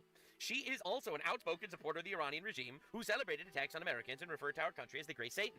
This week, I terminated both Afshar and her daughter's legal status. They are now in ICE custody, pending removal from the United States. The Trump administration will not allow our country to become a home for foreign nationals who support anti-American terrorist regimes. Assad, my guy, coming to kill you! No, I'm kidding. But the reality is, this is setting a phenomenal precedent. It's something I've said from day one of Trump's turn. You gotta remove every single green card, every single visa, and denaturalize every single citizen who came to this country promising to abide by our rules and our laws, to be to fight against enemies, domestic and foreign. If they support a terror organization, they violated quite literally their immigration, for sure their immigration oaths, but also they've absolutely they don't need to be getting a green card from the government or a visa. We can revoke those at any time, and they've proven themselves to be a threat. So honestly, I think we're going to see this as a precedent moving forward. We're going to be seeing a lot of deporting terrorist-supporting people, probably largely in colleges and shit. This is literally a step in the door, and who could disagree with him, right? Who could disagree with him that we should be deporting people who literally cheer on a regime that is killing us as we speak, all right? Honestly, this is absolute cinema, colossal Rubio W. Now, That's not the only colossal W we've been taking. So Donald Trump made this tweet. Many of Iran's military leaders who have led them poorly and unwisely, true, fact check, true, are terminated, along with much else, in this massive strike into Iran, President Donald J. Trump. All right, so this is the strike, as you can see. Can't really see much, but this is Tehran. It's dark, and kaboom. And apparently that took out a whole lot of Iranian leaders. Pretty diabolical. Pretty diabolical stuff. Babe, what time is it, honey? It's 3 past Ayatollah. It's three Ayatollahs past 2. All right, anyway, so Europe is currently trying to do their absolute best to back the wrong horse here. They're trying to back Iran because they're such libcucks. Slaves! That's right, slaves to their Muslim populations that they imported, and now they have to appease and, like, you know, to get their votes. All right, they are literally backstabbing not only a true ally like the United States, not only someone who makes up 70% of all of Europe's military defense, but also someone who has the power to say, fuck off, I don't want to have anything to do with you anymore. And Rubio is saying just that. When we need them to allow us to use their military bases, their answer is no. Excuse me? Then why are we in NATO? You have to ask. Then why are we in NATO? This is signaling something really big. A question, why do we have billions and billions of dollars, hundreds of billions of dollars, over the years, trillions of dollars, and all these American forces stationed in the region, if we can only use it, in our time of need, we're not going to be allowed to use those bases. Excuse me? So I think there's no doubt, unfortunately, after this conflict is concluded, that's right. we are going to have to re-examine that's right. that relationship. We're going to have to re-examine the value of NATO and that alliance. Yes, we will. Ultimately, that's a decision for the president to make. And you'll have to make it. We're going to finish the job here. As I said, we're very, very close to achieving our objectives on all of these things that I've outlined. But I do think, unfortunately, we are going to have to re-examine whether or not this alliance that has served this country well for a while is still serving that purpose. Fantastic point, Mr. Secretary of State Marcus Rubius, the first of his name.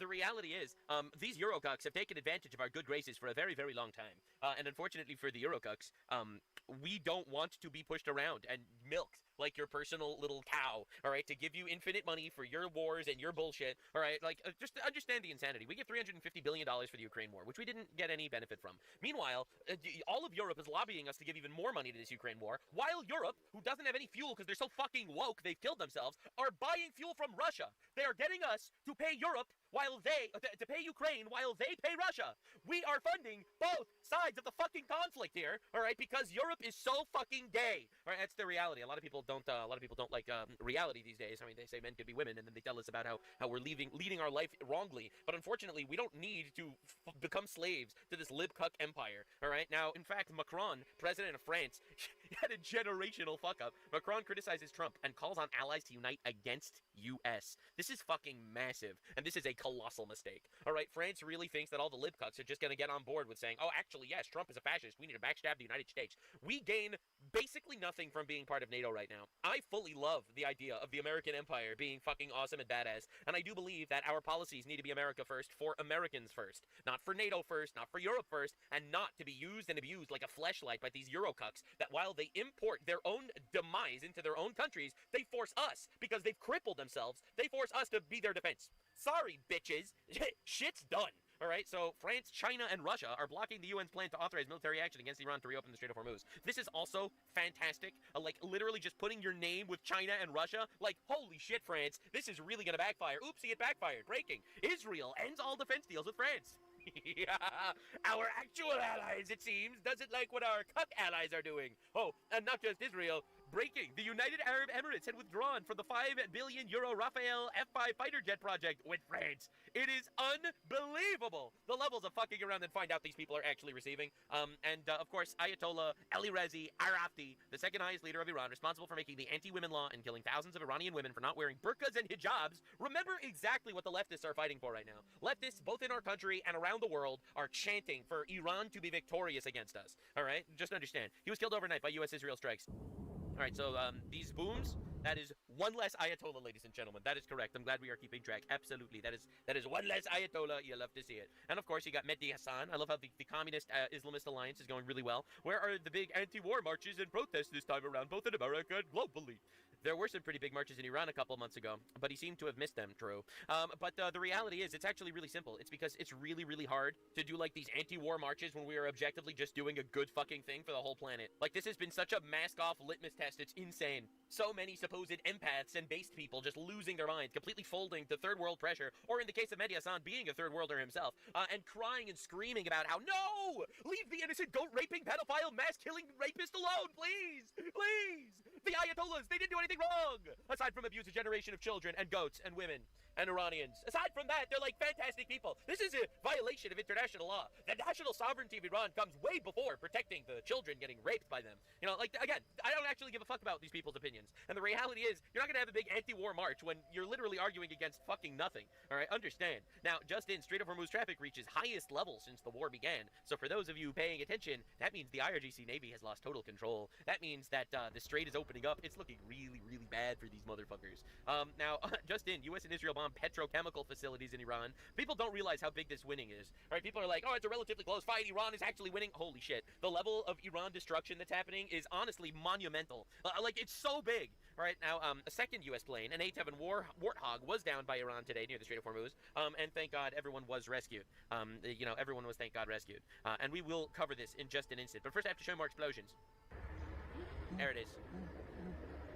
God damn. You have 40... I love how you have, like, the one Iranian citizen literally just coming in the background while this is all going down. Anyway, bro, this is insane.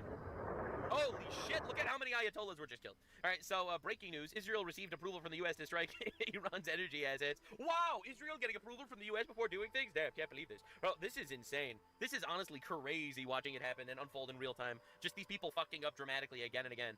Child soldiers. Iran's Islamic Revolutionary Guard Corps launches a recruitment drive targeting children as young as 12 for combat and patrol roles, human rights groups say. Wow, fantastic stuff. Look at what the leftists are defending, man. Actual child soldiers. This is perfect. Like, I love how just cartoonishly evil Iran is. They bomb their own people. They bomb their neighbors. They massacre their own protesters. They like, literally get child soldiers. Well, they are cartoonishly perfectly evil. The leftists running to defend them and the Islamists running to defend them really make it very obvious what side of civilization they're on. It's honestly heartbreaking. Now, of course, I'm really glad that we have Tucker Carlson covering the real issues, like how Father Chad Ripperger spent his life as an exorcist. It's clear to him that demons are in charge of parts of American politics. Really glad we could have a serious journalist address the fact that America's run by demons for far too long. I'm really glad that we were able to have this going on. Guess if he ties it back to Israel. Anyway, just to show you the level of propaganda that we're dealing with on a daily basis, this is a tweet with 110,000 likes. Israel wants to live in peace with its neighbors is the biggest lie of all time. This is the West Bank. It's the West Bank. No Hamas, no war, yet attacked like this daily by settlers, backed by the IDF, paid for by the United States, savagely violent. Anyway, this was Arabs. This was Palestinians attacking other Palestinians in Hebron. That happens a lot, you know, because most of them are, most of the terrorist attacks in the region are actually run by Palestinians. They're just an incredibly violent people, objectively. I mean, Israel literally passed a law to execute terrorists that murder people, and the UN was like, no, this is racist against Palestinians. What do you think that fucking says about Palestinians? All right, now, again, they do this too. Concentration, extermination camps for Palestinians. I love how Palestinians just became like the Trojan horse for random third world AI slop videos. They are untouchable. They are elected officials. They kill as they please. We are subhuman to them. Today is Palestinians. Tomorrow it could be you. The Zionists, look. No! Look what the Zionists did to Palestinians. Oh my God. Anyway, actually, that video is not a Palestinian concentration camp. Fact checkers have determined it shows patients from the Awaz Drug Rehab Center in Pakistan from 2024. This is literally every day. This was going super viral. Like, and we have to deal with shit like this every single day. These are the people, by the way, these are the retards that are telling us that Iran is winning the war. All right, but speaking of, we have to look at what happened. Tragedy happened. They shot down a plane, and we don't know where the pilot is. So they did shoot down an F-15. I did see this. The missing F-15 jet pilot, don't worry, we'll find him. Wow, dude. Because right now, even the Iranians like that hate their government might find him too. For all you know, he's going to be found by like actual like Iranian like militias that hate the Islamic regime. So there are two people in the jet. Can confirm with well-placed sources that one of the crew members of the F-16E has been rescued and is safe at this moment in time. Like, I'm gonna be real. I'm surprised this hasn't happened more. Like, they've done like what 10,000 fucking bombings. Yep. So keep the oil, anyone? What does that even mean? There were two search and rescue helicopters that were being refueled mid-air in daylight. That would suggest, again, an urgency to that search and rescue mission. I mean, if the Iranian media, like, what they want right now is they want to be able to get that pilot so they can parade him around. That's what they are. No, they love hostages. What are you talking about? The Houthis take hostages, Hamas takes hostages, Hezbollah takes hostages. Of course they want hostages. By the fact that we don't know where he is, it means that the Iranian, the IRGC doesn't have him. I mean, I think that's pretty obvious. Already did. Remember whenever they captured those guys, like whenever Obama was president, and then Obama gave them a bunch of money? It seemed like it was probably like Obama gave them $1.8 billion, totally not to free the hostages because he doesn't negotiate with terrorists. He just did it at the same time that they released the hostages. And that's probably what they'll try to do again. Now, Iranian state TV put out a request that if anyone found these pilots, they would offer a reward of $60,000. That's 10 million local currency. That's it? That's it? They're broke as fuck. What do you mean that's it? The people protested because they're broke, because they spent all their money on terrorism. Iranian state TV claims a U.S. fighter jet went down and the pilot ejected. Provincial law enforcement announced the enemy American Zionist F-35. Apparently it wasn't F-35, but okay. The pilot or the pilots of this fighter may have landed in 2 of the places, I guess, in Iran. All tribespeople and villages are requested to cooperate. Dear and honorable people, please turn this guy in. Please, if you capture the enemy pilot or pilots alive, hand them over to the police. This is you getting paid. You will receive a precious prize.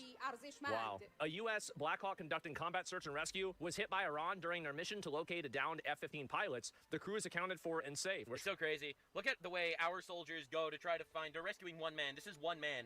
And people are going on these dangerous missions trying to rescue him because our people actually matter to us. Because human life actually matters to us. And we're dealing with a regime that massacred 40,000 of their own people, like, in a couple days. It's just unfathomable that we're dealing with a death cult. And we have the left siding with the death cult. The humanitarians and the empaths are all siding with the death cult. Struck by Iranian surface fire, but service members are safe. So does surface fire mean like they just shot a machine gun at them, or like an AK-47, or does that mean that they actually have? I mean, probably. I mean, probably. We obliterated most of their air defenses at this point. But like, yeah, probably. Like, you know, anti-air missiles. I don't think they have any. any. Iranian police firing small arms at a pair of USF searching for the dead. Oh, this is them shooting at them. Stop. Bro, they're shooting at a helicopter with pistols. Is that it? They're sustaining heavy fire! Sustaining heavy fire! Load the donkeys! We make for war! We march at dawn! We ride at dawn! Get the camels in gear! They got him. They got him. Bang, bang, bang! Oh, fuck you! Get out of here! Get out of here, man! Yeah. Good job, guys. This is like the episode of Dragon Ball Z with the fucking farmer with a shotgun goes up against Saiyan aliens, you know? Like, alright, dude. Arms can't reach. Oh, there's another one. Shoot at him again. I wonder if it really does any damage to those airplanes. I mean, I would assume not, right? I mean, think about, like, you're Iran. You, somehow, a plane goes down. Maybe you shot it down, maybe you didn't. Let's assume you shot the plane down. This is your big chance to capitalize. Yeah. All hands on deck. I mean, to be fair, this is literally just we're obliterating them in real life, and they're using, like, this AI alternate reality to convince Pakistanis and leftists that they're actually winning. Bring the RPGs, get the fucking lawnmowers, fly them up there. Like, if I was them, that's what I'd do. What is this? The pilot made contact? Oh, shit. Apparently this just happened. These pilots, one of them has been rescued, and the other one, it's possible, has been rescued, and there's a delay in us getting information. Yeah, they're probably not going to say if he's rescued until they have all the other airplanes and everything else gone out of the airspace. They want to make sure that all the pilots who are flying much, much lower, that they are all as safe as can be before they tell us what exactly is going on. So yeah, I think that makes sense. I was told about an hour ago that we should expect something soon from CENTCOM. Still waiting on that, which tells us that stuff is still probably going on the ground there. So stuff is going on. Very, very deep words. Anyway, breaking. White House calls a lid, meaning President Trump is not expected to appear publicly for the rest of the day. All right, all of a sudden, everyone is like, oh my God, he's dead! Because, you know, Biden disappears for like 6 months, and everyone's like, all right, whatever, he's just doing things, we don't care. Trump literally is like, hell, I don't want to talk to reporters for like 4 hours, and everyone thinks he's dead. Anyway, he was confirmed not dead. Fantastic news, love that. But also, this means something big is fucking happening. Because my guy likes making threats, and he likes keeping promises. Time is running out. 48 hours before all hell will rain down on them. Glory be to God. I mean, to be fair, he did warn them. He did want to make a deal with them. They refused. This is a skill issue on their part. I know this is going to be a controversial take, but I think killing terrorists is actually fucking awesome. One important note, though, and I think not enough people are addressing this the way it is, it's very, very likely that all these peace talks were kind of a ruse. It means, what I mean by that is, it seems like all these peace talks are like, I want to make peace with you, and then the list of demands is just, like, absolutely unreasonable. Now, if they agree, then hell yeah, they agree to unreasonable demands, and if they don't agree, it means we get to say that, oh, well, we tried to make peace, they refused, now we're going to blow them to hell, and Trump is using all this time to position the military to blow them to hell. I feel like both of these are very likely realities and scenarios, and I guess time will tell. Time will tell if we blow them to hell. Very excited to see leftists and third worlders screaming, no! Leave my rapist, pedophile, terrorist government alone, Iran! Iran, you're fighting on behalf of the whole world now. Assad, Piker, and Sneeko having a suicide pact going on, losing their mind. All right, this is gonna be awesome. Pray for our troops. Now let's kill some fucking terrorists.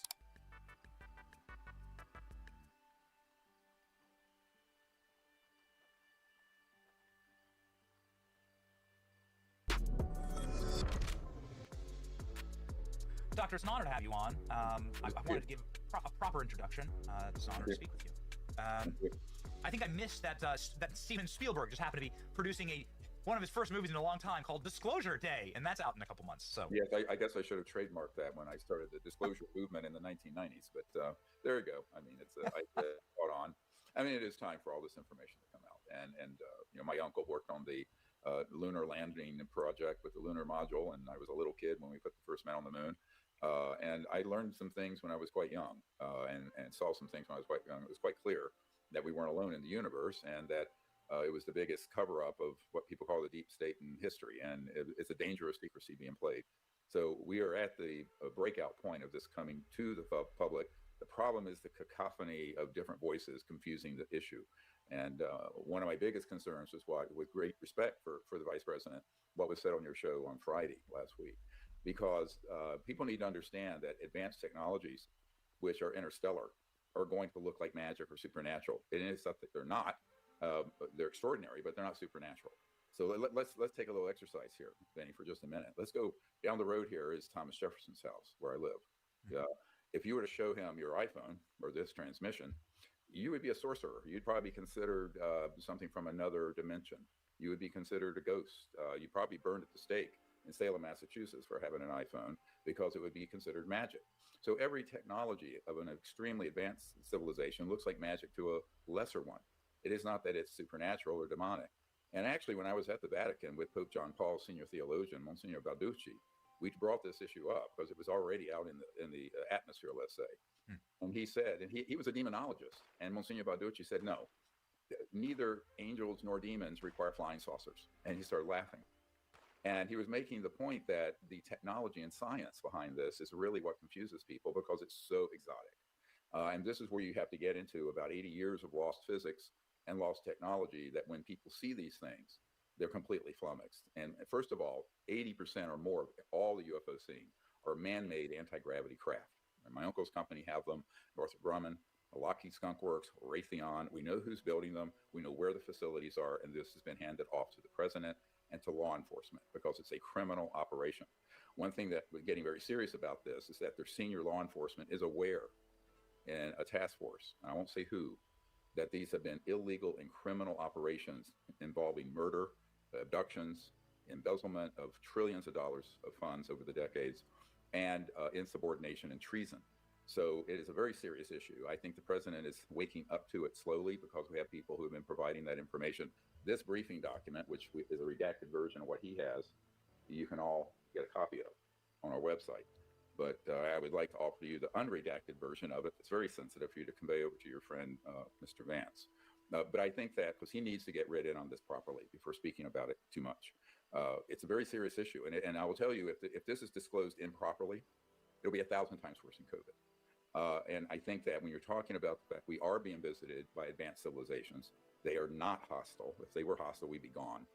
But we have approached them very hostilely. We have literally downed at least 1,000 or more of their spacecraft using illegal electromagnetic pulse weapons. And I know where they're being used and how they're being used.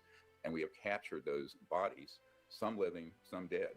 And Mr. Gates was correct in saying that there are some gruesome programs being run by military where they've been trying to combine DNA of these creatures with humans, and they come out with these monstrous looking things that are used to abduct people.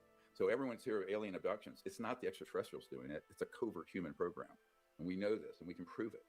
So this is a huge story. It's the biggest scandal in the history of the United States in its founding. I think for our 250th anniversary, we should be liberated from the secrecy, and these extraordinary technologies that could benefit all of humanity need to begin to be looked at, to be brought out. So that's what we're doing with the Disclosure Project. Doctor, there's so many follow-ups there. I don't even know where to begin. Let's just perhaps let's start at the beginning. Sure. You began your comments by saying that you saw things as a child with your family, who was working on the lunar programs and working on those programs were classified. So assuredly, your family had classified access to some top secret programs. What is it? It was just my uncle working on the lunar module. Yeah. What is it that you saw that started this process for you?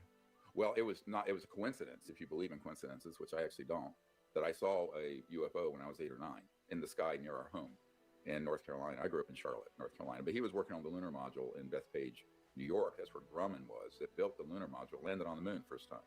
So, but I also heard things, because it's aerospace and it's the aerospace industry. And when I became a young I'm a trauma doctor, emergency and trauma, I began a process of pulling together a lot of whistleblowers. And this was in the early 90s. We now have over 750 whistleblowers that I have debriefed who have been in top secret positions, CIA, Department of Defense, aerospace, other corporations. And so we have a huge archive on this, and we're distilling that into the briefing materials for members of Congress and the White House. But I think that we're completely a private, non-governmental entity, and we're self-funded by contributions. But our purpose is to fix a quiet coup d'etat that happened around the time I was born. I was born in 55. So in the late 1950s, Eisenhower lost control of these UFO-related programs because he wanted to make peaceful contact with these civilizations, but also begin to bring out the energy technologies that would terminate oil. Our whole mess in the Middle East is because we're still dependent on oil, but we haven't needed it since I was born. And I think that this is an enormous macroeconomic and technology story, much more than it is about aliens. Those civilizations from other star systems are simply concerned about our proclivity to destroy the planet, right, and to fight each other. And as we started going out into space, a big red flag went up, and where they said, well, we better watch what's going on here. But they're by no means hostile to us. I think it's the other way around. I think they're more concerned about our hostility. But see, this coup d'etat that happened under Eisenhower never got fixed. President Kennedy tried to, and I can assure you that is why he got killed. Wow. Okay. Same thing with Marilyn Monroe. I have a document that's pretty much her death warrant from the CIA, dated a couple of days before they found her dead, because she was going to hold a press conference to tell the whole world what Jack Kennedy had told her about the objects from outer space that were recovered in the 40s. A clear reference to a couple of the accidents or downing of UFOs back in the mid and late 40s. And it's an official CIA document. Now, it's not been declassified. I released it because my team determined, speaking of Department of Justice, that these programs are treasonous and illegal. And because they're illegal, we have every right to release that information. You cannot use the National Security Act to keep something secret if the program is itself treasonous. So your contention is that advanced civilizations have visited this Earth and this country using technologies that would seem like magic, that would seem out of our out of anything that we could possibly imagine, and that the U.S. government has shot them down? Well, compartmented operations working under U.S. top secret cover, but illegally have done so. See, and this is where you get into a very quick discussion of how I reached this conclusion. In 1993, I'm working as an emergency doctor in North Carolina. I was flown up to brief the director of the CIA for President Clinton, because they had began to look into this, and they were blocked, and they knew they were being blocked. And they knew that there had been sort of a coup d'etat that separated the oversight of the Congress and the President and White House over these super secret projects. And when I first was invited to the meeting, I thought that was ridiculous. I didn't believe the FedEx I got said they cannot get information on this, and they were being blocked from getting it. And I said, well, the president has an all-access pass, and my contact said, oh, no, he doesn't. And so that's when I realized we were in a huge amount of trouble here in terms of our governance and what people call the deep state. This is the crown jewel of deep state activity, is the UFO issue. There's no question about it. Why? Because of the technology. I mean, the technologies that we have studied and reverse engineered and put into deployment for surveillance, for aircraft that fly at 100,000 miles per hour, make a right-hand turn without decelerating. Those are ours. If you saw on CNN and Fox News, that Tic Tac that everyone saw, that's a Lockheed Skunk Works device. It was not alien. And yet it completely confused our military command because those guys had not been read into those programs. So the left hand doesn't even know the right hand is doing, and it is dangerous.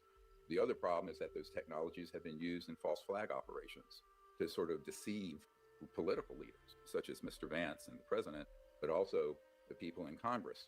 For example, what Mr. Gates said and what Mr. Burchett recently said on a news show is information I received in the 1990s about these weird-looking creatures that are not extraterrestrials, but they're man-made monsters, like a Frankenstein monster, and this sounds like science fiction, but it isn't, that have been used to have on board man-made UFOs. We mastered gravity control in 1954, the year before I was born. And so the problem becomes, if you have that kind of technology and you're a psychopath or a sociopath that view yourself above the law and the Constitution, you can run amok and do it. A scientist I know, Dr. Jacques Vallée, has a CIA document describing in 1985 using man-made UFOs, reverse engineered from real ET ones, to abduct, quote, peasants, is what it says, in Brazil and Argentina in 1985 for its psychological warfare value. So you see, I'm afraid Mr. Vance was the victim of a psyop. And this is one of the big psyops or psychological warfare operations, is to convince people that, well, they don't exist at all. That was it for decades. Now they do exist, but they're a threat to us, which they're not. And if that isn't good enough, they're not aliens at all, but they're demons working from the right hand of Satan. which is not true either. So they're trying to push forward agendas to sort of deceive our leaders and the public, and they keep changing what the deception is. But the main narrative is they'll tell you anything but the truth. So what we have to do is get to the bottom of the truth, and the best way to do it is through these hundreds of whistleblowers who work in those projects. Now, so far, Congress has not called any of them to testify. The ones they've had are secondhand or minor whistleblowers. We have people I'm working with who are operational at black sites, covert sites, where they are doing these activities, where they are doing these human experiments, where they are downing these ET craft. I know them personally. I've been in their classified choppers. I was almost killed after I got back from one of those trips in a mysterious accident. I had to have 4 surgeries. I was critically injured. But what I tell people is that this is a huge story, and it's not little green and gray men.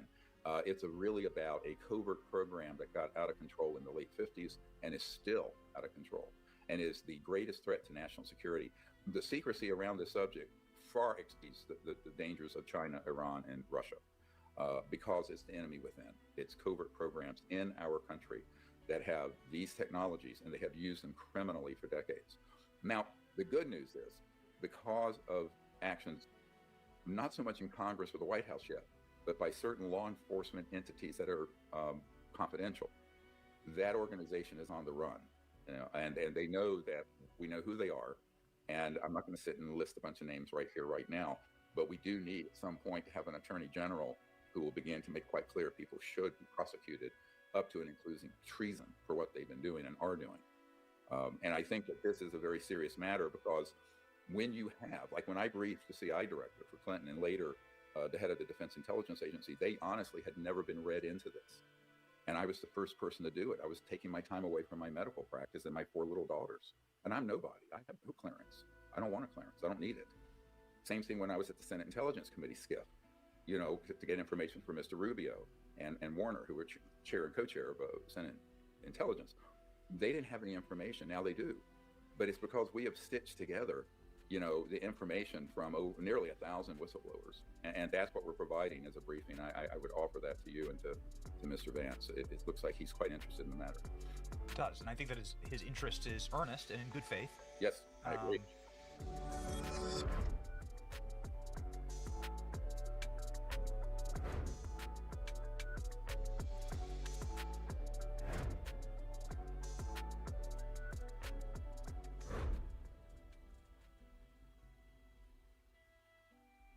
When US and Israeli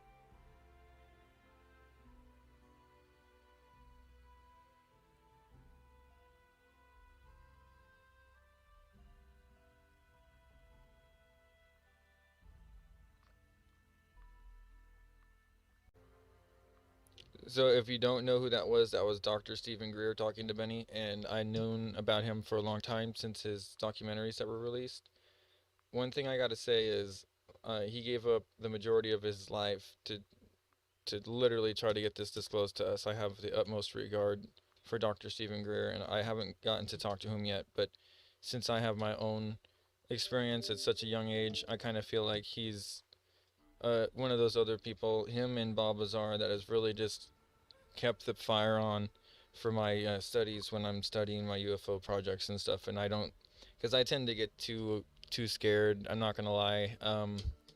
Everything he was talking about, that I mean, I've had my own experiences with the government, run-ins with the government, and taking my computer, my dad telling me, hey, why did the FBI come to the house and take your computer, the one that I got you? And like, just my whole life could have been ended, like very, very, like before it even started. I'm happy that they let me live this long, but like, I mean, I don't necessarily want them to just come in here and shoot me like those scientists or some shit, because, I've gotten to the ripe age of 30 and now I'm about ready to speak.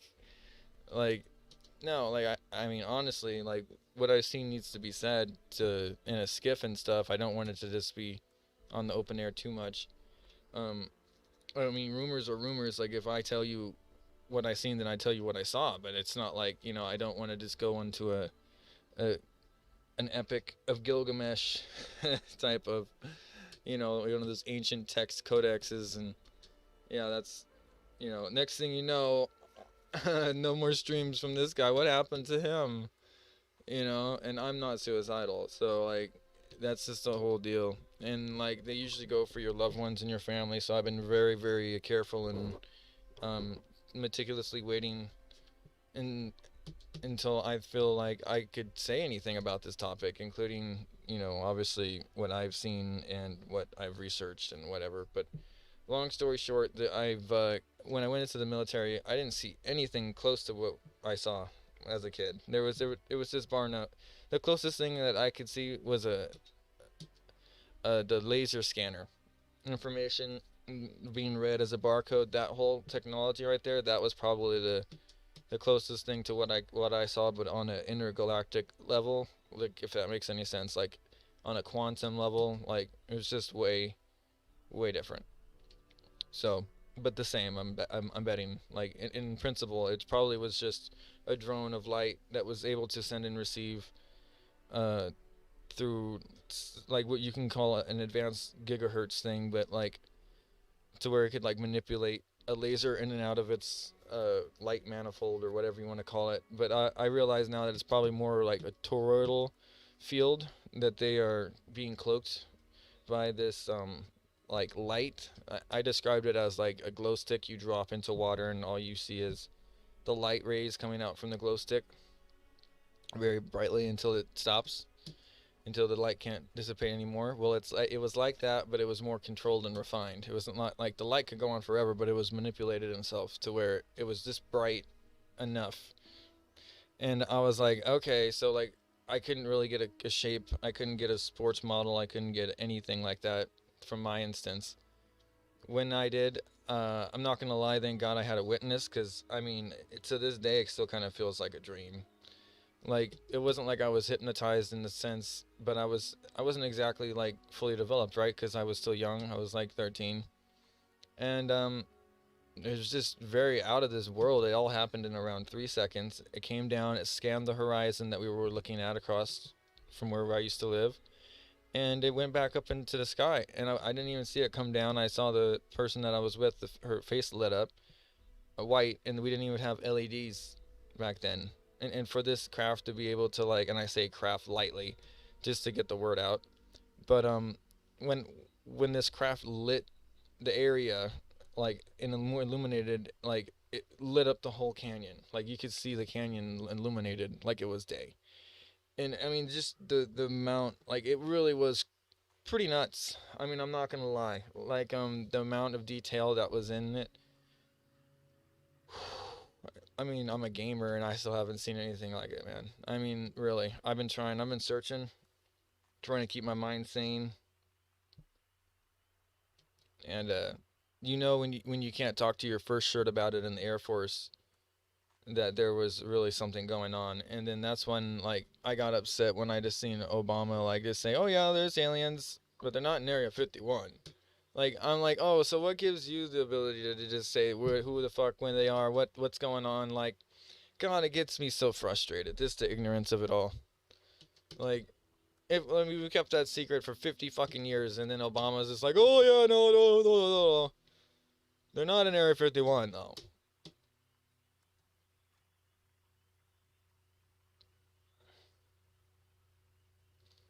It just drives me nuts. I know my face probably isn't on this right now, but it's because I'm kind of heated because the subject is like really like, if I didn't see what I would have saw, I mean, if I didn't see what I saw, my life would have definitely been in a different trajectory, because I wouldn't have been constantly thinking to myself, what was that for eternity? You get what I mean?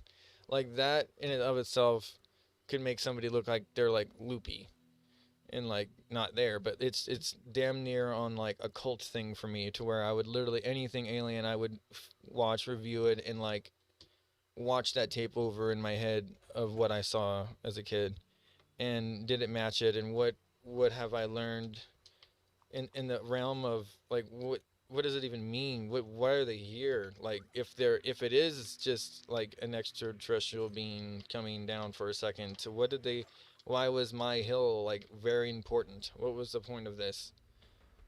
And so like we went on the hill, and there was some rocks that are magnetic. Not all rocks are magnetic, and I think it had something to do with that element. Nonetheless, it's not all gone. It's still down there, so it's just like if ever I wanted to go get some more samples of it, I can. But anyway, we got samples when I was a kid, and we didn't test them or anything like that. My dad thought that he had a asteroid from the Arizona crater, a big one, the Big Bull crater. Yeah, that might not necessarily be the best thing. I mean, it could be worth $1 million or something like that. We can't sell it to the right person. Because, again, it's like the scientist dying. Like, as soon as you say you have something like that, like, you just die. Like, you just end up missing and, like, it's gone. And, like, nobody knows what happened to you. It's like the world really is a bunch of fucking thieves, like Pirates of the Caribbean, but, like, it's on crack now. Like, you have no idea. Like, you thought the Wild West was bad? Well, when people can, like me right now, like, I'm streaming, like, I have, like, my own way to protect myself or whatever. But, the whole concept of even, like, Gucci Mane right now, like, basically got credible threats of him gonna be kidnapped and, like, held for ransom or some shit like that. Like, that's pretty nuts. Like, I think I covered that earlier today. And if not, we can go back over it. But, yeah, it's just kind of like, if he's just a music figure, and then, like, or Osmond or somebody like that, like, the type of, you can't live the same life that you once lived because now that you're famous or whatever. So, like, I mean, like, if I lose that, like, whatever, because, like, when I went to the Air Force, I lost it all. It's not the first time I've lost it all and gained back enormous. So, I just can't believe this cat right now.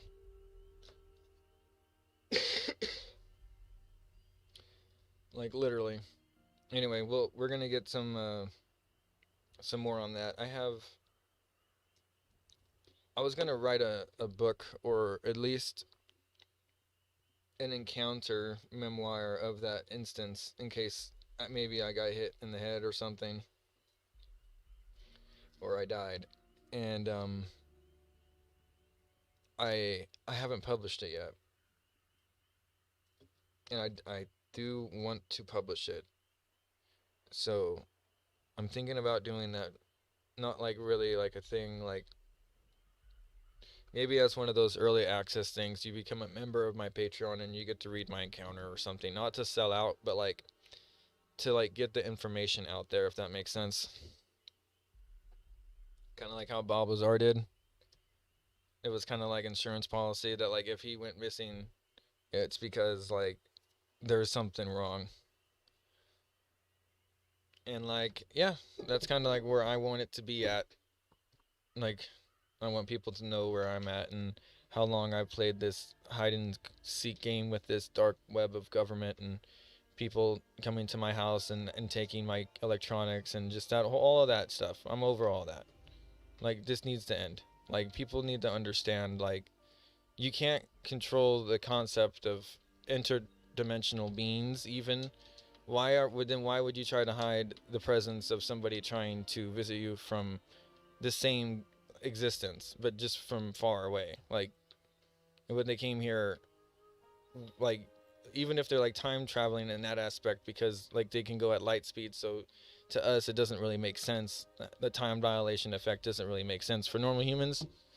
That it still means like we're neighbors. It's not like, so like the concept of a good neighbor means nothing to these people who just call them demons immediately. And that's what I kind of got to get across, is because you don't know. And the same thing is even Dr. Stephen Greer, who is a medical doctor, said like it all adds up to this. Like, they're not evil, because if they were hostile, we wouldn't be here. And I completely agree. If they were hostile, I wouldn't be a living witness to them. Period. It is, regardless. It happened within 3 seconds. If somebody can record a lifetimes of event, like if I'm literally supposed to sit here and my whole life is now dwarfed by this one moment because I will never see anything like this ever again, and it happened at 10, then maybe I should work my entire life either making sure that we can do that or explaining what I saw to the next generation that didn't get to see that event. Does that make sense? Because, like, that's kind of where I'm at with releasing my own statement. And, like, I can't wait forever. It wouldn't, it doesn't sit right with me waiting much longer. I mean, we're trying to get the disclosure out, and I want to reinforce it, but I also don't want to end up like one of these 3 scientists that just got killed. So, I mean, we really got to figure this out. We really got to get a way that we can get this information out there. not just to different organizations that are just going to sit and compile all this stuff down and not do anything with it. I need something to be done with it. And like even somebody said, maybe we need witness protection for these people. I don't know. I don't care. I mean, it really, maybe. Until we figure out what's going on with the secret door government, maybe.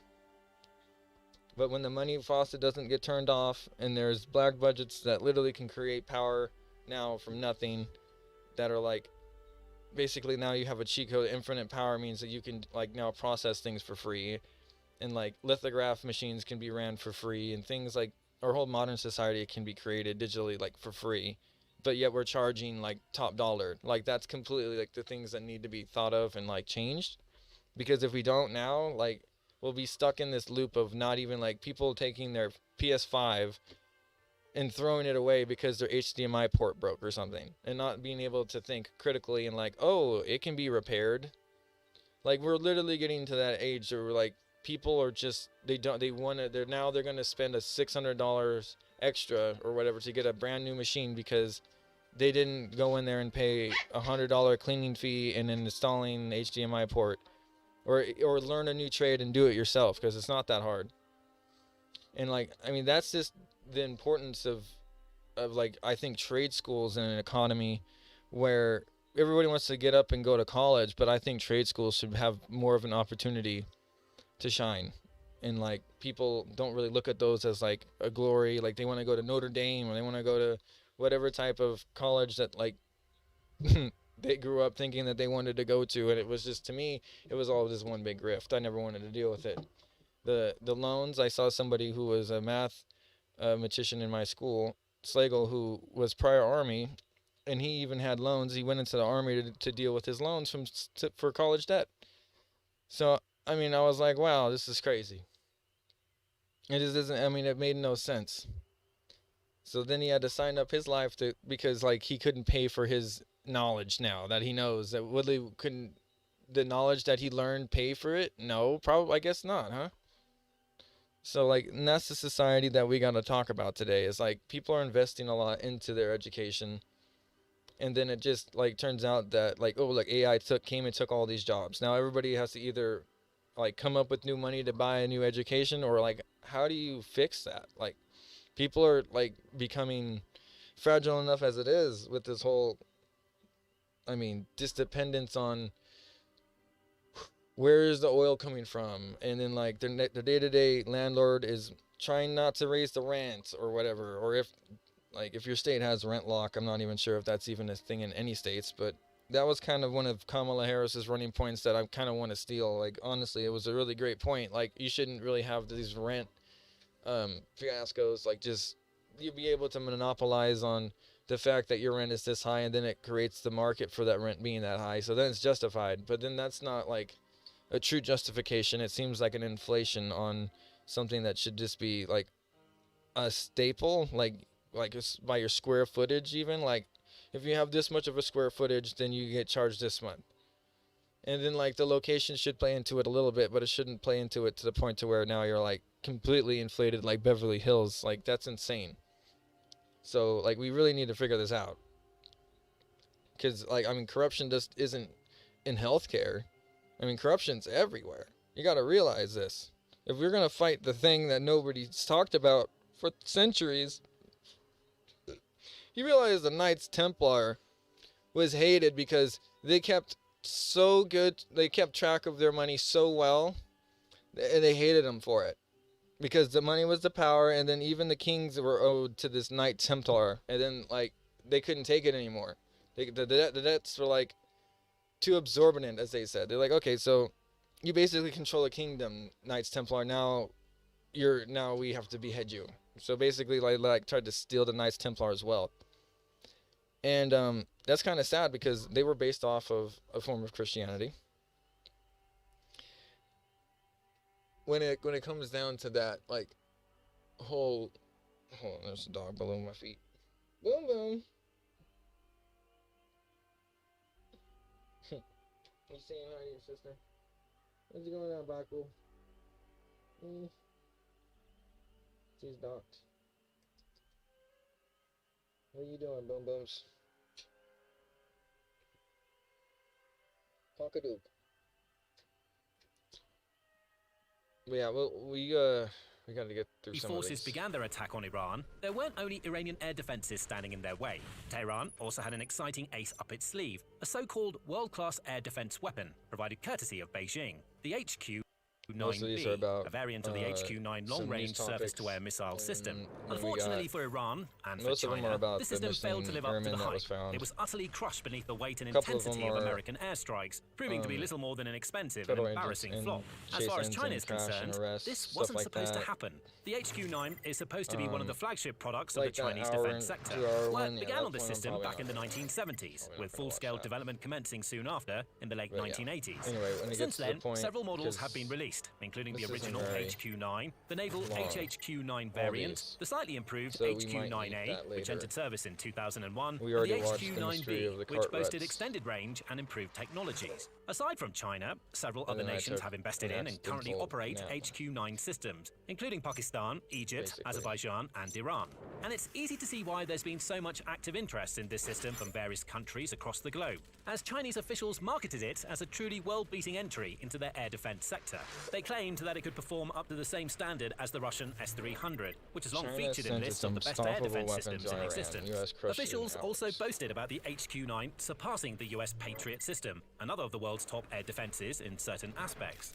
They highlighted its remarkable range, with the HQ-9B variant able to strike targets at distances of around 160 miles or 260 kilometers, as well as the phased array radar system, giving it the ability to track up to 100 targets all at once and engage anywhere from 6 to 8 simultaneously. Other key features of the HQ-9 include its vertical cold launch and 360-degree omnidirectional coverage, and its missiles are said to reach speeds in excess of Mach 4, or more than 3,000 miles per hour, with warheads weighing close to 400 pounds or 180 kilograms. In theory, any country using a system like this should find it much easier to defend its airspace and protect its most valuable assets and key infrastructure locations, nullifying the threats of enemy jets, cruise missiles, and ballistic missiles too. China clearly believes in the HQ-9, as it uses it to protect several strategic areas within its borders and beyond, in places like Beijing, Tibet, and the South China Sea.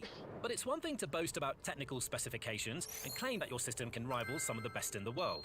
It's something entirely different to actually put it to the test in real-world combat conditions. That's when you find out if the hype was worth it, and if a weapon or piece of equipment can truly fulfill its potential, or if it's just a lot of hot air and bluster, doomed to fail as the first sign of danger. And Iran was banking big on the HQ-9 being able to stand up and prove its mettle when that time finally came.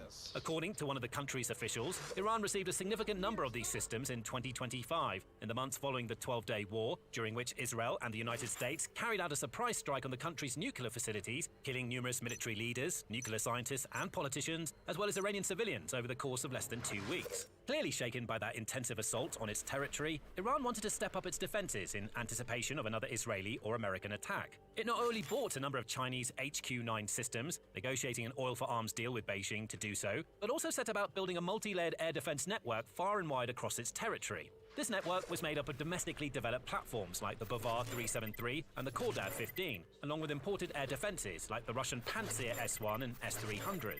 Iran also had numerous mobile defense systems at its disposal, capable of quickly moving from place to place and taking up strategic positions wherever they were needed. Made up of so much powerful technology, this air defense network could and perhaps should have made Iran's airspace almost impenetrable, helping the country's regime guard its most valuable and strategic locations, like the Tehran compound of its supreme leader, Ali Khamenei, and its various nuclear facilities, military bases, and airfields. And the HQ-9 should, arguably, have been one of the stars of the show, tracking dozens of American and Israeli aircraft and missiles, and taking them out one by one with speed and efficiency. But that's not what happened. Instead, on February 28, 2026, the US and Israel began their attack. Israeli F-15 fighter jets took to the skies, launching Sparrow missiles and other precision munitions at key locations, like Ali Khamenei's compound, killing the supreme leader in the opening hours of the conflict. Israel also successfully eliminated numerous other Iranian officials, including the Chief of Staff of Iran's armed forces, the commander of the Islamic Revolutionary Guard Corps, IRGC, the Iranian Minister of Defense, and some of Khamenei's closest advisors.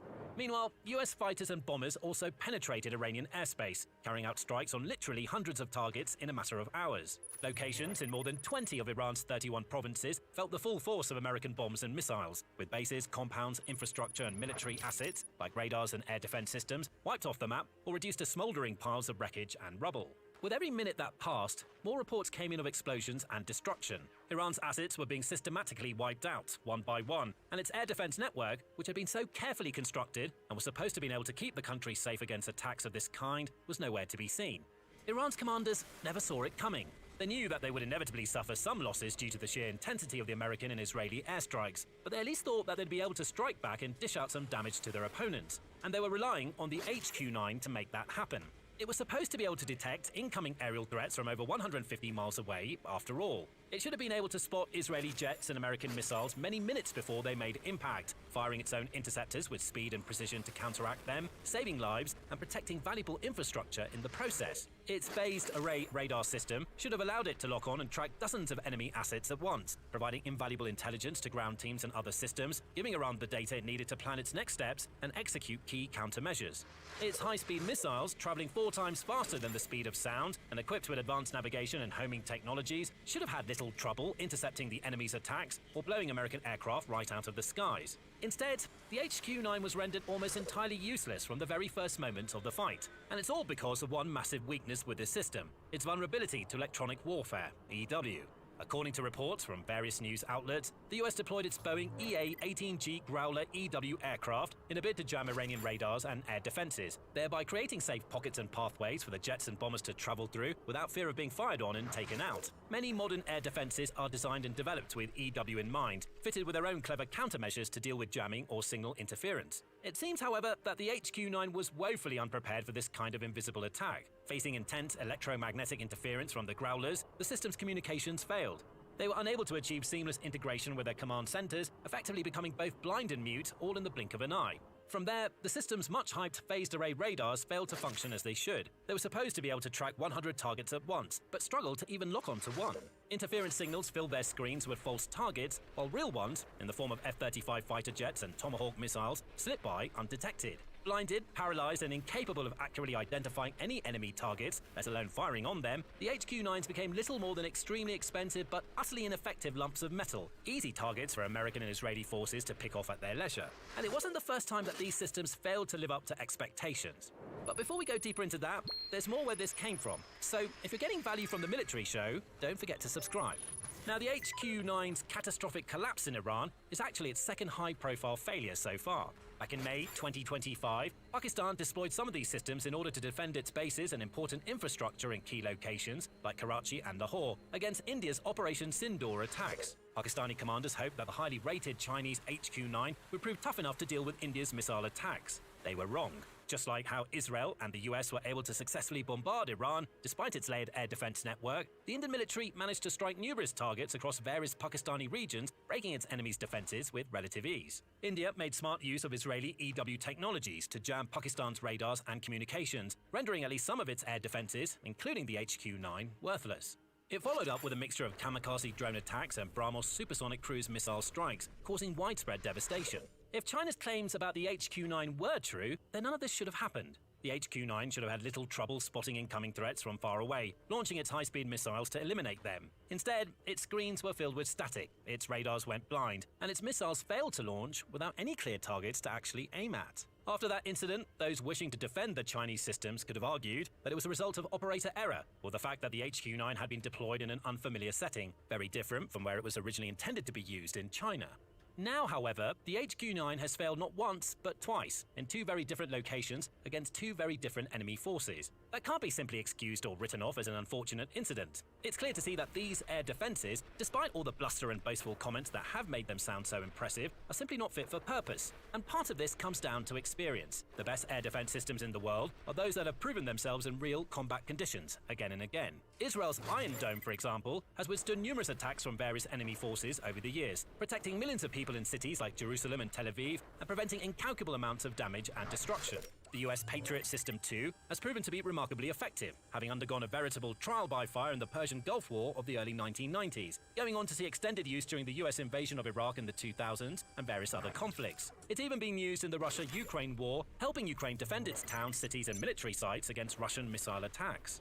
Because these systems have been used so extensively and have so much experience, there's also vast amounts of relevant combat data that operators can use to inform their future strategies and extract even more value from these air defenses. This in turn has allowed systems like the Patriot and the Iron Dome to, essentially, evolve over the ages, getting stronger, smarter, and more efficient. The HQ-9, in stark contrast, entered the air defense arena with no notable experience outside of carefully controlled testing sites like those in China's Taklamakan Desert. There, it may have proven itself capable of taking out slow-moving drones, flying along pre-programmed trajectories. But that's simply not the same as having to contend with a real conflict, where the enemy can deploy a whole host of different weapons against you, with missiles and drones that come from all directions, and with state-of-the-art EW systems doing everything in their power to nullify your offensive capabilities. Exposed to the real heat and intensity of the battlefields of Pakistan and Iran, the HQ-9 was found wanting. That should be a massive source of concern for all the countries that have invested in Chinese military hardware in recent years. And there are a lot of them. Indeed, recent data from the Stockholm International Peace Research Institute, which is one of the top research bodies when it comes to conflict and military spending data, shows that China is responsible for around 6% of the world's arms exports.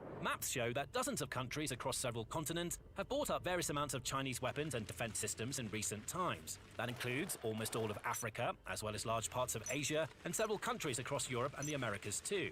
Some countries rely almost exclusively on China for their defense. Pakistan, for example, is Beijing's best customer, accounting for 63% of Chinese arms exports from 2020 to 2024. Other countries, from Myanmar and Bangladesh in Asia to Nigeria and Algeria in Africa, have also bought up large amounts of Chinese drones, tanks, aircraft, armored vehicles, missiles, and small arms. For many of these countries, which don't have the same big military budgets as Western nations like the United States, the United Kingdom, France, and Germany, buying from China makes a lot of sense. Chinese systems are typically much more affordable than American, European, or Russian equivalents, and China does a good job of hyping up its innovations with lofty claims and impressive tech specs.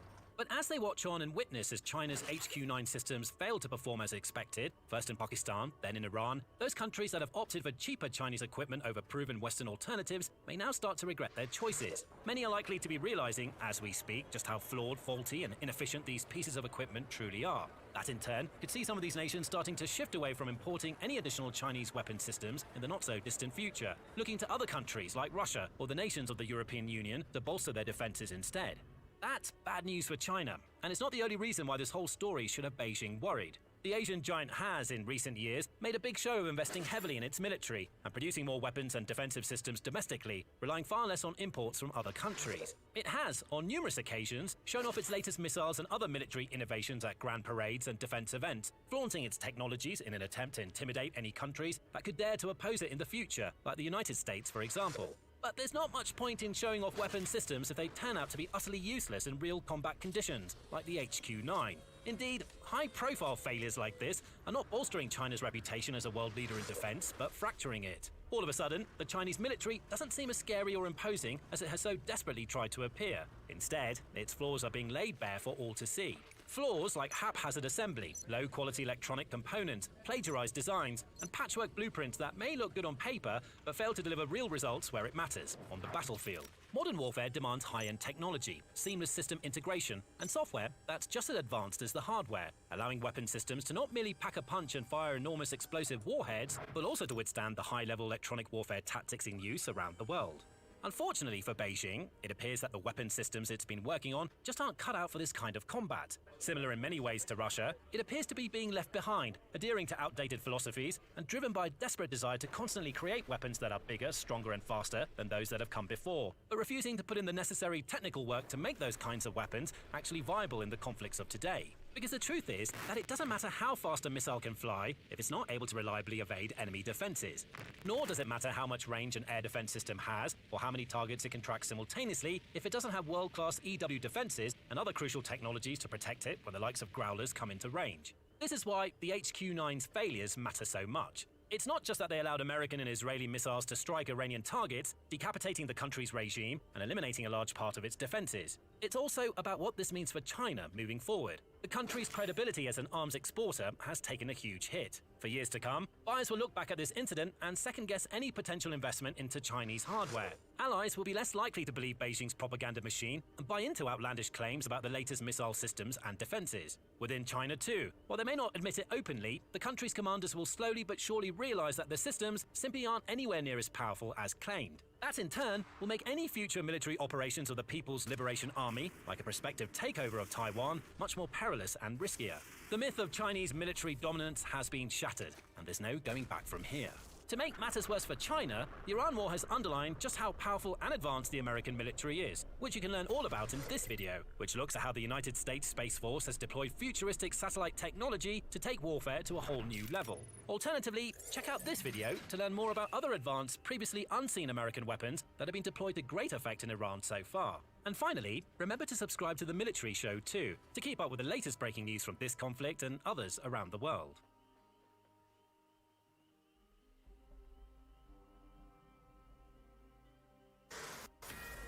The Fox News alert this morning, a second U.S. airman who was missing nearly 48 hours behind enemy lines in Iran, now safe after a rescue mission hailed as one of the most daring ever pulled off by U.S. Special Forces, and President Trump confirming minutes ago that the pilot was seriously injured. Congressman Michael Baumgardner sitting on the House Foreign Affairs Committee and joins us now here in studio. Listen, we're all celebrating this morning, and we should be celebrating because this was not just a precise operation. The fact that they were able to pull this off without any loss of life, I think, is just extraordinary. It is extraordinary. It's a great way to start the Easter weekend. Yeah. I think all Americans rejoice. We take a specific amount of pride from coming from my district because Fairchild Air Force Base in Eastern Washington is the home of the Air Force's Survive, Evade, Resist, and Escape this year program. So I don't know this for a fact, but very likely that those airmen went through Spokane for their training. Yeah. This could have ended very badly. All of us know it could have ended horribly with not just loss of life for the airmen, but maybe even those rescuing. But it hasn't. What does that morale boost do for the war, for maybe peace negotiations? Where do you see this going? Well, I think the bottom line is America and the world are a lot safer than we were 5 weeks ago. You know, we've flown more than 13,000 attack missions in Iran, and it has been just a tiny amount of planes have been shot down. But it still is very, very dangerous. And this brings home how serious the issue is, but also it's something Americans can rally around with confidence that we don't leave anyone behind. So a lot of pride as we start this Easter weekend. Hey, Congressman, you spent time before being a congressman in Baghdad. During the Iraq War days, you worked in counterinsurgency, some of that involving Iranian suppression. A reminder that this conflict now with Iran isn't something that just started. It's been going on, and we've seen countless service members maimed and killed from Iranian IEDs over there. What are your thoughts now as you look at where things sit? The president's given a 24-hour deadline to come to the table to negotiate. So far, Iran seems unwilling to do so. Well, this Iranian regime is not a normal, rational regime as you and I would think about. They are really a messianic death cult, and they believe that their view of Shia Islam is going to be spread by the hand of God across the Middle East and the world. And so they've killed over 2,000 Americans in the last 50 years, whether it was Khobar Towers in Saudi Arabia, the attack in Beirut, and nearly 1,000 Americans when we were in Iraq. I was there as a State Department officer as doing counterinsurgency, and it was Iranian-supported militia groups that killed so many Americans. And this president, with President Trump, starting with the elimination of Qasem Soleimani in his first term, has said, I'm not going to accept that this Iranian regime can threaten and kill Americans. We're going to deal with this threat. And I think Americans, even though this is not easy, they can feel much safer with what the president is doing. And notably, the president is doing this with some political cost. You know, and that's what we want from our leaders. That's what we want from our leaders, to do things that aren't just politically expedient, potentially politically costly. And I think President Trump and the American warfighters deserve a ton of credit for what's going on.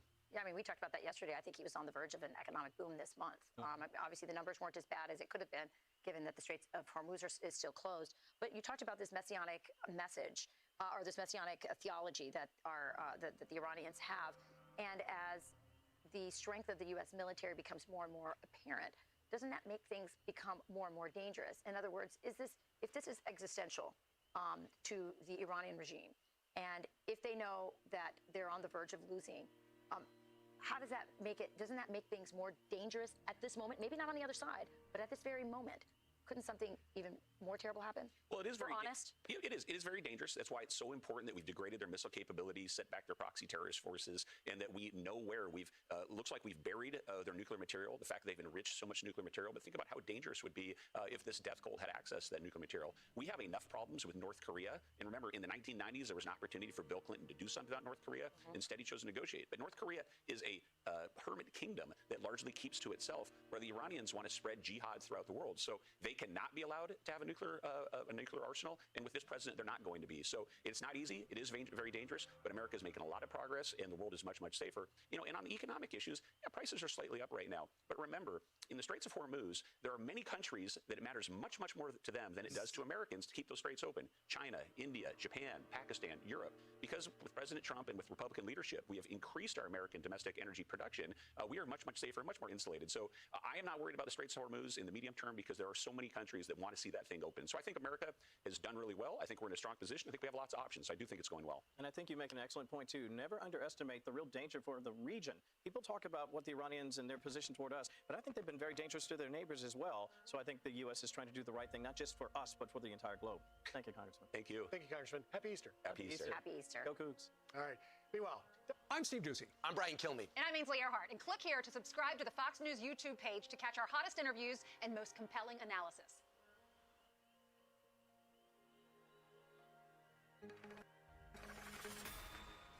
Middle Eastern oil superpowers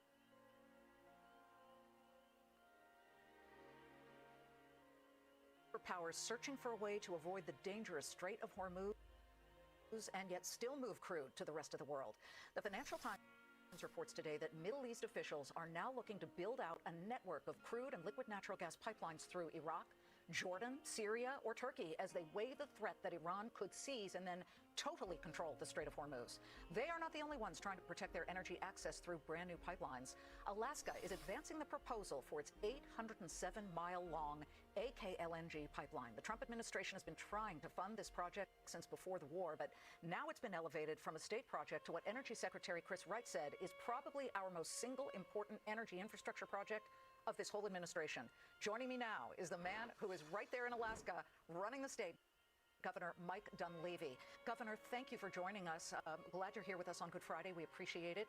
Can you give us a sense, because this is privately funded, so it's not using taxpayer money, correct? Correct. It's a privately funded project. It's huge. It'll be the largest project probably ever in the Arctic and quite possibly the largest in the Pacific for some time to come. And so it's a massive project, 800-mile pipeline, liquefaction plant down south on Tidewater in the North Pacific. And on the North Slope is a gas conditioning plant. So it's huge. But we think it's time. The time is right. The time is now for obvious reasons. Well, yeah, here's an obvious reason. We saw West Texas Intermediate, the crude that trades here in the United States, soar to $111 and change just yesterday. Big, huge moves. And there has been, since the war began, just such a pronounced spike. People are paying more at the gas pump. So obviously, this is the kind of thing that, could you say, once it's up and running, could ease the situation no matter what type of geopolitical event is happening? Well, you bring up a good point. So Alaska has had since 1977 the Trans-Alaska Oil Pipeline pumping oil. We've pumped about 18 billion with a B, billion barrels through that pipeline, and we have billions of more to pump through that pipeline. We're also talking about a gas pipeline that would parallel that pipeline, the oil pipeline, through half of the state and then swerve off to the west for a little bit, and then also go to Tidewater. The gas is important for not just Alaska, but our Asian allies. And as you see what's happening in the Persian Gulf, what was hoped to be a stable area, even though most people knew that there was always going to be some volatility there, has really just fallen apart over the last several weeks. And we don't know what the future is going to be. And so that risk involved in getting gas, I think, is what's going to be driving Asian customers, for example. And they are having deeper conversations with the private concern, Glen Farm, that is spearheading this project for offtakes. And so you're going to see a lot of oil activity. We just had leases in NPRA, in which over 1.3 million acres of oil lease land was had here at a recent auction, and now we've got a gas situation that we think we can help our Asian allies with, since we are by far the closest state to Japan, Korea, and Taiwan. Well, that's obviously a huge part of this entire project. It would really be beneficial to the United States because you're talking about a lot of revenue there. What about tax breaks that you would grant the company that is going to really spearhead this project? Well, we're working with our legislature right now on bringing down the tax rates from our property tax. We have one of the highest property tax rates in the country, which is oftentimes a barrier for business, especially projects of this magnitude. So we're in discussions now with our local municipalities that would be affected, as well as our legislature. We're hopeful that we can get a change to this tax process so that it helps with the economics for this project, because in the end, Alaska is also going to use some of this gas. Most of it will be shipped overseas, but we'll also use some of this gas, and we don't want our ratepayers paying a high rate for gas because of a high property tax imposed on this project. I like that idea, definitely. You're talking about natural gas, talking about oil, Yes. but natural gas in particular, everybody talks about how 20 million barrels a day go through the Strait of Hormuz when it's open, but that's barrels of oil. It is also a key choke point in the Strait of Hormuz to get liquid natural gas through, and so I think that has been a major issue as well. LNG is so plentiful in the United States, certainly in Alaska, but also the lower 48. Give us a sense of how you feel the United States could be the leader technologically when it comes to extracting in a clean and positive way all of this natural gas and converting it to liquid. Well, I think we are a leader in extracting it, as you said, in a clean way. So the Alaska, by proximity, is probably the best bet for our Asian allies because we're only 8 days by ship to Tokyo.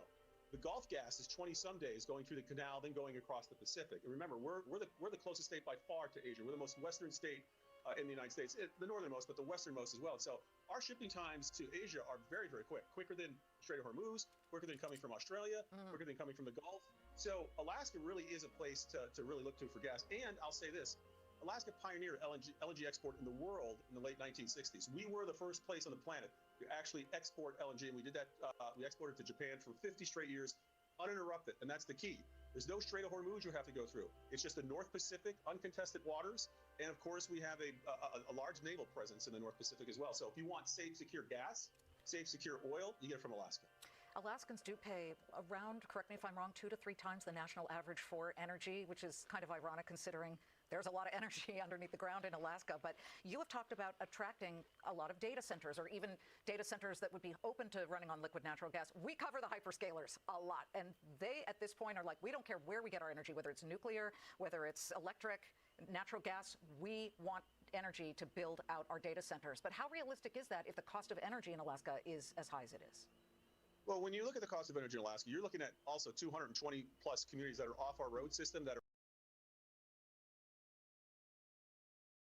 cost and fuel costs down for those small communities through a whole host of hydro projects, other types of renewable projects as well. But when we talk about the gas line, that goes through the major population centers of Alaska, the middle of the state. And we believe we'll be able to have gas at 4, 5, 6 cents a kilowatt hour for data farm customers. The data farm customers are actually going to help reduce the cost for energy on the rail belt because our population is so small, the data farm needs are so big that our gas offtake will be small compared to that, which will lower the overall price because of these large hyperscalers. But when you factor in ambient temperatures are lower in Alaska, so less energy is needed to cool these data farms, large amounts of fresh water, large acreage, contiguous acreages of land, etc. It all comes together to make Alaska, I think, a great place for data farms. I think I need to take a research trip to Alaska. I've never been. You have to. Okay, I'll ask. Come up to our energy conference. We're having an energy conference in May. Okay. We have that energy conference every year, and people from all over the world come up, and you can see what we do here in Alaska. Oh, I'm packing my bags. I want some of that salmon, too. I'm all about food and chocolate. What is with me? Governor, it's a pleasure to have you. Thank you so much for joining us, and happy holiday.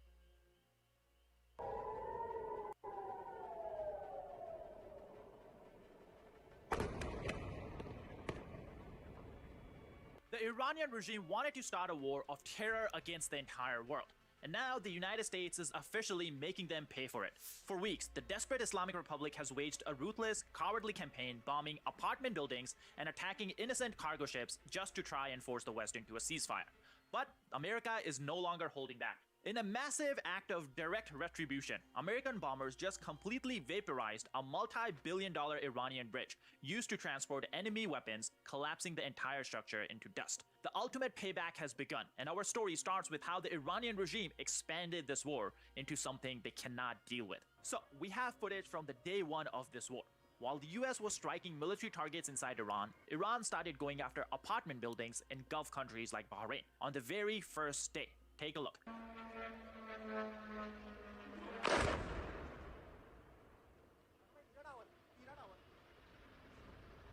Now, this was despite the fact that Bahrain, Kuwait, Saudi Arabia, Qatar, UAE, all of them said that the US cannot use their bases or airspace to attack Iran. In fact, for many of these countries, that condition is still true to this very day, 1 month into the war. But despite all this, Iran attacked them anyway. And Iran didn't just attack US bases in these countries. Iran started going after civilian buildings, airports, ports, and of course, tankers. Because you see, Iranian terrorism wasn't just limited to Gulf countries. They also expanded it to international waterways. They started targeting civilian cargo ships and civilian tankers in the Strait of Hormuz, a choke point that's not under Iranian jurisdiction at all. It's considered international waterway that every country has an equal right to go through. Now, footage on your screen is from Thai sailors who were trying to cross back out of the strait. They were stuck in the Arabian Gulf, probably running out of food and supplies, so they were trying to get back home, and they were struck trying to leave. Thailand. They're from Thailand, a country that has nothing to do with this war, and despite that, Iranian Navy, IRGC Navy, continues to target them. Now, of course, you guys can argue that Iran has no other choice. The Iranian military cannot match the US military. That might actually be a fair argument. But that doesn't change the fact that the Iranian military is going after civilian targets. And that has a word for it. That's called terrorism.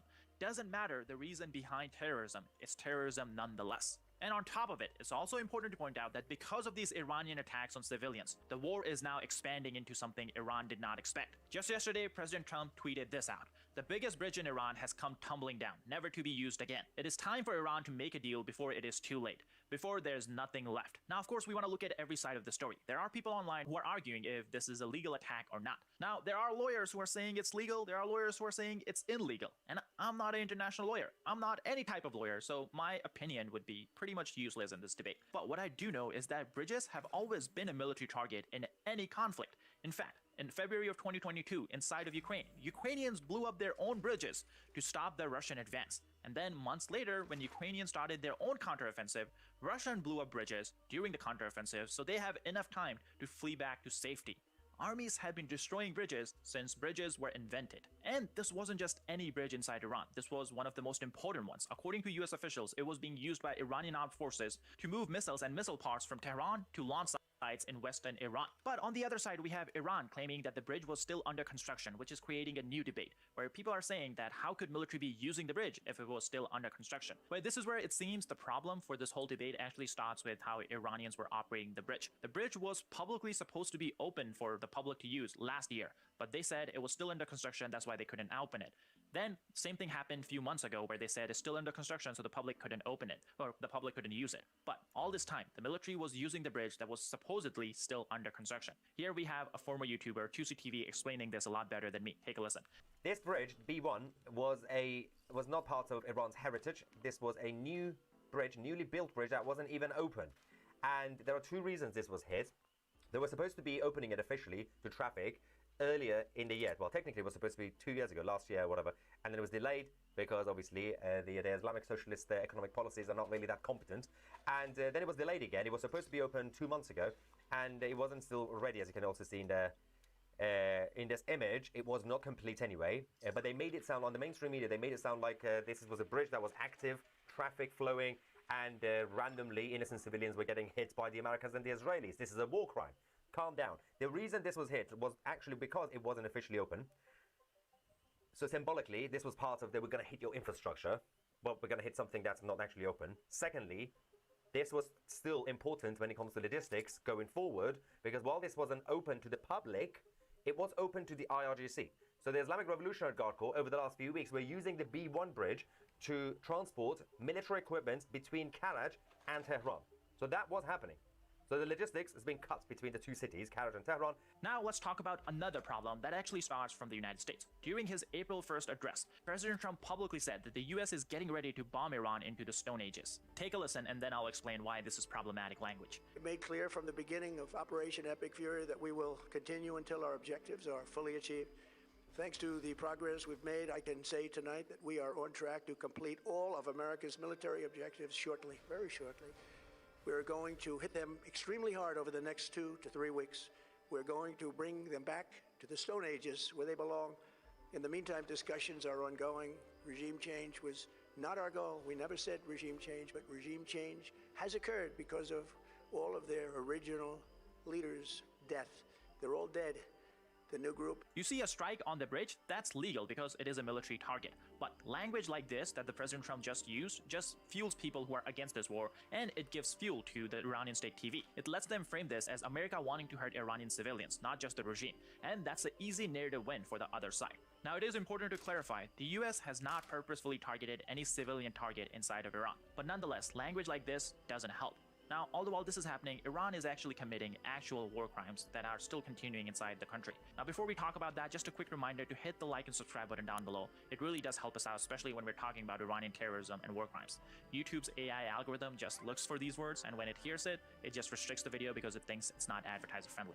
So your support really does help us out tremendously. But let's focus on the news. Iran has started recruiting 12-year-olds into military campaigns led by the IRGC. Amnesty International has laid out in no uncertain terms that this is a war crime that the Iranian regime is committing.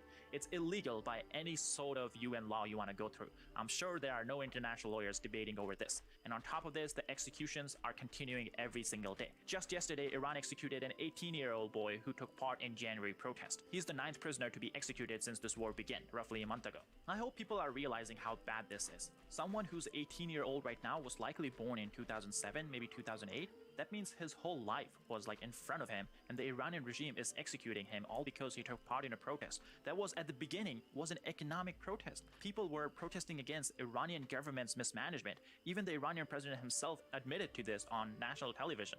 But despite that, the regime is just executing anyone who's against the Islamic Republic. And guess what? They're also going after lawyers who are speaking out against what's happening. Take a look at this report. Iran just arrested a human rights lawyer who was defending people that were being arrested and executed by the regime without proper trials.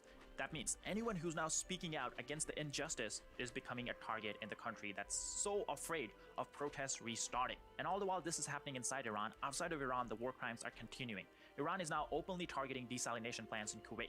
Kuwait is a country that gets around 90% of its drinking water from these desalination plants. That means these attacks are literally existential for Kuwaiti population. I can't even imagine Iran's excuse for going after drinking water like this. Maybe they're trying to rationalize this somehow, saying US soldiers who are on Kuwaiti bases probably drink the water, the same water as Kuwaiti civilians, so from Iranian point of view, it's a military target. Using that logic, they are justifying anything. But unfortunately, it seems even Iran is afraid to admit that they're going after water. This is basically something every human needs. And that's why Iran is now blaming this on other countries. This recent attack, Iran said it wasn't the Iranian forces that carried it out. It was Israel who attacked the Kuwaiti desalination plant.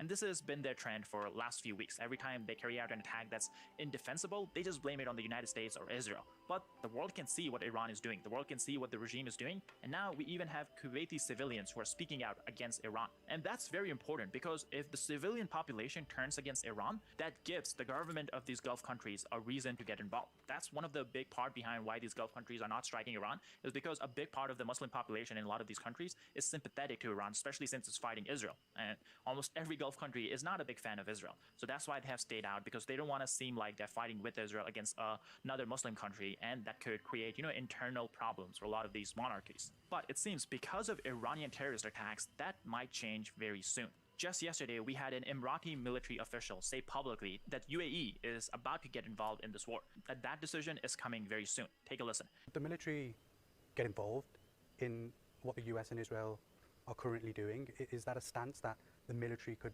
take? As we iterated earlier, that we're not part of this conflict. We just got aggressed by the Iranians. So we will continue that posture in defending our territory, along with our international partners and close allies and also GCC members. Is that option off the table, though? To be part of that conflict? Not necessarily, but the UAE preserve its right to self-defense upon any aggression that aims at the UAE, and that's the primary role of the military and armed. On top of that, this is a UAE military official, and he emphasized once again that even more than a month into this war, after UAE has fought back thousands of missiles and drones from Iran, the UAE government still hasn't given permission to the United States to use Emirati bases or Emirati airspace to attack Iran. But despite this, Iran keeps attacking, and they're not just going after US bases, they are going after civilian targets in all these countries. Take a listen. I want to get your response to what Iran's foreign ministry had said. They had suggested that US attacks inside Iran were coming from bases within the UAE, and that's why they have subsequently targeted the UAE in response. Is the military in the UAE allowing the US to use its military bases here to attack Iran? I think the UAE government were really clear from the beginning of the conflict that UAE territory will not be used for any attacks against Iran, and will continue to do so. So from a military standpoint, that's not correct, and it's not happening. Now, to understand why Iran is behaving the way it's behaving right now, we have to go back and look at how Iran got to where it is today. That doesn't just mean going back to 1979 when the Islamic Revolution took place. In fact, we have to go further back to when the Qajar dynasty was ruling Iran in the 19th century and look at how the decisions the ruling class made back then still affects Iran to this very day. Well, guess what? That's exactly what we're doing in our multi-part podcast that just came out today. So if you're someone who's interested in the history of Iran and how we got to where we are today, definitely go check it out. You can watch it by clicking the links in the description, or you can just watch it by clicking the end screen on your screen, basically clicking the video that's on your screen.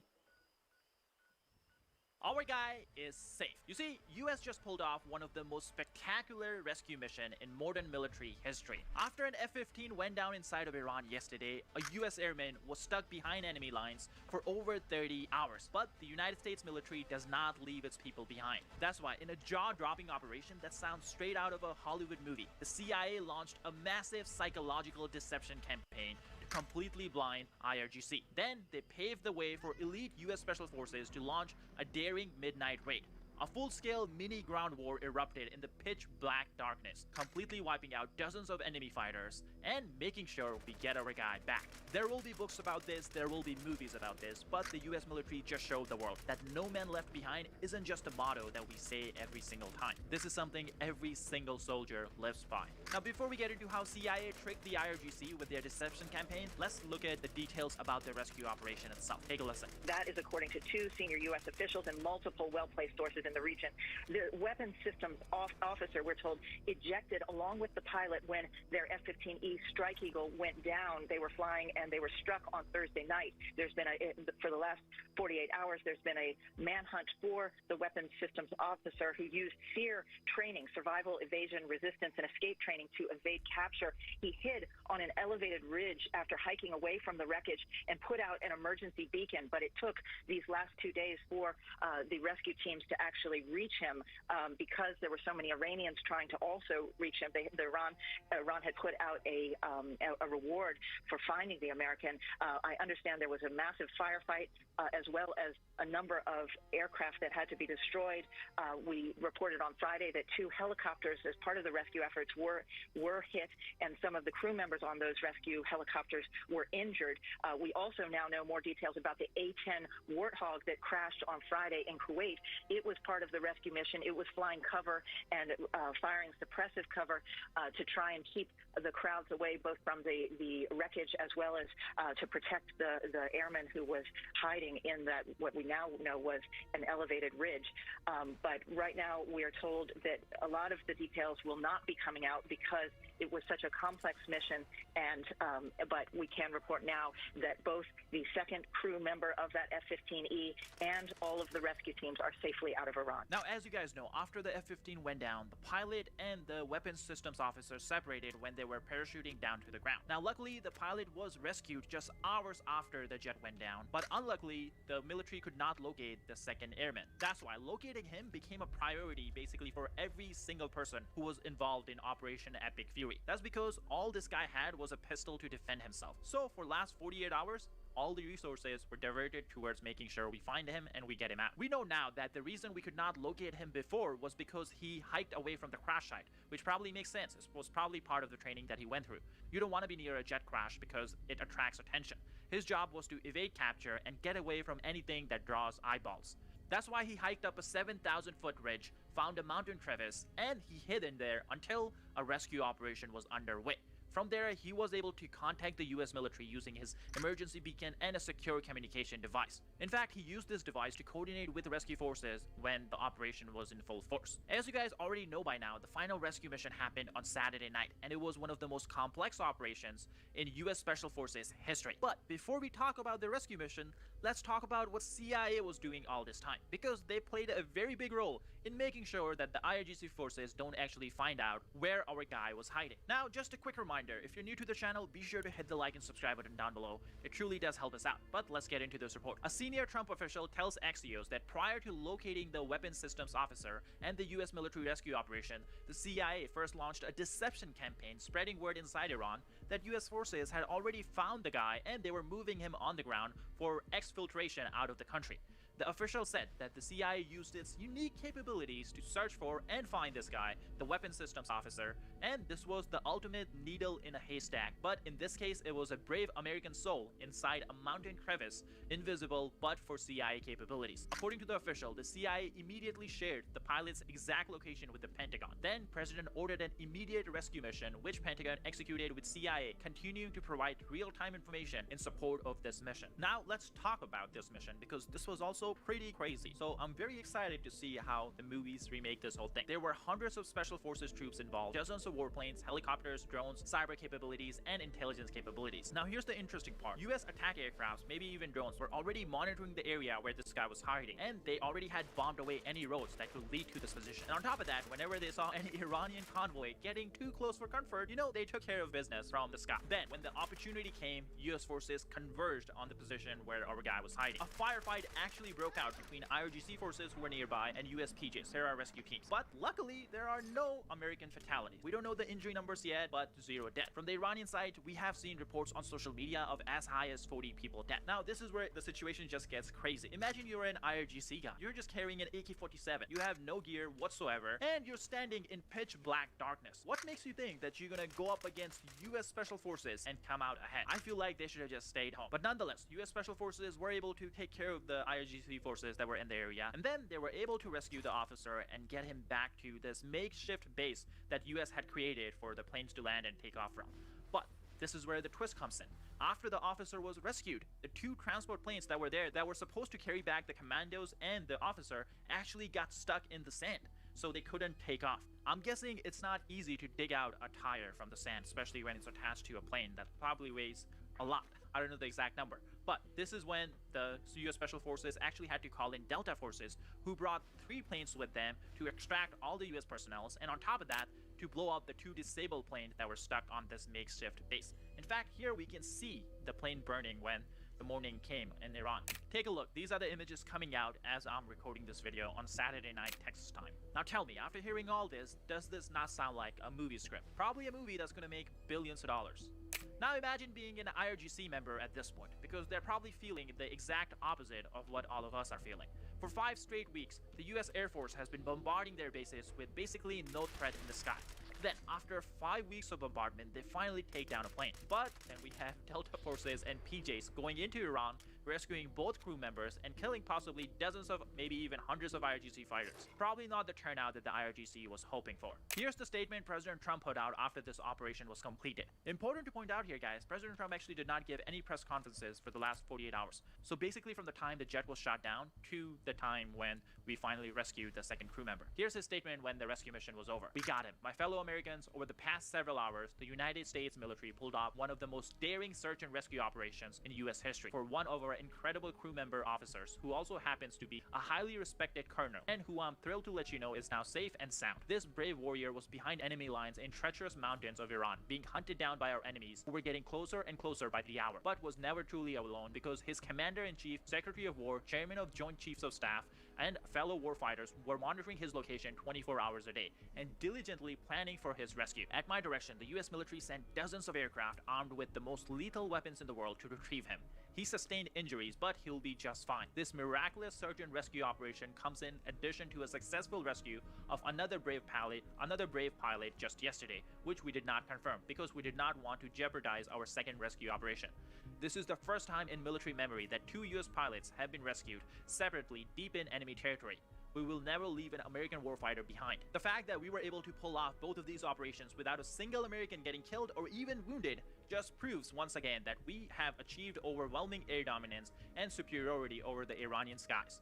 This is a moment that all Americans, Republicans, Democrats, and everyone else should be proud of and unite around. We truly have the best, most professional, and lethal military in the history of the world. God bless America, and happy Easter, everyone. That's all I have for you guys. I'll see you in the next video. For the 2nd American airman who was missing 48 hours. He was missing for 48 hours, folks. Not just that, but he was missing for 48 hours behind enemy lines. But talk about an Easter miracle, he has been rescued. That's right. And President Trump, who, by the way, was up all night for 2 days, people thought something was wrong with him because he wasn't showing face, because he was absolutely just involved in this at every single level. He called this one of the most daring search and rescue operations in our nation's history. So let's go back to Trey Yingst live with the latest from Tel Aviv. Trey, it's just a remarkable, remarkable story of heroism, courage, and really tactical perfection. Yeah, guys, absolutely. Good morning. The U.S. crew member who was missing in southwestern Iran after his F-15 was shot down has been rescued. The successful extraction was announced by President Trump overnight on Truth Social, who simply said, "We got him," before providing new details that dozens of U.S. military aircraft were used to retrieve him as U.S. leadership tracked his location. It was a daring operation that included hundreds of U.S. forces racing against the clock to rescue the crew member. Fox News has learned that after the fighter jet was shot down on Friday, the weapons systems officer hiked to an elevated mountain ridge where he hid and waited for retrieval. The pilot of the jet was rescued by U.S. Special Forces on Friday, but President Trump said they waited to confirm as to not jeopardize the second operation. The president added, quote, "This is the first time in military memory that 2 U.S. pilots have been rescued separately deep in enemy territory." The IDF said they avoided striking this area as American planes and helicopters flew at a low altitude, hoping to find any sign of the service member. Israeli forces, however, ramped up airstrikes over the weekend in other areas, targeting Iran's petrochemical plants. Israeli Prime Minister Benjamin Netanyahu added this about the operation. I promised you that we would continue to crush the terrorist regime in Tehran, and that is exactly what we are doing. After we destroyed 70% of their steel production capacity, which serves as raw material for their weapons, today we struck the petrochemical plants. While Israel went on the offensive, they also took numerous incoming ballistic missiles over the weekend. Despite mostly hitting civilian targets in Israel, Iran has threatened to ramp up attacks with newer, more advanced missiles. They're also threatening to shoot down additional U.S. planes. The enemy should know that we rely on new air defense systems built by the young, knowledgeable, and proud people of this country, unveiling them one after another in the field. We will certainly achieve full control of our country's skies and prove the humiliation of the weak enemy to the world more than ever. Despite what the Iranians are saying, the reality is the United States and Israel have flown thousands of sorties over Iranian territory, striking a variety of military targets, and the operation overnight to rescue this U.S. crew member, nothing short of extraordinary. Guys? Yeah, extraordinary indeed. And, you know, you have the IRGC spokesman there, Trey, saying that they have new technology. And we have obviously, as we've been following this day after day, F-15E Strike Eagle goes down. We think, oh, goodness, do we not have the air superiority that we believe are being told by the Pentagon? But now, in the wake of this extraordinary rescue mission, flying in hundreds of special forces and aircraft to extract him and getting out without a single U.S. casualty, it really may speak to we do have air superiority to a tremendous degree.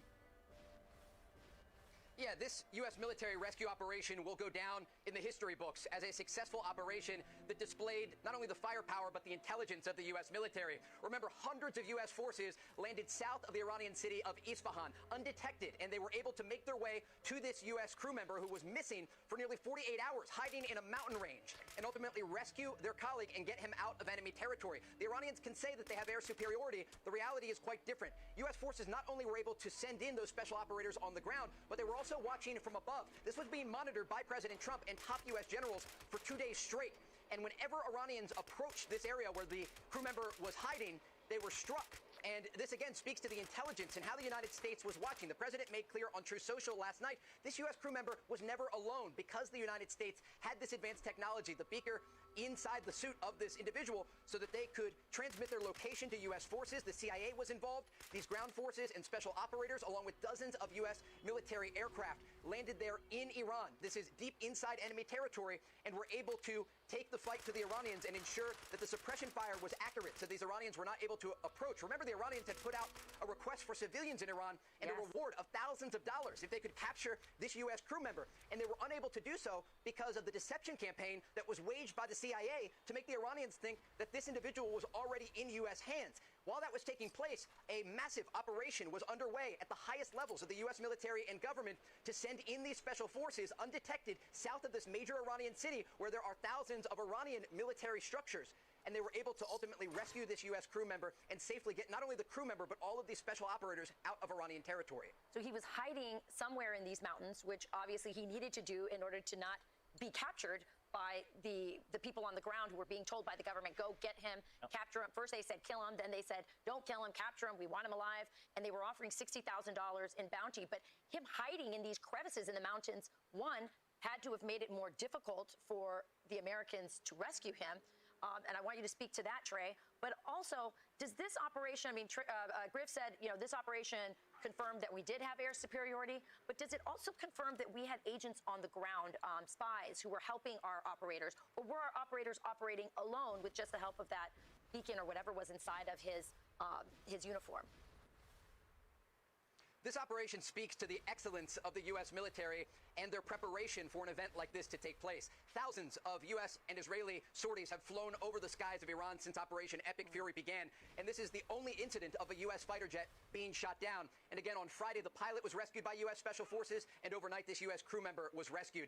It speaks to the ability of the Americans to prepare for something that can happen during war, a plane being targeted. While much of Iran's air defense systems have been taken out as a result of the successful U.S. strikes, when they are able to shoot at U.S. planes, these special forces are waiting for the call to go in and rescue a colleague, like they did overnight with this U.S. crew member. But when you think about the details of this operation, it was an operation that used the highest levels of U.S. intelligence to launch this deception campaign, but also to locate where this crew member was and ensure that U.S. forces could get to him before the Iranians did. And when you think about what was taking place, the president was working through the day and night with top generals and military officials, understanding this was a race against the clock. This was not a simple mission. This was incredibly complex. But again, it speaks to the preparation of the U.S. military and the ability of U.S. Special Forces to get in, to operate, and to get out. And that's exactly what we saw overnight. Trey, we've all had a chance to cover different conflicts. This is a unique one, to say the least. Just give us a sense from your perspective, having covered so many interesting stories over the years. Where does this one rank up there for you? I think this sends a message to U.S. adversaries around the world, again, about the ability of the United States. Right now, there's a conflict that's been developing for more than a month as a result of Iran's inability to come to the negotiating table with a good faith deal. The president multiple times gave the Iranian regime an off-ramp before Operation Epic Fury began and even in recent days. And that's part of the reason that President Trump over the weekend issued a new warning to the Iranian regime to come to the table and make reasonable concessions about their nuclear program and ballistic missile supply, or there will be consequences, according to the president and top officials that we've talked to in the region. But when you see the ability of the United States to send in hundreds of special forces undetected by Iranian leadership in an area very close to a city that has military infrastructure belonging to the Iranian regime to get in, to rescue their colleague, and to get out, it, again, sends this message, not just to the Iranian regime, but to adversaries around the world, of the ability of the United States and the willingness of President Trump, when needed, to use the U.S. military to send a message of deterrence and to rescue anyone who is behind enemy lines. We saw that overnight, and we have seen that the past several weeks as Operation Epic Fury continues to decimate the Iranian regime and the military infrastructure that this regime spent decades building. Thank you, Trey. Great report. Great report. Before we move to our next guest, I just want to say this. Not enough credit has been given. I think we can't give enough credit to the President of the United States. Yesterday, when we saw that this airman was missing, we all on the couch said, well, at least President Trump is in charge. We know he's not going to leave this man behind. And boy, he was up overnight. We've been reports have said he's never left his office. He's been tracking with the generals, with Pete Hegseth the entire time. And this is just notable because we're coming off of 4 years of a totally disengaged president to this. It's a remarkable, daring rescue, and only a very, very confident president would take this kind of a risk, because this could have been an absolute disaster, and it wasn't. You bet. The risk couldn't be higher. I'm Steve Doocy. I'm Brian Kilmeade. And I'm Ainsley Earhart. And click here to subscribe to the Fox News YouTube page to catch our hottest interviews and most compelling analysis. When we work together, we maximize our impact against these criminal organizations. Federal and local agencies announced 5 drug trafficking operations across Louisiana. Investigators uncovered 25 pounds of fentanyl, 335 pounds of meth, and 253 pounds of cocaine. And we all, myself, probably you, probably your viewers, all have somebody in their lives whose lives have been affected, have been ended, have been ruined by these drugs, and we are sick of it. In a Bro Bridge case, 2 Mexican nationals had hundreds of pounds of meth that were discovered in an ice cream machine being towed on the interstate. In Lake Charles, officials say 2 Mexican nationals were found with 15 kilograms of cocaine during a traffic stop. It's important that we continue to work forward to get drugs off our street and just send a message to the cartels that, hey, we're not going to tolerate you pumping drugs into our community and ruining our people's lives. In Lafayette, investigators found 220 pounds of cocaine in a hidden compartment in the 18-wheeler. Officials say the drugs stem from the 2 Mexican drug cartels. When we seize this amount of drugs, we're cutting into the cartel's bottom line and stopping the flow of this poison before it reaches our neighbors. In the Shreveport case involving 10 defendants, 1 fentanyl overdose was discovered. Our case against Willie Baker and 9 of his co-conspirators is a major blow to these criminal organizations. Baker was allegedly one of the main distributors of illegal drugs in North Louisiana. In Lafayette, Brendan Brown, 7 News.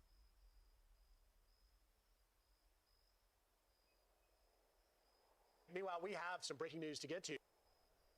President Trump making his first comments this morning on the daring rescue mission. He just posted moments ago to Truth Social saying, "We have rescued the seriously wounded and really brave F-15 crew member officer from deep inside the mountains of Iran. The Iranian military was looking hard in big numbers and getting close. He is a highly respected colonel. This type of raid is seldom attempted because of the danger to man and equipment. It just doesn't happen." The second raid came after the first one, where we rescued the pilot in broad daylight. Also unusual, spending 7 hours over Iran. An amazing show of bravery and talent by all. We'll be having a news conference with the military at the Oval Office on Monday at 1 p.m. Eastern. God bless our great military warriors. So there's the president speaking out for the first time, confirming what we knew about the daring, bold, dangerous level that this rescue, both of them, entailed. Yeah, you know, this administration, Secretary of War Pete Hegseth, and of course our president have set the bar very high for daring rescue missions. I mean, here we are just off of the Maduro, you know, impeccably executed capture. Then we had the pilot who was rescued, again, under very unusual circumstances, as you said, in daylight. And then this one lost pilot who found his way into the mountains there in Iran, in the heart of enemy territory, with the Iranian regime placing a bounty on his head of up to $60,000, with all these Iranians searching for him, looking for him. He hides in these crevices, and somehow our amazing military is able to go in and capture him. And we have to thank our president for this Easter miracle, because he has not left the Oval Office. He is just clued in and determined to get him out, and boy, it happened. It happened, and what's interesting, you heard Brent Sadler, if you're watching earlier, talk about the debacle in the desert, lay those, 46 years ago, all the way back in 1980. And so, you know, these things can go south, obviously, very, very quickly. And we had great concern here on the couch, as I'm sure millions of Americans did. What would happen if the Iranians happened to catch this particular Wizzo and then paraded him out for the world to see? And instead, we wake up this morning to fantastic news that the American military, and I thought Trey Yanks really nailed it in his last report.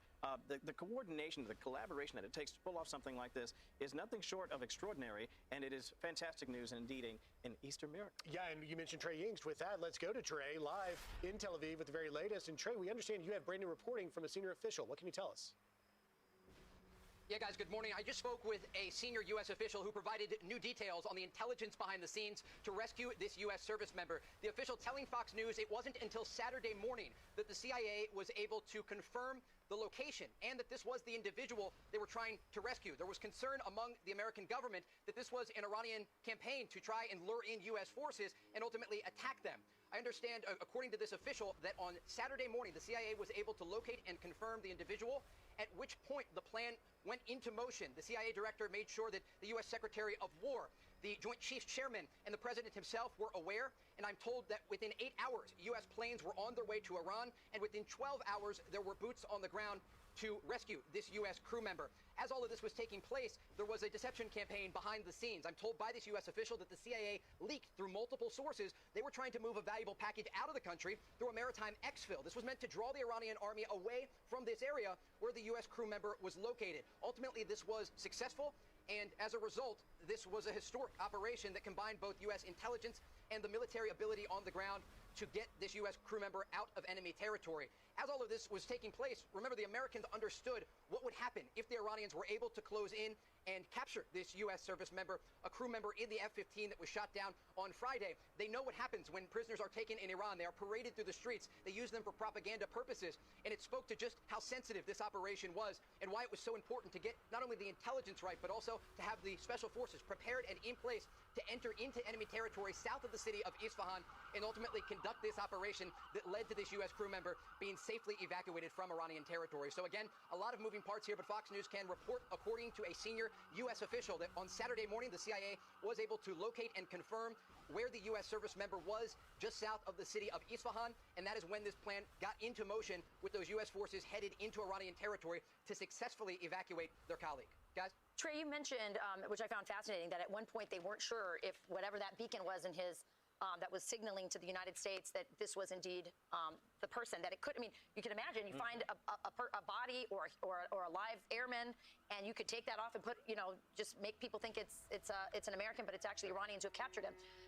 there's a lot of Americans right now waking up this Easter morning just hearing about this miracle. Could you break down for us a little more the operation, where they think he was in these mountains, how they found him, just the whole complex operation that it took to get this man out of there?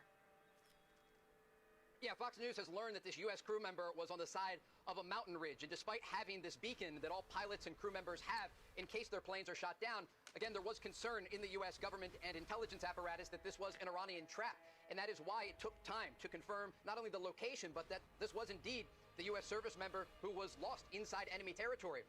Once that confirmation was made by the CIA, I am told it was communicated to all relevant parties, including the Secretary of War, Pete Hegseth, the Joint Chiefs Chairman, and the President himself. And again, Fox News can report that within 8 hours, planes were on their way to Iran. Within 12 hours, there were boots on the ground with hundreds of special forces taking part in this operation to locate and then safely exfiltrate the U.S. service member who was in that plane that was shot down on Friday. Remember, the pilot of the F-15 was evacuated by U.S. Special Forces on Friday. I'm told that the president was closely involved in this entire operation, and ultimately he was the one who ordered these special forces to go into Iranian territory south of the city of Isfahan and ultimately rescue their colleague. It was a very complex operation.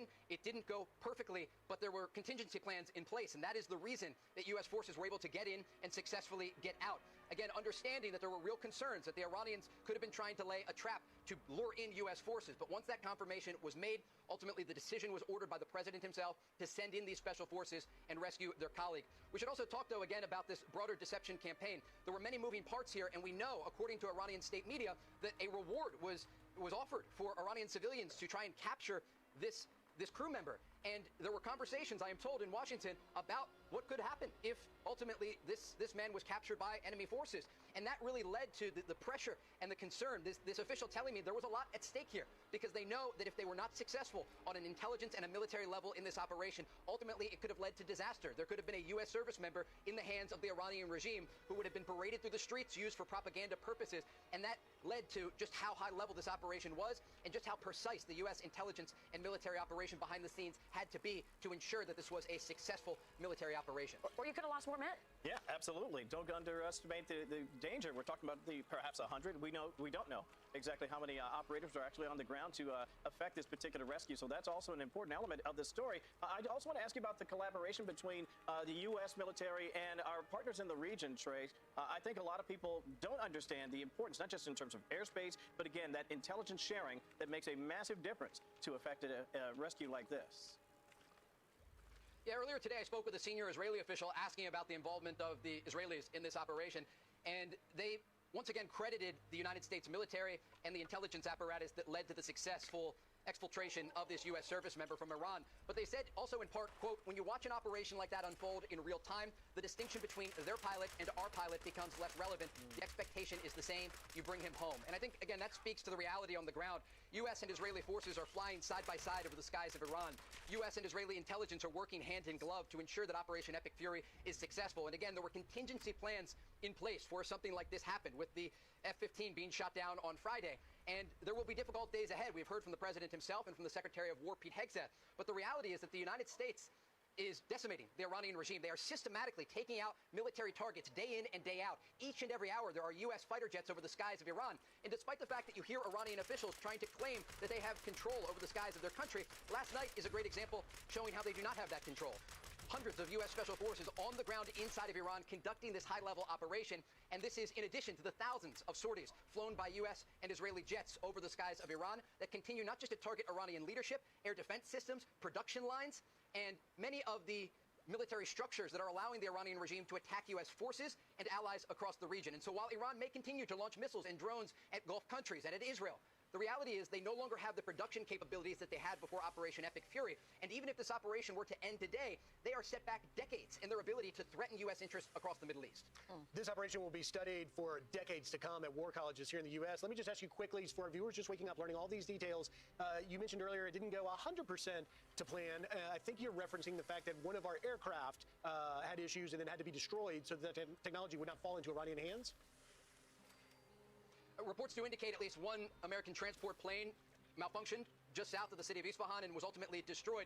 But again, this was part of a larger contingency plan that the United States military had. When you're sending hundreds of special forces deep into enemy territory, it's never simple. And we have seen that around the world. When you look at the ability of the U.S. military on an intelligence and military front, it is unmatched. And the official that I spoke with earlier in the United States indicated that this operation could not have been done by any other military in the world.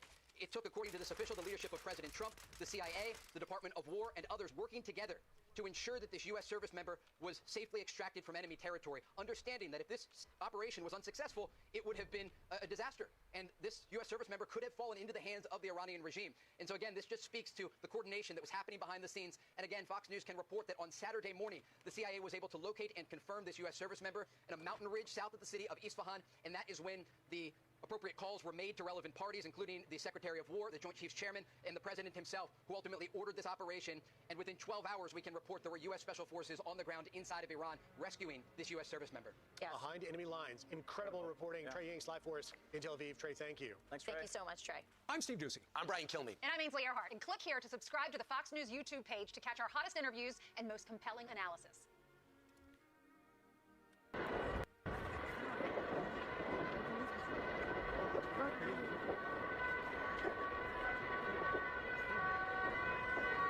We start with the Reese Fire Rescue crews who cleared a large structure fire at Reese Faith Community Church after hours of work this morning. Reese Fire Rescue says crews arrived at the church just after 2:45 this morning and found the building fully engulfed. The fire was cleared around 9:45 a.m. Firefighters from Fairgrove, Richville, Caro, Bloomfield, and Merritt Township helped on the scene. Reese Fire Rescue says the cause of the fire is still under investigation. The Reese Faith Community Church is estimated to be over 100 years old. Church members have already spoken out on mourning the loss of their historic faith space. Across Canada, France, the Netherlands, and the U.S., there's a documented conflict between secular democratic institutions and organized political Islam, not personal faith. A political movement with stated goals, reshaping courts, schools, and public spaces around Islamic law. Sharia, if nobody's explained it, is a full legal code covering criminal punishment, free speech, gender, and governance. When Islamists say they want it implemented, they mean an alternative legal system, not a private prayer. To parents, to taxpayers, to anyone who assumed secular law was staying secular, this is why it matters.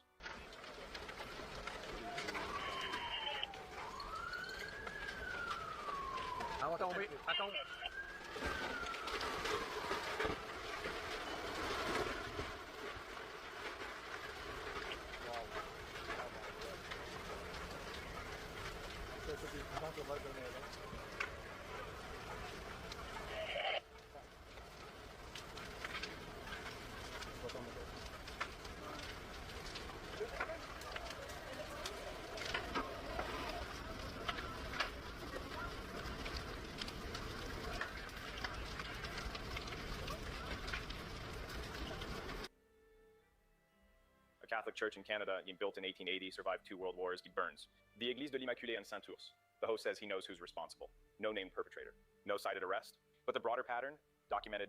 Canada recorded dozens of church fires and acts of vandalism in a single year. Courts are still working through individual cases. We know who's behind these fires. Do we? What's confirmed by Canadian police, by Statistics Canada, is a sustained wave of attacks on Christian spaces. Whether it's coordinated targeting or opportunistic rage during a volatile political moment, that's still being sorted. The anger is legitimate. The certainty is outrunning the evidence. The Dutch Parliament just voted to ban the Muslim Brotherhood. For those unfamiliar, it's an international Islamist organization founded in 1928 with a stated goal of restoring an Islamic caliphate, operating through charities, schools, mosques, and political lobbying. Multiple European governments have already classified it as a threat. Wilders pushed it through, and the left had one word ready: Islamophobia. Banning a political organization with documented extremism links isn't a phobia, it's legislation. Britain has been debating the same ban for years. Stalled every time. The Dutch finally moved. Whether others follow is now purely a question of nerve. Geert Wilders does not hedge. His 5-point plan, seal the borders to Muslim-majority asylum seekers, withdraw from Schengen, and, specifically, target foreign-funded mosques operating under Diyanet. That last one isn't a conspiracy theory. Diyanet is the Turkish Ministry of Religious Affairs. It funds and controls mosques across Europe, documented, publicly stated Turkish government policy. Acknowledge that Islam is an influential ideology that fosters hatred and terror, and as a result, is not compatible with the values of the Netherlands. Close our borders right away to asylum seekers and immigrants originating from Islamic countries. We should withdraw from the Schengen Agreement and reintroduce our own border controls. 3. Begin by dismantling Islamic institutions like mosques. Start by closing foreign-funded mosques, including those that receive funding from abroad and are under the authority of Diyanet, the Turkish Ministry of Religious Affairs, and not us. 4. lock up anyone who threatens or uses violence, or deport them from our country. And if necessary, take preventive action against those hundreds of supporters and thousands of sympathizers of the jihadist movement in the Netherlands. Names Diyanet directly. Germany documented it. Austria expelled imams over it. The Netherlands has the same files. Whether Wilder's response, shut them down, is proportionate is debatable. Whether the influence itself exists, that debate is over. Then he goes further. Detain or deport anyone threatening violence. Take preventive action against jihadist sympathizers. And, the one that sent European newsrooms into orbit, mandate that media and schools display a Muhammad cartoon. Not to provoke, he says. To prove the West doesn't capitulate to threats. He cites Professor Koopmans. 700,000 Muslims in the Netherlands prioritize Quranic law over Dutch secular law. Then he delivers his personal message to that group. And 5, Chairman, request all schools, newspapers, media to display a Muhammad cartoon. In order not to provoke, but to demonstrate that we never give in to threats and violence, and that we proudly and firmly support our freedom. Finally, I have a message for all those Muslims in the Netherlands who do not respect our freedom, our democracy, and our core values. Those who consider the rules of the Quran more important than our secular laws, and there are many of them. 700,000 is revealed in the study by Professor Koopmans. And my message to them is get lost. Depart to an Islamic country, then you can enjoy Islamic rules. Those are their rules, but not ours. This is our country, not your country, but our... Get lost. Direct. Generating legal controversy across 3 jurisdictions, so not exactly a soft diplomatic moment. The Koopmans study is real. The numbers are real and contested academically. Whether his conclusion is the right response, that's where people split. But quietly ignoring the data because it's uncomfortable, that ship has sailed. New York, over 550 mosques and Islamic centers in one state. The host frames street prayer as a declaration of dominance. Prayer in public is constitutionally protected. Legal. What he's pointing at is the language surrounding it. Victory, territory, expansion. That's the specific argument being made. Allahu Akbar. Allahu Akbar. Allahu Akbar. Allahu Akbar. Allahu Akbar.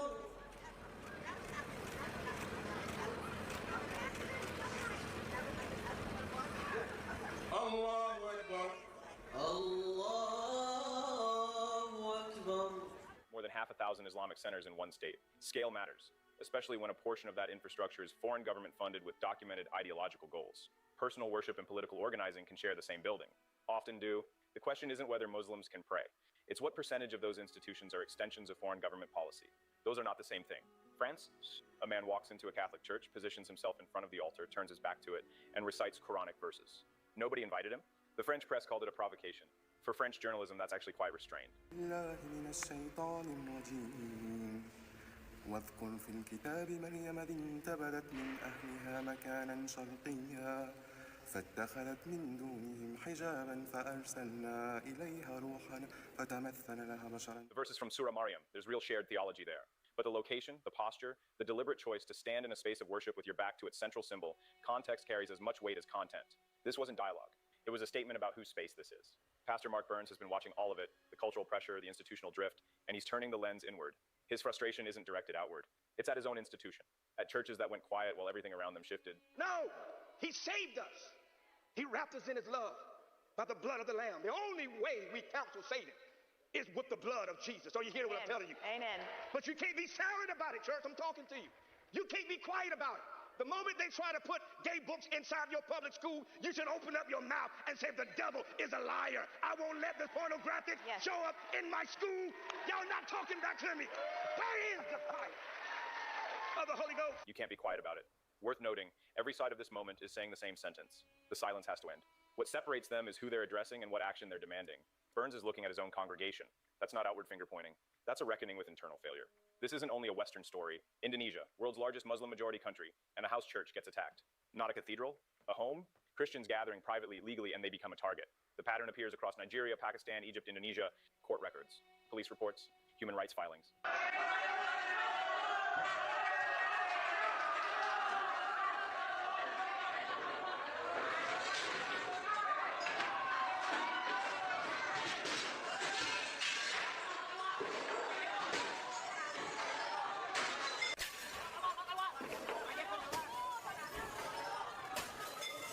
Church, the modesty of that is worth sitting with, not a landmark. A home, the claim that the ideology behind attacks in Jakarta is connected to what's happening in Paris or Toronto. Contested, not simple. But dismissing any connection as impossible takes more explaining than it used to. America. A group gathers outside a Christian church. One of them explains why. On camera, no metaphor, no ambiguity. They plan to convert the church into a masjid. Religious organizations repurpose buildings all the time. Legal. Normal. But the language around this transaction is doing something beyond a real estate announcement. So this is what we're doing. So we're praying at churches now. That's what we're doing, Sheikh. Wow. Astaghfirullah. Look at the brothers lining up at the church. All right, brothers. So where are we, man? We at the church? Y'all pray at the church? No. Y'all pray at the church? What are we doing here, man? Why have we gathered here? Okay, mashallah, we're going to convert the church into a masjid. Okay, man, y'all was scaring me for a minute. Get the khutbah, habibi. Get the khutbah. Yalla, inna alhamdulillah. Mashallah. Hey, beginner stages.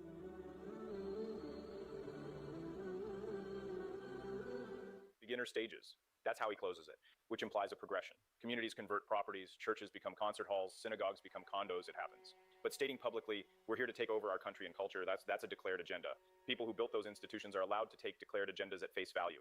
Ayaan Hirsi Ali, former Dutch MP, former Muslim, currently living under round-the-clock security because of what she says publicly. She testified before Congress that the primary mechanism of Islamization in the West isn't violence, it's dawah, organized institutional advocacy, universities, student associations, media, government, and she says the manuals exist, that you can read them yourself. You explained to Congress, and again in this book, that we're making a terrible mistake by looking at acts of violence in the Middle East and overlooking dawah as it is taking place here in the United States itself. Let me quote your testimony. Dawah is to the Islamists of today what the long march through the institutions was to 20th century Marxists. Yeah. Explain that.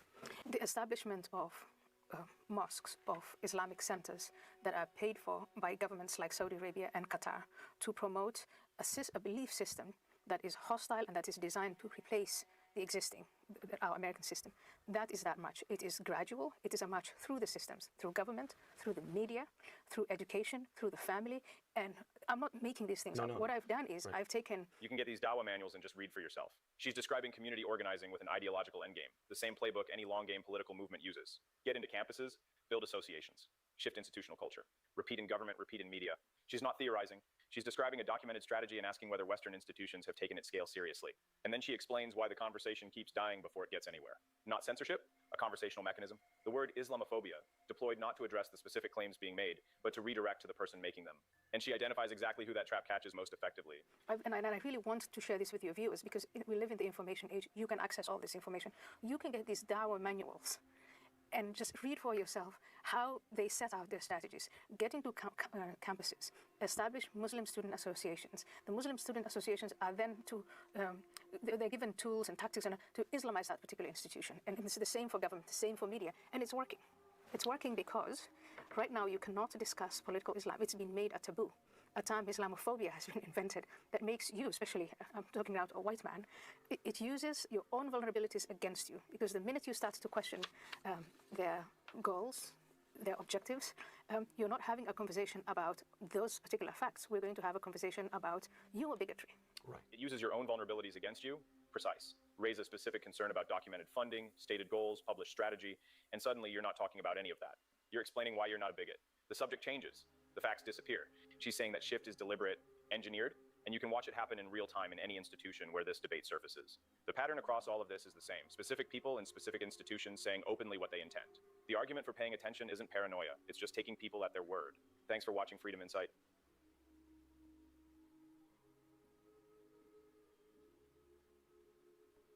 This is the type of cultural victory that we need. El Salvador President Bukele destroyed the nation's anti-Christian monuments and turned them into manhole covers. Used to be a statue of Baal, now it's a manhole cover. US President Donald Trump has reiterated his warning to Iran to reopen the Strait of Hormuz in a social media post this evening. The post, which included several expletives we've censored, reads, "Tuesday will be Power Plant Day and Bridge Day, all wrapped up in one in Iran. There'll be nothing like it. Open the strait or you'll be living in hell. Just watch. Praise be to Allah, President Donald J. Trump." Now, we have a terror issue on the inside, too. All right, make America safe again. Donald Trump made this tweet. If you import support the third world, you become the third world. Oh my god, this is like literally a quote from my videos. Like, I'm telling you, man. Orange man, if you can hear me. If you can hear me, Orange man. Hassan Piker. Okay, all right. And that's not going to happen in the United States of America as long as I am president. President Donald J. Trump. Pretty good stuff, all right? Listen, man, if you import the third world, you become the third world, you know? Netanyahu, if you can hear me, I have information that Hassan Piker is only 2 weeks away from developing a nuclear bomb. If you can hear me, Netanyahu. All right, anyway, so breaking news. Seems like one of the most diabolical maneuvers ever was just unleashed. All right, you see this line? You see this line of clearly straight white men? Right, so they're all getting deported right now. Just in, ICE pulled a slick mass arrest ploy at Pennsylvania today, tricking dozens of illegals to come to the DMV under the guise of renewing their CDLs. That's right, we're renewing your driver's license, guys. You must come to the DMV. As soon as they came, they were ended up and arrested. Now, I see a lot of leftists are really mad at this. You mean you lied to the third world or rapist pedophiles that are coming into our country and torturing our people?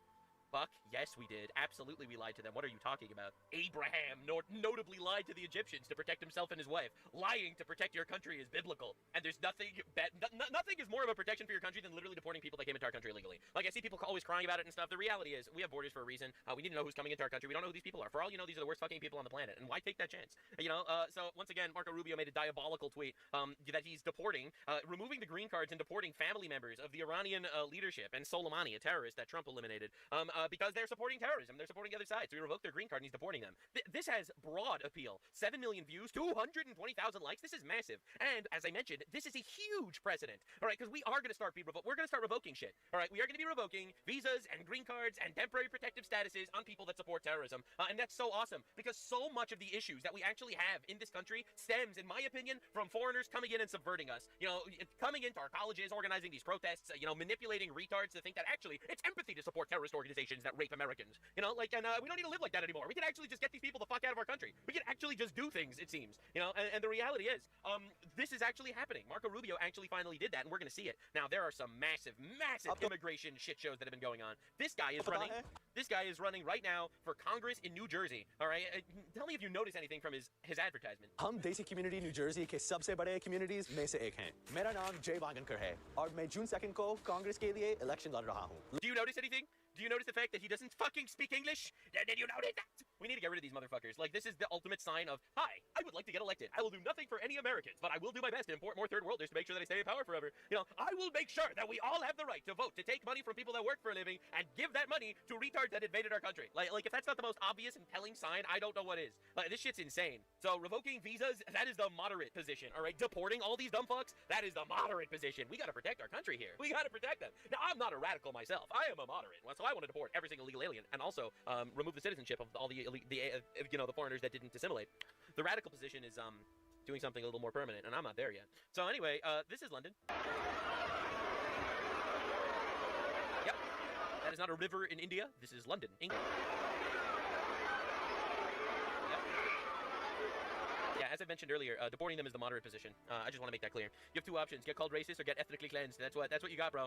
These are your two options. So, someone out there is getting ready, you know, rolling their sleeves up to type a massive comment about I'm a huge racist. You wouldn't have complained if this was all white people. This wouldn't be all white people. I'm sorry. Where our culture comes from, this is not acceptable. This is not fucking normal. All right, but yeah. So anyway, the reality is we have to make believe this is totally awesome. And if you do call me racist, I have something important to note.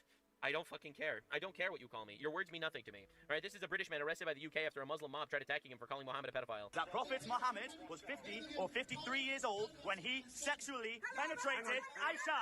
Literally just true. No. Aisha, she was 9 years old. Literally just accurate. Why are they all offended? He's just quoting this is their holy book. This is their holiest man. Shouldn't they be proud of his actions? And the police just take him away.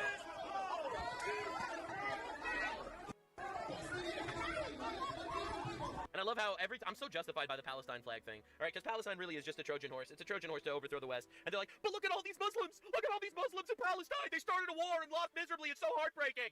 Look, man, I'm really sorry that there was, collateral damage to the war that you started, but that's what happens when wars happen, and you started it, so that really fucking sucks, and it's your fault. And none of these people care about the Palestinians. It's just such an obvious, fraud situation. It's insane. No! We didn't have anything to do with these attacks. Queer Stalin has to reassure us that he is totally on our side. Pretty good. Anyway, so England is going well. 3 people have been charged over the arson attack on the Jewish community ambulances. All right, if y'all remember, this happened 2 weeks ago. You know, everyone freaked out, called it a false flag. Well, let's see who did it. It was Hamza Iqbal. It was Ridnan Khan, and it was 17-year-old dual British-Pakistani Pakistani national, another guy who they didn't name because apparently he's 17, so they can't obviously name him or anything. It's a false flag, bro. Trust me. The thing is, every single Jew knew that this wasn't a false flag. Every single white person knew this wasn't a false flag. Every single Muslim knew this wasn't a false flag. But they said it anyway. They said it anyway. Yeah. So this was a terror attack actually on UK soil, and this was from an Iran-backed terror organization, as they've already confirmed. It's honestly heartbreaking that we need to live like this, apparently, but we just do. Now this is the British. Let's see if the British is going to freak out more about Muslims bombing ambulances or about this. Well, this is just police protecting leftists cutting down Union Jacks. Isn't that nice? Isn't that nice? Isn't that nice? Look at this. Isn't that nice? Wow, look at that. Isn't that beautiful? That's so beautiful. I'm so happy that we live in a culture that protects us and loves us so much. Anyway, let's have some insight into what our third world brethren, our based right-wing red pill trad guys like this guy has to say. Good back, bro. George Galloway is the first interview where I think he's a communist. We align out of everybody I've interviewed, I think we align the closest politically. He's a communist. And communist pro-Islam. Logically, I think he is saying exactly what I've been feeling, thinking this entire year, especially like his perspective on left-right. Yeah, so perspective on left-right politics was spot on. That's right. So he is a communist Islamist, but that's all cool. Isn't that nice? Anyway, it's pretty insane. Sneako's a Muslim communist. Who could have guessed? It's like it's all of them. It's so crazy because the actual Islamic values in Sharia law are not communist values. They don't at all support communism. But you know what they do support? They do support conquering Christian civilization. So yes, communism is a really effective way to overthrow the government. True. Communism is also a really effective way to basically say, hey, you see that guy who works really hard for a living? Well, let's just take that shit and give it to Somali, right? So that's essentially why they all support communism. It turns out. Anyway, Sneako, look how happy this child is to die for your religion. Look how happy this child is to die for your religion, Sneako. Look. This is just Muslim parents putting a suicide vest on a child.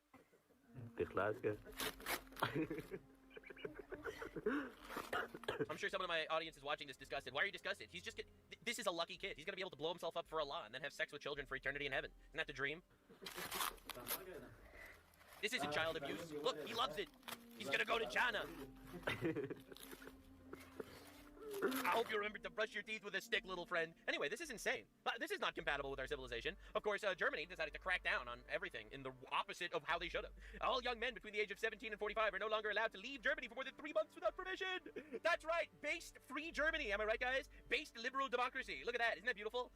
This is awesome. So you're telling me Mohammed can go on vacation and leave his home country, Afghanistan, but I, a German, can't leave? Correct. Correct. You are cattle. You are cattle to exist until you are replaced by a new superior race. From Afghanistan specifically. So Bukele, this is the guy in charge of El Salvador who rescued and saved the entire country by jailing retards and getting rid of fucking judges. But remember, they live in a full democracy and we live in a dictatorship. I'm sure the people who made freedom and democracy indexes will be updating them immediately. Absolutely, this is fantastic news. Absolutely fantastic news. I really love that the British government's doing this to their people. Wow, great stuff. The Germans, obviously the right-wing Germans, are fucking tired of it though. Islamists out there screaming in the streets.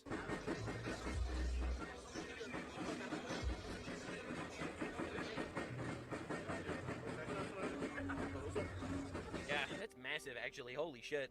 I mean, it really is. And of course, I don't blame them because this is literally on the German news. Sind es Einzelfälle, aber offenbar so viele, dass die Hamburger Schulsenatoren jetzt zusammen mit christlichen, jüdischen und Muslimen... Crispy, Schnitzel, Wieder, Schnitzel, Schnitzel, Wiener. Anyway, so what he was saying is essentially the German schools will no longer have musical education because they don't want to affect the Muslim population. They don't want to offend them because, in Sharia law, music is not allowed because they are some of the most deeply unhappy people of all time. Anyway, so let's take a look-see into how immigration has enhanced our country. Illegal immigrants charged in 75% of this year's murders in Fairfax County. All right, this is literally, this is the official Department of Homeland Security study. 75% of murders, 75% are illegal aliens. All right, and we have to make believe that this isn't like an issue, that they're not actually negatively affecting our society. They're just looking for a better life. They're looking for a better life where they could rape and get away with it, I guess, as opposed to rape and not get away with it. Now, they're also involved in some of the biggest fraud shit in the universe. These raids took place in California. Will we be seeing them nationwide in other states? For sure. I happen to be in South Florida right now. There are twice as many durable medical equipment suppliers here in South Florida than there are McDonald's. Wow. And that's not because Bobby Kennedy is shutting down McDonald's. We have rampant fraud here, and we believe the Cuban government might be... It's actually happening. The fraud task force is schmoving. These people are getting fucked. I don't think we even realized the extent of the issues before Trump came into office, but now we can talk about it openly. Be like, wait a second, I'm noticing a lot of Somalis with Mercedes, and those guys are dumb as rocks. How the fuck did that happen? And it's like, yes. Involved in this effort. I was in Flushing, Queens, New York, where Chinese are involved in a program that is defrauding that state with these adult social daycare centers, which are basically Wow, Chinese people doing fraud, interesting. Centers Wow. for fraud. Again, the state's looking the other way. They don't appreciate these problems. And here's the big question for a lot of viewers right now. Is this... They don't appreciate the problems, or do they get kickbacks? Or an even better question, Do they literally want to make the society welcoming to foreigners by letting them get away with fraud to import more people to dilute our votes? Flaw, or is this a feature of their program? That's the question. Every state, red or blue, there it is. Written letters already. We will have these crackdowns. Is it a feature or a bug? SWAT officers swooping down to take out these criminals. It sends a very clear message. Don't walk from this problem if you're a criminal. You run away. That's right, because these people are getting fucked, and it's finally happening. In fact, it's finally happening so much that this is just absolute insanity. All right, there's outrages after Islamic communities are surging in Arkansas that actually enforces Sharia law and makes everyone sign Islamic bills of assurance. Assalamu alaikum, my brothers I've heard enough. And sisters in Al-Islam. My name is Tahid Salam, and I am one of the coordinators, facilitators for the development of a new masjid here in Little Rock, Arkansas. We are going to have a few pictures that you can look at. We, the Muslim community here in Little Rock, Arkansas, has been and have been working on a small Muslim believing community called New Africa in the western part of our city. Sorry, New Africans. If you love New Africa so much, why don't you fucking go there, New Africans? You don't need to come here to make it New Africa. I'm sorry, we really like being America. We like being not Africa, specifically. Out of all the fucking places, not Africa is one of the highlights, okay? So we don't need you to come here and make New Africa, where you follow fucking barbaric rules. You brush your teeth with sticks and shit. All right, we don't need to do that, actually. We don't want that here. If you like it so much, and if it's so fucking good and successful and great, why don't you go to old Africa? We have 5 houses that we've already built in that community thus far, and we're real excited about putting and building our anchor institution, the new masjid. And we are inviting all of the community of the Prophet Muhammad, the prayers and peace. Oh, we're inviting exclusively Muslims while we slowly but surely have 47 children each and expand and conquer the planet. Yeah, we know. Anyway, so that's where it is. And don't worry, guys, everyone will be forced to follow Sharia, a much better way of life than the degeneracy of the West. Stephen Miller says, we spent substantially less on Apollo 11 adjusted for inflation than the cost of welfare recently stolen by the Somali refugees in Minnesota. That is fucking brutal, dude. That's absolute insanity. You know, because, by the way, leftists were really mad at this space launch, which I think is awesome, crying about it, being like, actually, you know that this money could have been spent actually going to school teachers? And it's like, yeah, I actually don't fucking care. This is fucking awesome. Shut the fuck up. That's my stance. It's actually a very simple stance. But this, no, don't care. I'm sorry. While you are turning a blind eye to Somalis defrauding us, all right, you don't have the right to complain about anything at all, actually. Your opinions mean nothing. And it gets even better because you thought that was bad. Get a load of this one. In America's fraud investigations bring us to the Golden State of California. Look at this number, $146 billion. For the record, for those of you per year, for those of you paying attention, this is approximately 7 times the amount that we spent on the Iran war. Health and Human Service officials confirmed that number to Chris Rufo as the staggering amount of fraud that's in a insane. program in That's insane. State. And that's just what we know about. Medicaid system. Holy Stop and shit, think dude. about that. $146 billion, a single program, a single state. Per year since 2019.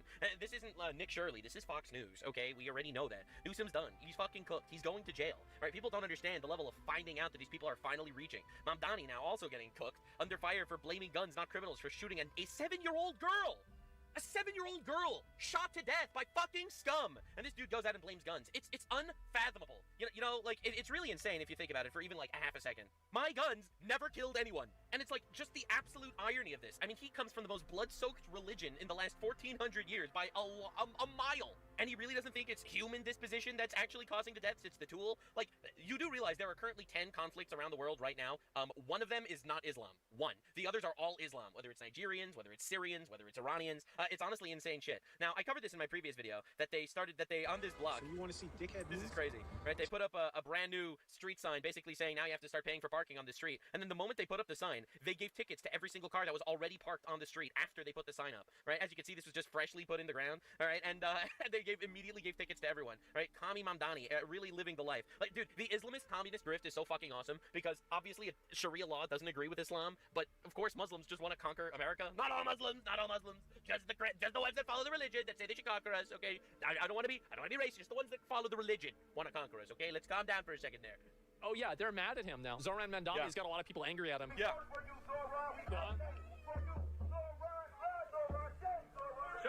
A Muslim communist lied? I personally am shocked and appalled. That's too bad. Zoran Mandami is challenged by a Palestinian man who tells them it's not your land to decide whether Israel has the right to exist. That constantly reaffirm Israel's right to exist. Because people like me are constantly attacked by politicians. You want to hear my nuclear take? No country has a right to exist. None. If they can defend themselves, well, then they exist. It's just because I don't believe in rights in general. I think rights are kind of gay and fake and exist to manipulate you and to basically emotionally gaslight you. Rights aren't real. The only right you have is free will. Other than that, rights aren't real. Israel exists because Arabs tried to destroy Israel many times, and every single war, Israel won. Right? Israel's undefeated against the fucking 2 billion people surrounding it that are trying to destroy it. That's why Israel exists, and that's why America exists, and that's why every country exists. Because Israel ultimately won the wars of annihilation and the existential battles that they tried to destroy it with. All right, and they tried to obliterate in 1948 and in 67, just now with October 7th. And Israel won all those wars. That's why Israel exists. It's not about rights. All right, literally grow the fuck up. This guy literally is celebrating a genocidal, because Hamas is a genocidal terror organization. The openly stated goal is wiping out the Jews and then the Christians. That's what they openly state. To you know, help Islam conquer the world. I don't give a fuck about your little platitudes and emotional bullshit. For standing up for Palestine, and you are constantly defending the right for Israel to exist. And I'm hearing you say free Palestine, but also Israel has the right to exist. Don't be hypocritical. Don't be hypocritical and say free Palestine when you're also defending the right for Israel to exist. It does not have I love that this guy's just so honest about it. Free Palestine ultimately is a genocidal movement to destroy every single Jew in Israel. So I'm really glad that he actually is just acknowledging the reality. Right to exist. It does not have the right to exist. It's not your land to say it has the right to exist. And is it yours? Obviously not. You're in New York. Oh, that sucks, buddy. He's unironically audience captured. Yeah, I think that's what's happening. You know, in a way, I would feel bad for him, but, you know, he played into it a lot. Nope, don't feel bad for him at all. This guy is a Muslim communist that came into New York to fucking control us. He shouldn't be in our country altogether, yet somehow he's in a position of power because of our bullshit systems that allow foreigners to vote for foreigners, and then, shocker, foreigners are voting to take away rights from natives. And it's like, oh, wow. Himself, right? And, oh, here we go. We all voted for you because you promised to stand with working people and end the abusive 24-hour workday. We have to end the 20 people are all unemployed. 4-hour workday. Andani, cumple tu promesa. Zoran, there's no... Mamdani, I'm speaking in a foreign language, so maybe you'll understand me. Week 3 of home care workers sitting in. Why have you said nothing? Instead, you're parroting the racist, sexist lie that immigrant women choose 24-hour workdays. So immigrants who get paid... I love how these are just, like, perpetually unhappy people. I love how, like, the leftist protester class are just perpetually unhappy, useless humans. Paid by the government to take care of their own parents as home health care aides currently get paid for 13 hours a day. These protesters say that since they live in the same place they work, again, they're employed taking care of their own relatives, they should actually be paid for 24 hours a day. So we're paying these people right here. You've got to send your parent to a nursing home while these people get paid by the government to stay home and take care of their parent themselves. And that's the reason why you have so much of this fraud, especially in these... these are the most entitled fucking people on the planet. They've never done a moment of work in their life. This is unreal. For those who have watched budget after budget, let me assure you, nothing about this is typical. That's why our solutions won't be either. There are 2 paths to bridge this gap. The first is the most sustainable, raising taxes on the richest New Yorkers. There it is. It's every time. It's like, it's amazing. It's like, oh, I am a foreigner. Foreigners voted to put me in control. So now, I'm really glad that the foreigners came to vote to take money away from the natives to give it to the foreigners that came here. Hell yeah, dude. This system makes sense. They're gonna start leaving again, bro. Like, you have the governor that's literally begging them, please come back, we need the money. I need people who are high net worth to support the generous social programs they want to have in our state. We really need the rich people to literally have all their money sucked away from them to give to the poor people. And then you got Mamdani, we are gonna raise the taxes even higher. Listen to that. I need people who are high net worth to support the generous social programs they want to have in our state. Everybody is leaving. We are so generous. See, I'll tell you the honest truth. I'll just be really honest with you. I give a lot of money to charity myself, personally. I do. And I think that, you know, it's a good thing in general. I'm a religious man. I believe in God, and I believe that God wants me to be charitable to my fellow man, and I am, I'll be honest. I give a fuck ton of money to the government, and they give it to Somalia. All right, that's my stance. All right, if I knew that all of my tax dollars were actually going to, like, the benefit of our country, I would feel so much fucking better about myself. But A, I'm against taxes, like, on principle, all right, unless it's actually funding directly my well-being and my community's well-being. That's 1. And 2, generous social programs means we're gonna take your money, and we are gonna fucking wipe our asses with it, become really rich, and fund, I don't know, LGBT opera in New Zealand. All right, and I don't actually want to fucking fund that shit. I think that a lot of Americans would be fine paying a little bit more in taxes, like really rich Americans, but whenever they hear... Yeah, if they knew where the money was going, $148 billion goes to fraud per year in one area in California. Like, it's absolutely unfathomable that I sit my ass down and I pay a metric fuck ton of money, all right, that I'm working hard for, to the fucking government so they could give that money to Somalia. Literally, fuck you. That it's towards making an LGBT office in New York City, funding childcare for illegal aliens, and then giving free bus tickets to people so they don't stab the bus driver. I kind of feel like my money's being wasted. Exactly. And that is why the Bible, by the way, very charitable book, always talks about charity a lot. It doesn't ever say that the government should be in charge of your generosity. You are in charge of your generosity because the government can't be fucking trusted. You can't trust the government to be in charge of your generosity, right? Because the government just uses that for whatever the fuck they want. There are some patriotic millionaires who stepped up. There's nothing patriotic about patriotic millionaires that'll give me money to give it to foreigners. Funding a bunch of illegal aliens. That's not patriotic, that's retarded. Okay, cut me the checks. I mean, just if you want to be supportive, but maybe the first step should be go down to Palm Beach and see what we can bring back home, because our tax base has been eroded. Everybody's wow, so everyone's leaving. actually left New York. The thing that everybody... the revolution came for you, Zoran. It did happen. And if we do not go down the first path, the city will be forced down a second, more harmful path. Faced with no other choice, the city would have to exercise the only revenue lever fully within our own They're going to have to start executing white people to make sure that the brown people have enough money. control. We would have to take your houses and redistribute them. raise property taxes. Raising property taxes just means that landlords are going to charge more money to tenants, obviously. Like, this guy's fucking retarded. And it's insane that we need to deal with these people. Like, again, this is the third world solution to the problem. A man remains hospitalized with serious injuries sustained during an ICE arrest in Highlandtown yesterday, according to his attorneys. Okay, get ready for this one. So, like the headline says, ICE agent allegedly rams immigrant's vehicle in Maryland, leaving him injured. However, here's where things get interesting. As I was doing research for this video, I found this straight from Homeland Security. Illegal alien sends 2 ICE officers to hospital after attempt to dangerously evade arrest. Okay, now hold on. When you go back to the CBS article, this headline is completely different than the DHS report. Again, on CBS, ICE agent rams into immigrant's vehicle in Maryland, leaving him injured. But then when you go to the DHS report, it's the complete opposite. Illegal alien sends 2 ICE officers to hospital after attempt to dangerously evade arrest. So we have 2 different stories here, and what we're going to do in this video, we're going to go through both of the reports, and then you guys can decide how you feel about this. Let's start with the news report before we go to the DHS report. But first, make sure to please like this video. It helps out a ton, and it also helps others see the videos as well, and I think people are going to want to take a look at this completely different reporting. So let's start with this. A man remains hospitalized with serious injuries sustained during an ICE arrest in Highlandtown yesterday, according to his attorneys. They've also raised concerns that they haven't been allowed to see their client since that crash. Attorneys with the Eldridge Crandall law firm claim that their client, Alvarenga Rios, was on his way to work when ICE agents, quote, violently rear-ended his vehicle. Okay, so remember, that's going to be the key distinction there. According to his attorneys, ICE agents violently rammed his vehicle. Now, I want to give a little bit of a spoiler alert. Interesting enough, Homeland Security, they're going to use this same exact image as well in their own reporting. His head, chest, back, and hands were injured. The 32-year-old remains at Hopkins Bayview. Attorney Adam Crandall says they've made multiple attempts to visit him and have been denied every time. Initially, we were told that it was a medical issue, that he needed to be stabilized before he... This is his attorney, by the way. He could accept visitors or any type of legal visit. Then the story changed, and we were told today that there was an issue with paperwork. Then, even more recently, I was told that so long as he remains hospitalized, ICE will not allow us access to him. Okay. Rios, originally from Honduras, has been in the country for 12 years and has sought to seek permanent citizenship status through the legal processes. We've reached out to the department. Okay, so another key detail. You just heard he has been in this country for 12 years and he has sought to seek legality in this country. So again, we have some details sprinkled in there as far as this news report. But I want you guys to imagine you're sitting on the couch and you're just watching the morning news or the news in general, and this pops up. Imagine that's all of the details you're going to get. And you'll see why that matters. Because in my opinion, the everyday person who watches a news report, I don't think people are going to DHS.gov and they are looking to compare and contrast stories.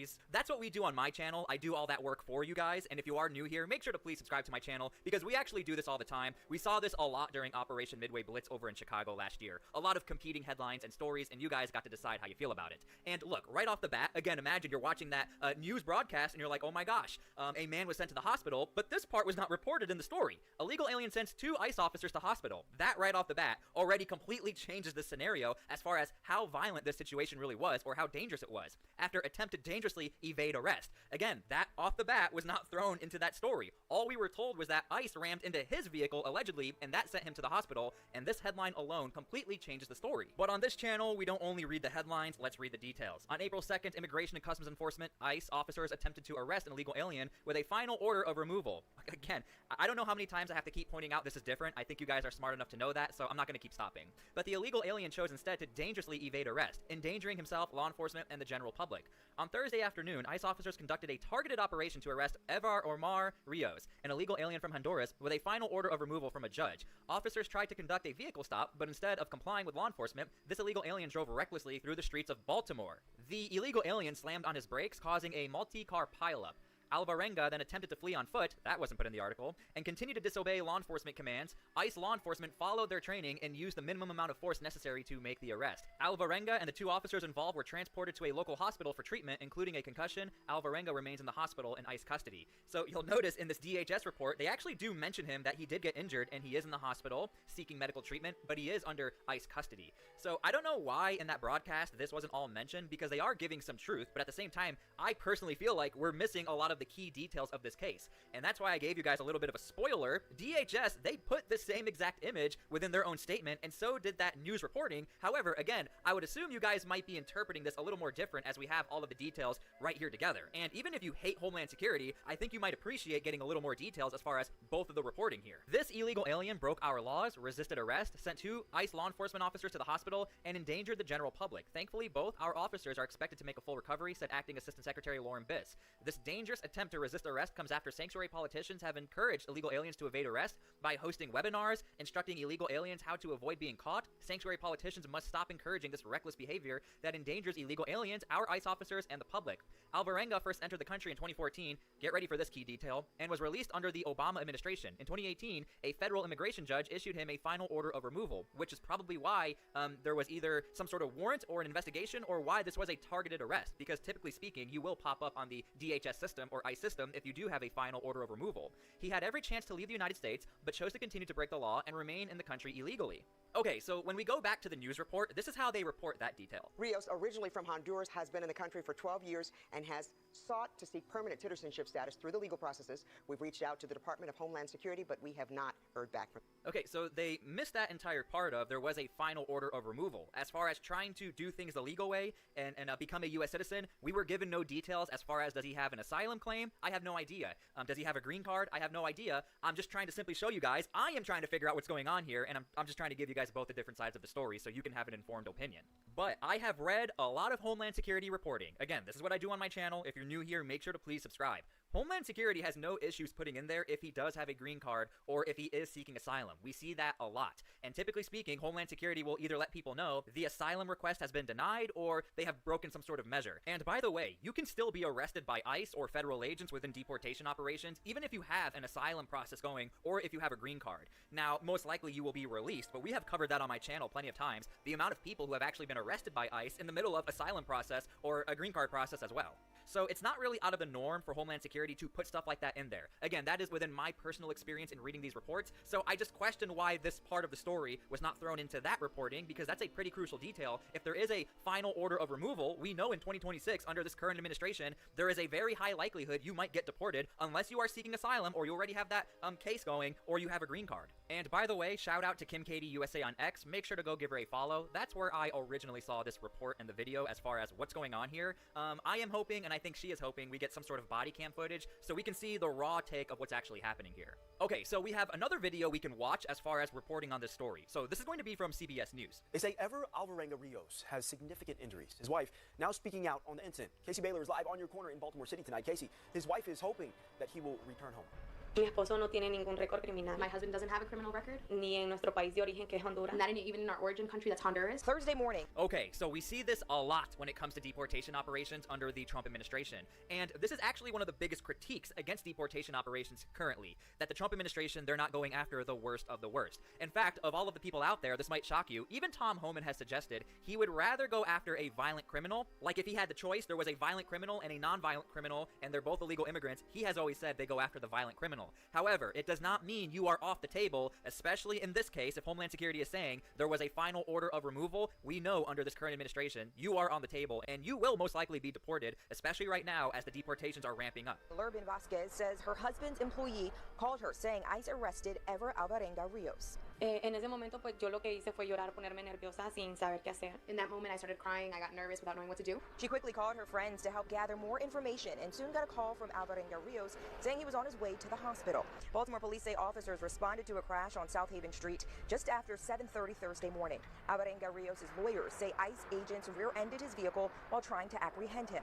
Family and friends like Amy Mancia. Which, by the way, is technically completely true, but that's also what ICE is saying. ICE is not denying that, yeah, we did ram his vehicle, but they are shifting the blame to him that he slammed on the brakes, causing the accident. So again, we do have conflicting reports here as far as who's saying what, but they completely changed the story, and they completely changed what the narrative is of the story. I saw him at the hospital taking pictures and videos of his injuries. And I was able to see him for 5 minutes. Mancia says not long after the short visit, they were asked to leave the hospital.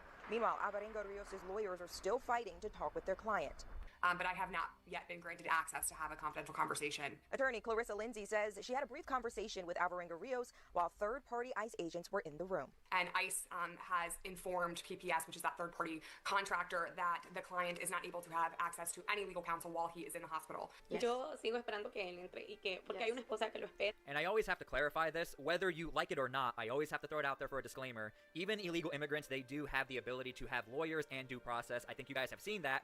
Some people get way more due process than others as far as the length and timeline. One person that really comes to mind is Kilmar Obrego Garcia. That is really an outlier compared to somebody who might go to like an Alligator Alcatraz, and that due process typically is not as long as what Kilmar Obrego Garcia gets. So keep in mind, that has always been a contested point as well with deportation operations, what due process is. And the Trump administration would argue the due process already happened. He already got the final order of removal. So again, we're still waiting for more details of this case, such as I don't even know if his wife is technically or is a legal American citizen. I have no idea. I don't know any details as far as trying to become a citizen and trying to do things the legal way. I don't know. I'm simply just going based off of this reporting. Hay familiares que lo esperan, hay amigos que lo esperan y que lo esperamos sano y salvo, que esté bien de salud. And yes, I'm just waiting for the moment for him to walk in through the door. There's family. I'm waiting for him to come back home. Okay, so I am very curious how you guys feel about this story. Let me know who you think is right, who you think is wrong. I personally think Homeland Security is probably going to be forced to release some sort of body cam footage. If this story gets enough hype and Homeland Security notices there is competing storylines here, Homeland Security is typically known to just release the footage or bring out more details of this case, especially because this involves Homeland Security agents getting injured, and Homeland Security has been trying to let people know this is happening a lot. I think the number is like in the 3,200% as far as vehicular assaults or ICE agents getting injured from vehicles. So again, let me know how you feel about this. I hope I was able to report all the different sides here. I always try to do my best to report everything so you guys can have an informed opinion. Again, if you're new here, make sure to please subscribe. That's what we do here. And thank you guys so much for all your support. God bless all of you. He has risen, and please pray for peace. Thank you guys so much. Next news. Breaking news from the White House. I'm Gary Franchi here at the White House, where the Trump administration just dropped the hammer on California. Federal agents are kicking in doors right now in what might be the biggest fraud bust in American history. $24 billion vanished into the thin air while homeless Americans rotted on the streets. And folks, the names coming out of this investigation, you won't believe who is getting rich off your tax dollars. Now, here's why this matters to you. No matter where you live, every single dollar stolen from these homeless programs, that's your money. That's money that came out of your paycheck. And while career politicians like Gavin Newsom were giving press conferences about compassion and spending, the rats were raiding the cheese. We're talking about fake bank statements showing $160 million that didn't exist. We're talking about Beverly Hills residents living large while actual homeless veterans slept under bridges. This is not just California's problem. This is the swamp in action, and President Trump said he'd drain it. Now you're watching it happen in real time. The question is, how deep does this go, and who else is about to get a knock on their door? You know, watching this fraud unfold really makes you think about one thing. Are you prepared for when the system fails? $24 billion stolen while homeless Americans got nothing? If the people in charge can't be trusted with your tax dollars, you sure can't trust them to have your back in a crisis. That's why I trust My Patriot Supply. They're America's #1 preparedness company with over 3 million customers who refuse to depend on a broken system. Right now at preparewithgary.com, their best-selling 4-week emergency food supply comes with a free additional week. That's 5 weeks of security for your family. Well, fraudsters were stealing billions. Smart Americans were getting ready. Go to preparewithgary.com right now, because when things fall apart, the prepared, well, they survive. Now, I'm going to show you exactly what is happening on the ground in California right now. The footage coming out is absolutely incredible. Federal law enforcement not playing games anymore. This is the Trump administration's anti-fraud crackdown going from policy to action. Watch this. This is the first clip that shows what it looks like when the feds mean business. Federal law enforcement conducting raids on suspects tied to this massive California healthcare fraud scandal. This is not a press conference. This is boots on the ground. Watch. And a Fox News alert, we're just learning that this morning, federal law enforcement conducting raids across Southern California targeting alleged healthcare fraudsters. William Lajeunesse has more from Covina, California. That's just east of L.A. You've been on this story for a while. What happened? Good morning, Dana. Yeah, this is the first takedown for the new White House Fraud Task Force. They arrested 2 owners of 2 hospices here in greater Los Angeles. They're accused of collectively stealing about $16 million from taxpayers. And this money was intended, right, for compassionate end-of-life care for the terminally ill. Here's some video we shot earlier today of the FBI making those arrests of a husband and wife. He a doctor, she a nurse, co-owners of the St. Francis Palliative Care Hospice in Glendale. And what they were doing was this, admitting people who are not qualified for hospice, but billed the government as if they were. About $30,000 per patient. When the benefits ran out, they dropped them. Here's the kicker. Nationally, 80% of adults admitted, or people admitted to hospice, die, and usually in the first few weeks. Here, almost nobody died. After 8 months, 97% left alive. They've been bilking the taxpayers for over $7 million, close to $8 million, and it's all total fraudulent hospice services. They were signing up people who are not terminally ill. They were forging the documents, the medical records, and they were collecting taxpayer dollars. And they've been charged, and this morning they were arrested. Here's another arrest down in Topanga Hospice, and here they were paying kickbacks to the patients, giving them $600 a month in an envelope. That's because they were getting reimbursed from the feds about $6,000 a month. Now, they are also paying marketers to find seniors and take their Medicare card. They bilked the government for about $8 million, not eligible, and they were not terminally ill. The name of this endeavor is Project Never Say Die, because the folks who are in the hospice facilities owned by this couple and their family don't seem to ever pass away. So the feds are here for a reason. California was giving out thousands of hospice licenses to people who are unqualified, no oversight, and of course taxpayers have been paying for it ever since. American taxpayers deserve justice. That's the line right there. And that's exactly what President Trump promised. No more looking the other way, no more slaps on the wrist. This administration is putting handcuffs on the people who stole from you. But here is where it gets really interesting. Wait until you hear the actual numbers involved in this scheme. This next clip features U.S. Attorney laying out exactly where Gavin Newsom's $24 billion actually went. And folks, the details are absolutely damning. Listen to just how deep this fraud goes. Watch. Of where billions of California tax dollars intended to solve homelessness ended up. California has spent more than $24 billion over the last 5 years with little to no progress in solving our homelessness epidemic. California state officials failed to provide meaningful oversight over the individuals who received most of these funds, and they had little to no answers to the public's demand for accountability. Well, that accountability starts today. Today we are announcing significant developments into our investigation. We're making public 2 criminal cases relating to 2 separate real estate developers who were involved in misappropriating millions of state funds intended to combat homelessness. This morning, federal agents arrested Cody Holmes, a 31-year-old Beverly Hills resident and the former CFO of Shangri-La Industries, a downtown LA-based developer of affordable housing, for defrauding the Home Key program that is administered by the state of California. The program awarded grant money, which included federal tax dollars, for specific projects to convert motels into housing for the homeless and to operate the units. By April of 2022, Shangri-La Industries, where Holmes was the CFO, had co-applied with multiple California cities to convert numerous properties in California, including a location in Thousand Oaks. The state asked for proof that the company had the financial capacity to build all the projects. In response, Holmes and Shangri-La knowingly submitted fake bank statements which claimed to show that the developer had about $160 million on deposit. Not only were the bank statements fake, our investigation shows that Shangri-La and its affiliates had nowhere near the amount of money they claimed they had in the fake bank statements. Did you catch that? Fake bank statements claiming $160 million in deposits that didn't exist. A 31-year-old Beverly Hills resident, the CFO of a company called Shangri-La Industries, arrested this morning. They submitted completely fraudulent documents to steal money meant for homeless Americans. And he laid it out perfectly. California had little to no progress despite $24 billion, and now we know why. And President Trump's been saying all along, the federal government can't do everything. Listen to what he just explained, because this next clip captures President Trump explaining exactly why this kind of fraud happens when Washington tries to manage everything. This is the philosophy behind the crackdown, and it's pure common sense. Listen. Roberto Samity walked out of Brooklyn federal court in silence after his arraignment. He's one of 4 people now facing charges in a corruption investigation tied to the city-funded homeless shelter organization, Braggs.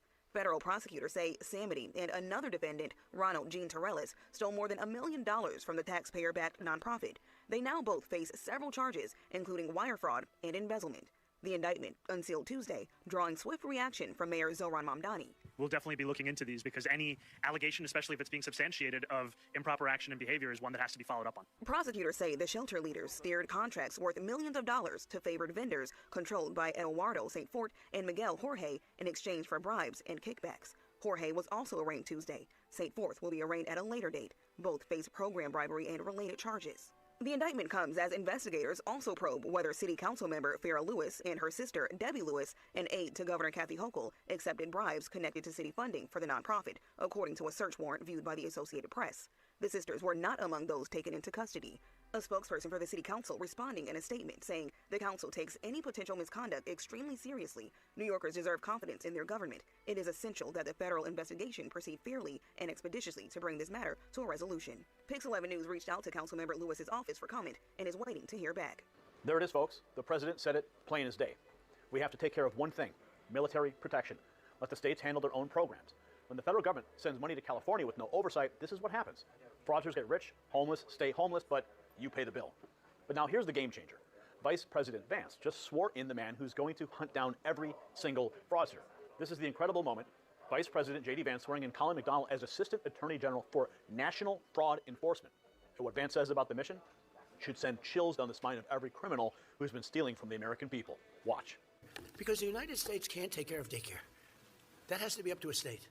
We can't take care of daycare. We're a big country. We have 50 states. We have all these other people. We're fighting wars. We can't take care of daycare. You got to let a state take care of daycare, and they should pay for it, too. They should pay. They have to raise their taxes, but they should pay for it. And we could lower our taxes a little bit to them to make up, but it's not possible for us to take care of daycare. Medicaid, Medicare, all these individual things, they can do it on a state basis. You can't do it on a federal. We have to take care of one thing, military protection. Did you hear what Vance said? No fraud is too small or too big to look away from. He said the DOJ has been turning a blind eye to fraud under a certain dollar amount for years. Well, that all ends now. This is about restoring social trust, making sure your tax dollars go to Americans who actually need help, not fraudsters getting rich off of your generosity. This is the anti-fraud mission in full force. So let's put this all together because what you just witnessed is historic. This is what you just watched unfold. President Trump set the policy, states handle the programs. Federal government policies protects the nation. The fraud task force identified the problem. $24 billion gone with zero accountability under Newsom's watch. Colin McDonald was just sworn in with a mandate to pursue every fraud case, big or small. And now federal agents are physically raiding locations and arresting the people who stole from homeless Americans. This is plan to problem to action. The swamp creatures thought they were untouchable. Beverly Hills fraudsters living large on your money. Not anymore. This is what America First looks like right now. So the Trump administration promised to drain the swamp and hold the corrupt accountable. Well, today, you watch that promise become reality in California. Federal raids, arrests, a new fraud enforcement chief with unlimited scope. And this is just the beginning. How many more states have been bleeding taxpayer money to fraudsters while politicians look the other way? Well, I guess we're going to find out. If you want to stay ahead of every major development in this story and every story the mainstream media tries to bury, smash that subscribe button, hit the bell for notifications, and share this video with everyone who needs to see what real accountability looks like. I'm Gary Franchi from the White House. As always, stay informed, stay vigilant, and stay free. The system controls information. Information control is power. They don't want you to see this. The truth only survives together. They don't want this shared. Share this now.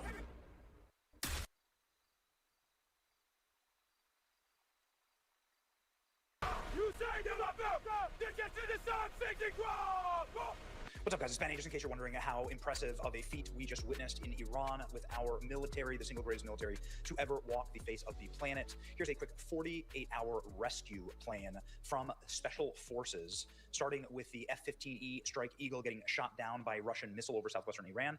This is a Mach 2 intercept, proximity fuel detonation. Both crew ejected successfully. Hour 0, the pilot is recovered within minutes by a ground team, our ground team. But the other pilot is left alone with a broken ankle deep inside of enemy territory.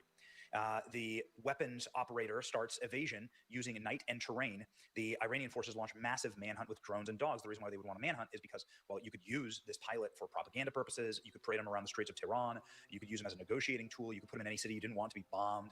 This would be really, really bad. And obviously, there's a bad history with the Iranians and American hostages. This is actually how hostilities started in the 1970s with our embassy. Thousands of Iranian civilians joined the search because there are $60,000 and $70,000 bounties. That's like 7 years' wages in Iran, just FYI. U.S. jams Iranian radars and communications, hours 8 through 12. The pilot climbs a 7,000-foot ridge despite having a broken ankle. U.S. strike carrier. The U.S. strikes crater roads and block the reinforcements. He reached the top of the ridge, hides in a rocky crevice, makes first brief radio contact with friendly forces.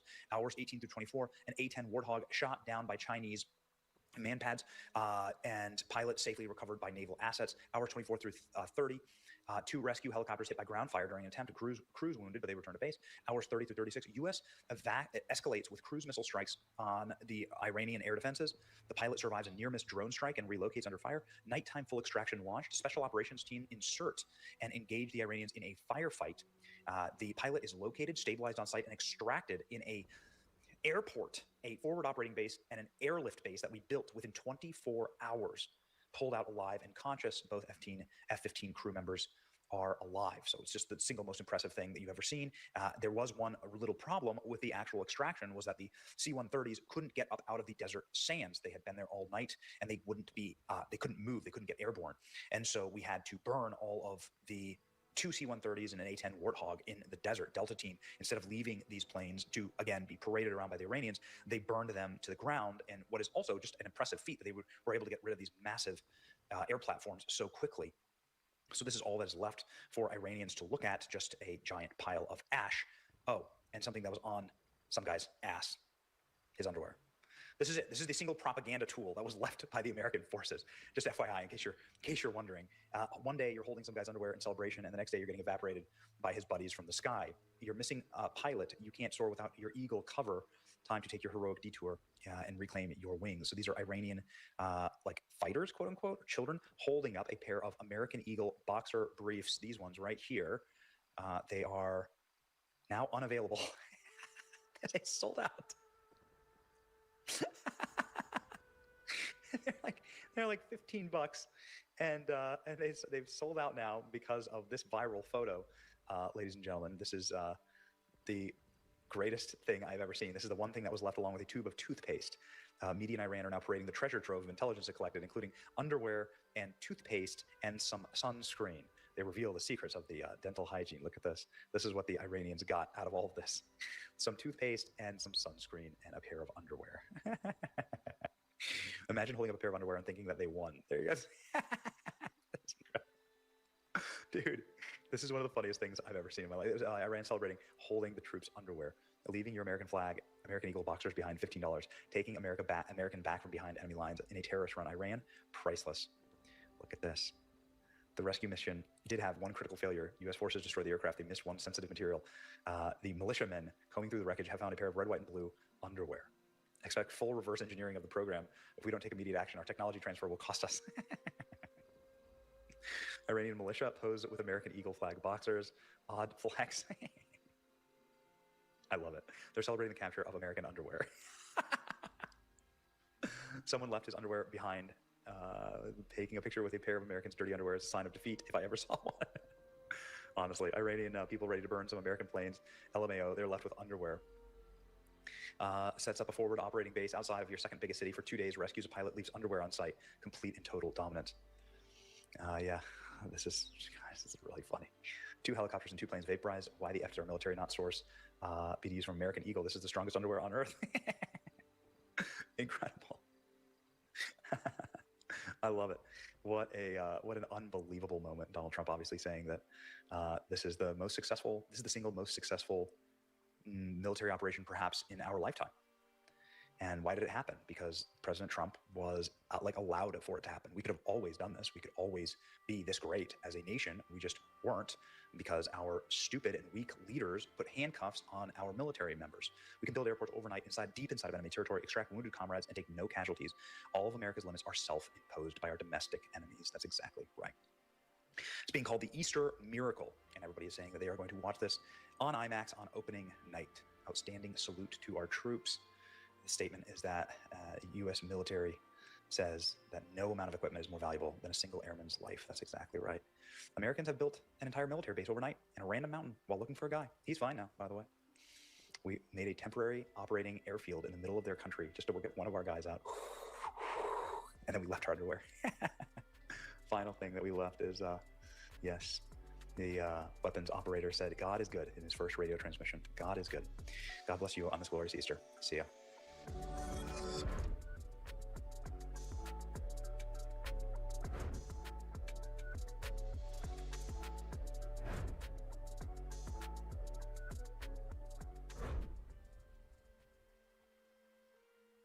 By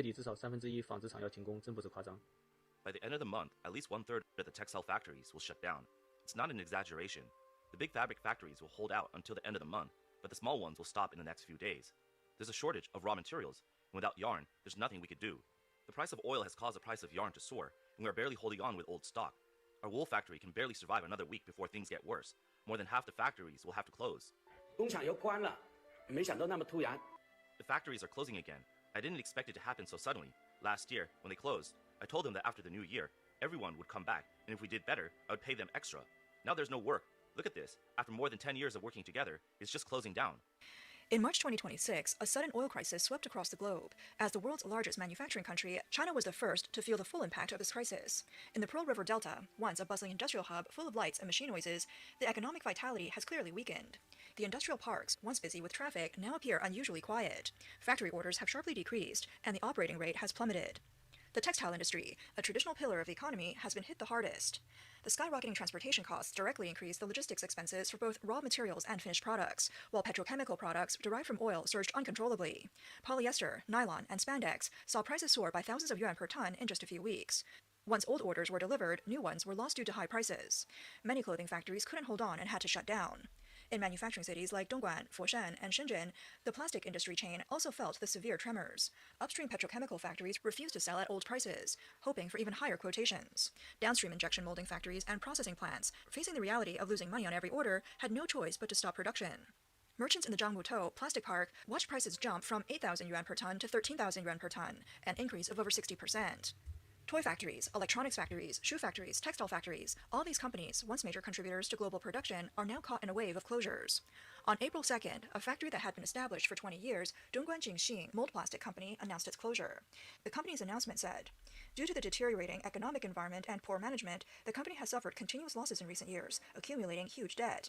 After careful consideration, the company has decided to stop production and will officially close on April 2nd. Over the course of 20 years, it evolved from a small workshop to a key player in the local plastic mold industry. It witnessed the rise and fall of many Dongguan factories, and now it too has fallen victim to the times. On March 9th, the Hong Kong invested company Tingshan Lipo Toy Factory, located in Dongguan, announced its official dissolution on February 27th.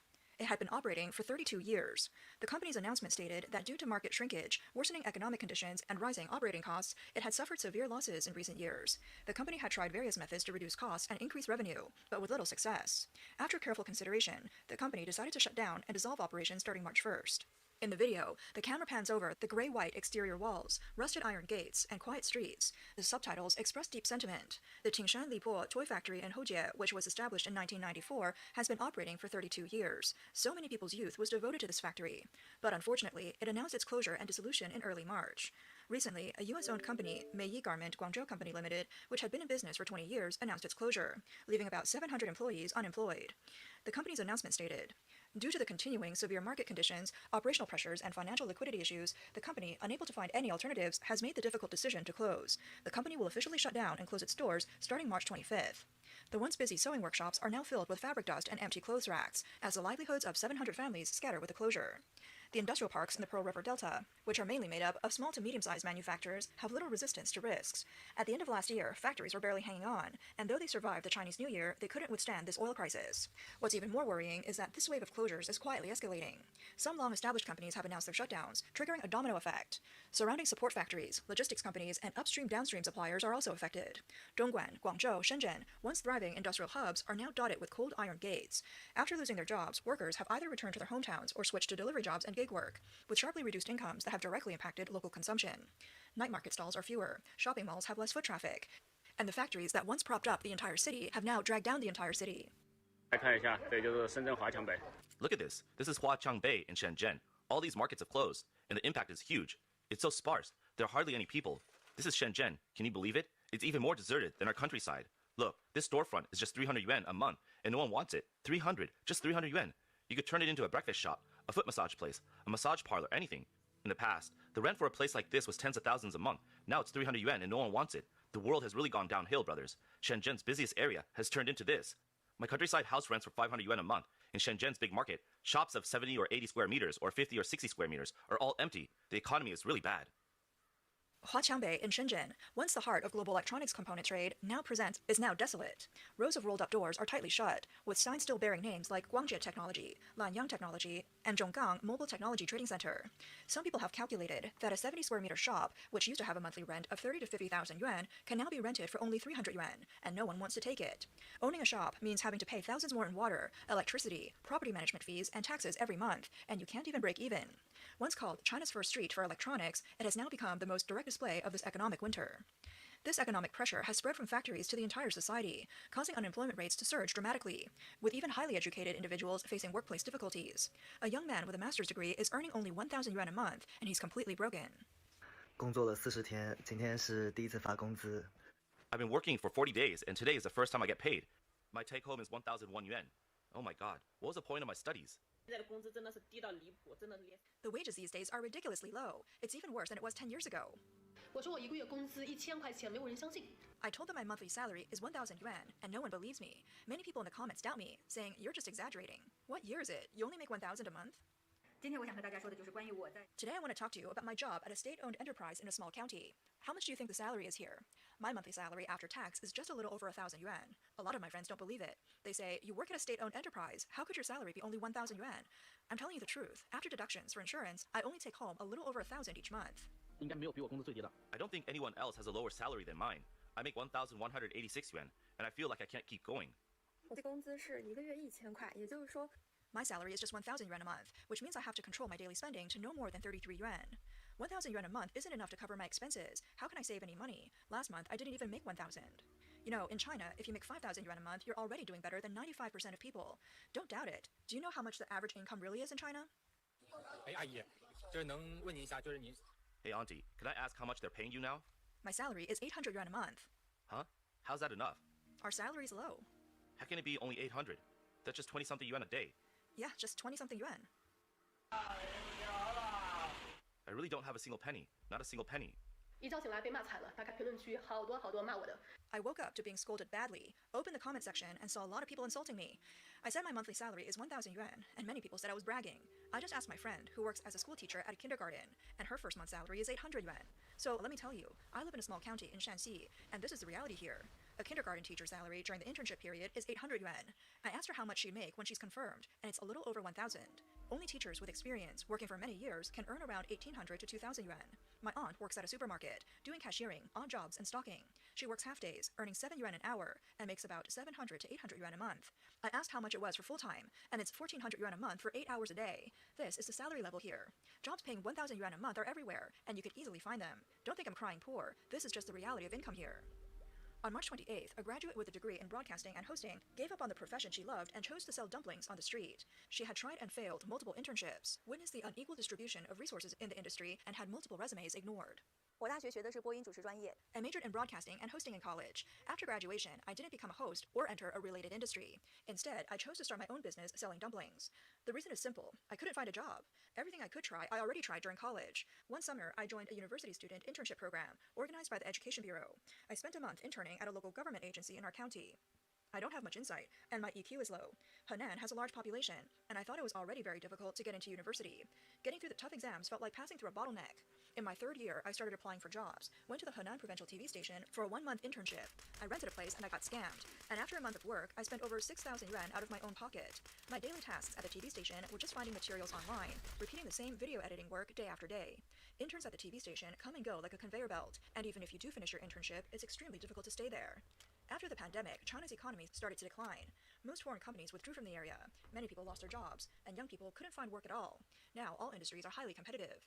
Ordinary students study hard, spending their families' resources, and enduring sleepless nights to get into university. But after graduation, they end up delivering food, setting up street stalls, or doing odd jobs. If I had known finding a job after college was so hard, I wouldn't have gone to college. I spent several days looking for a job with no results, so I decided to do daily wage jobs, but even those were being scammed by several layers of middlemen. I spent an entire day doing offline promotion at an exhibition, and my take-home pay was just a few dozen yuan.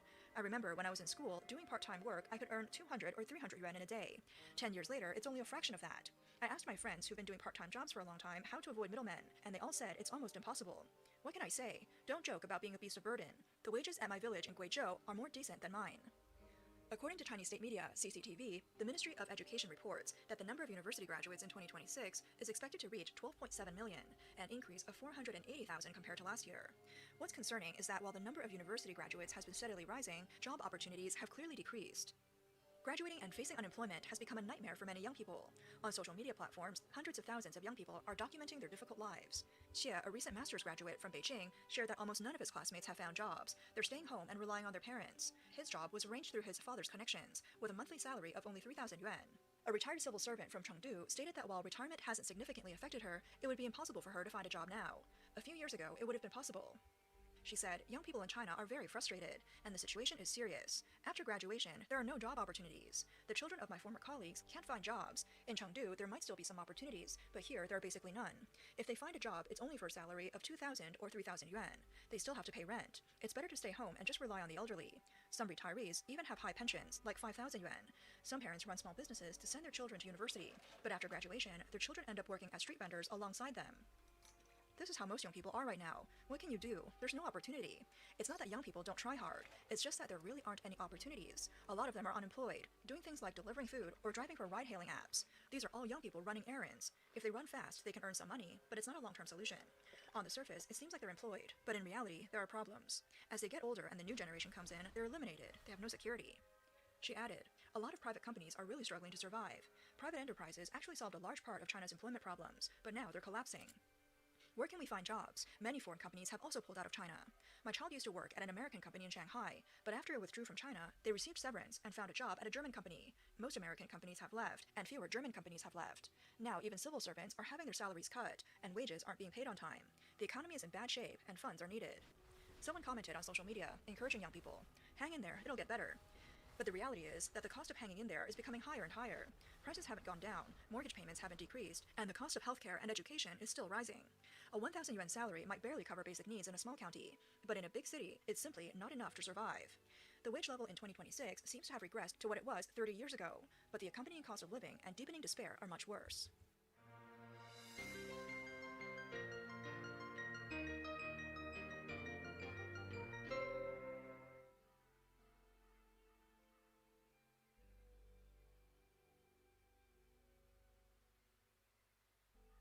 God is good!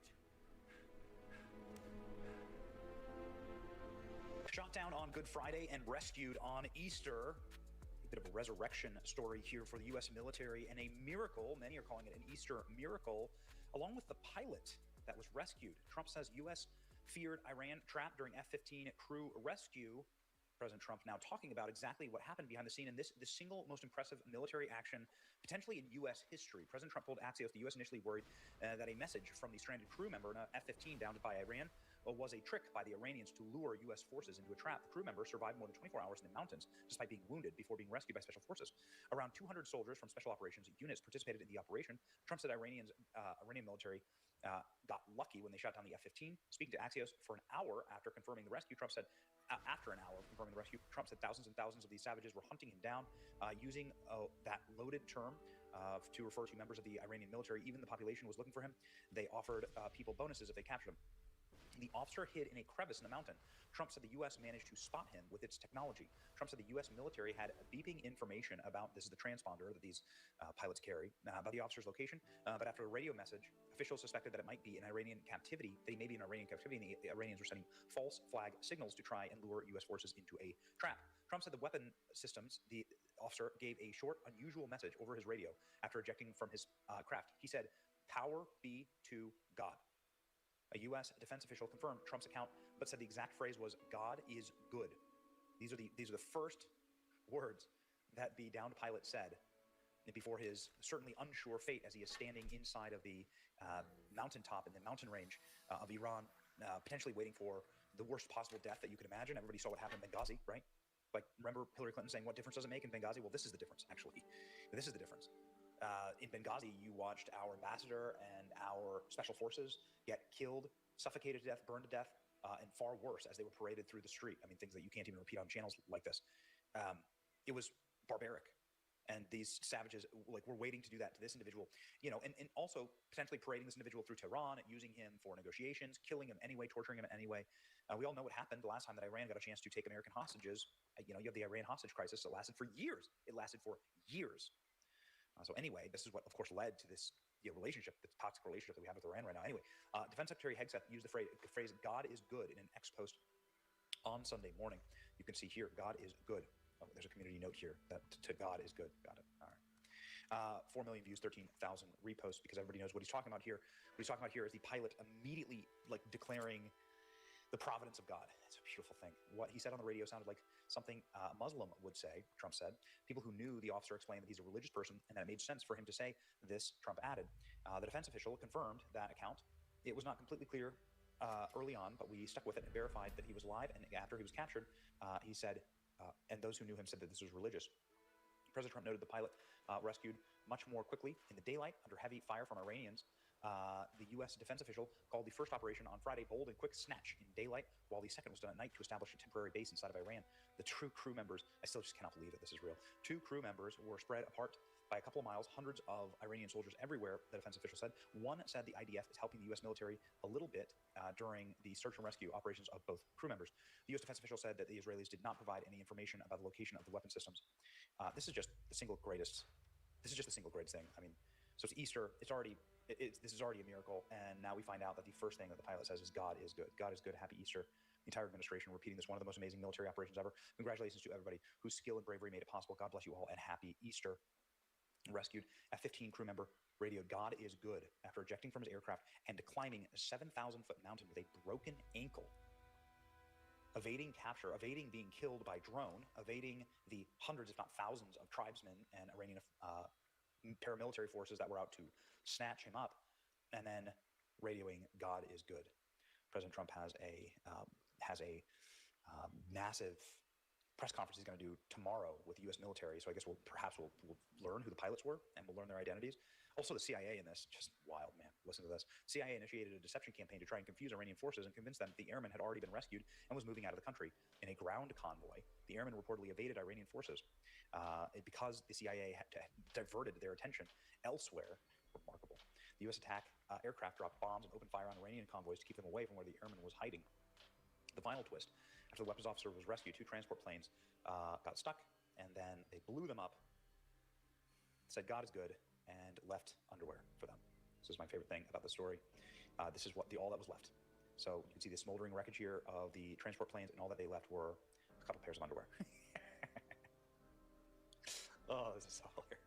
This is not the own that you think it is. Imagine like sitting there sleeping with a pair of American flag underwear, getting teabagged like with the American Eagle underwear that is now unavailable. It's been completely sold out. Legend status. God is good. Everyone's saying it. Amazing. Yes. Base. Amazing detail. God is good is what he said. This is really cool. Troop said that he was very religious, and this is what makes all the difference. Wow. The Iranian military was looking hard for him in big numbers. They were getting close. Highly respected colonel. This type of raid is seldom attempted because the danger to man and equipment, it just doesn't happen. The second raid, it came after the first one, and we rescued the pilot in broad daylight. Also unusual. Amazing show of bravery. God is good, and God bless our great military, says President Trump on Easter. I hope you had a wonderful Easter, and you've enjoyed following this Easter miracle like we have today. Bishop Benny, God is good. Christ is king. Christ is risen, and Christ is alive. Happy Easter.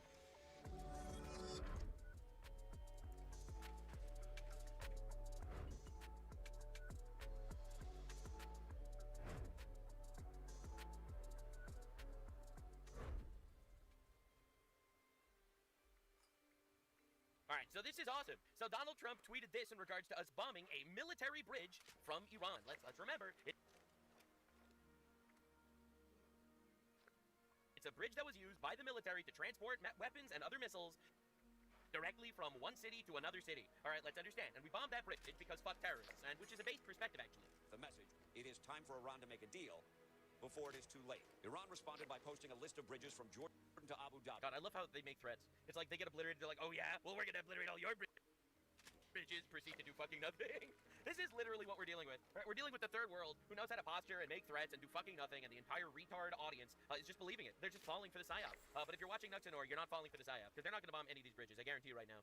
That are now potential targets. And oh, great. Israel and the U.S. have not damaged the regime's war machine. Great. Our strategic as if that really means anything. It's like, you have not injured us at all. They proceed to lose their entire navy. Oh yeah, we barely even felt that. They lose their whole air force. Oh yeah, well, we still have missiles. They lose the bridge that connects cities to carry missiles from one to the other. Oh yeah, well, we're gonna blow up all of we're gonna blow up Washington. Proceeds to accidentally drop their own missile on their own city. Military production takes place in locations you are completely unaware of. Sure. You'll never be able to reach. They have no radar, by the way. We took out their radar. The IDF claims to have hit headquarters that Iran used to finance its military operation, as Israel releases figures claiming 20% of the regime's budget is spent on weapons.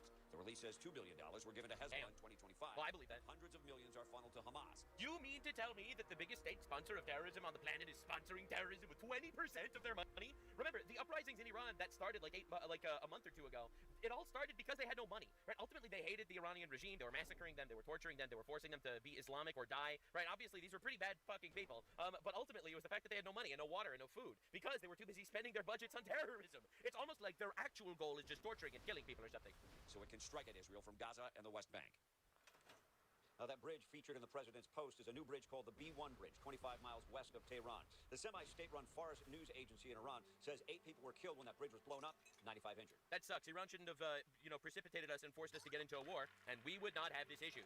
Honestly, a really big solution to us not killing terrorists is to not actually be a terrorist. I know. It's really hard for a lot of radical Islamic people to wrap their head around this, but we would not kill you if you weren't a terrorist. Now, the reality is, this is from the New York Times, again, not a big fan of Donald Trump. U.S. forces struck the B-1 bridge in Iran on Thursday, eliminating a planned military supply route for sustaining Iran's ballistic missile and attack drone force, a U.S. military official said. The official spoke on a condition of anonymity to share personal details. The bridge connects Tehran to the nearby city of Karaj. Right, so this is our explanation. Our explanation why we bombed the bridge is because it was a bridge used for military purposes, which means it's not a war crime, it's not attacking civilian infrastructure, it's literally part of an actual war that's going on, and we're trying to cripple a terrorist state that's been trying to kill us for 47 years. But the left doesn't care about little pesky things like reality or gender. Okay, all right, so anyway, this is, but before we get here, all right, so this is Mohammed Safa. This is obviously going to be someone very unbiased, nice Mohammed individual. Imagine if Iran bombed and destroyed the Golden Gate Bridge in California. What would you call it? Terrorists. If the U.S. bombed and destroyed the highest bridge in Iran based, the B-1 bridge based, why do you call it peace? We didn't call this peace. This is war. We're killing terrorists to make peace, but this is war. No one's calling this peace. Bombing a bridge is a war crime under international humanitarian law. I love how Muslims care about international humanitarian law when it's not Islamic terror attacks. All right, now, just to respond to this this has 116,000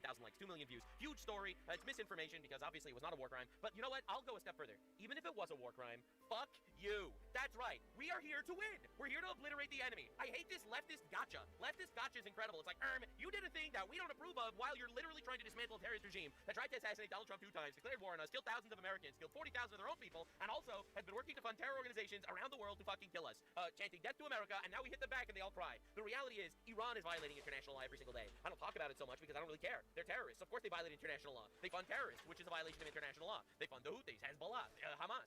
They literally had Iranian terror attacks on British soil, on American soil, all right, in Venezuela and in Cuba, that they had little hotspots of these retards.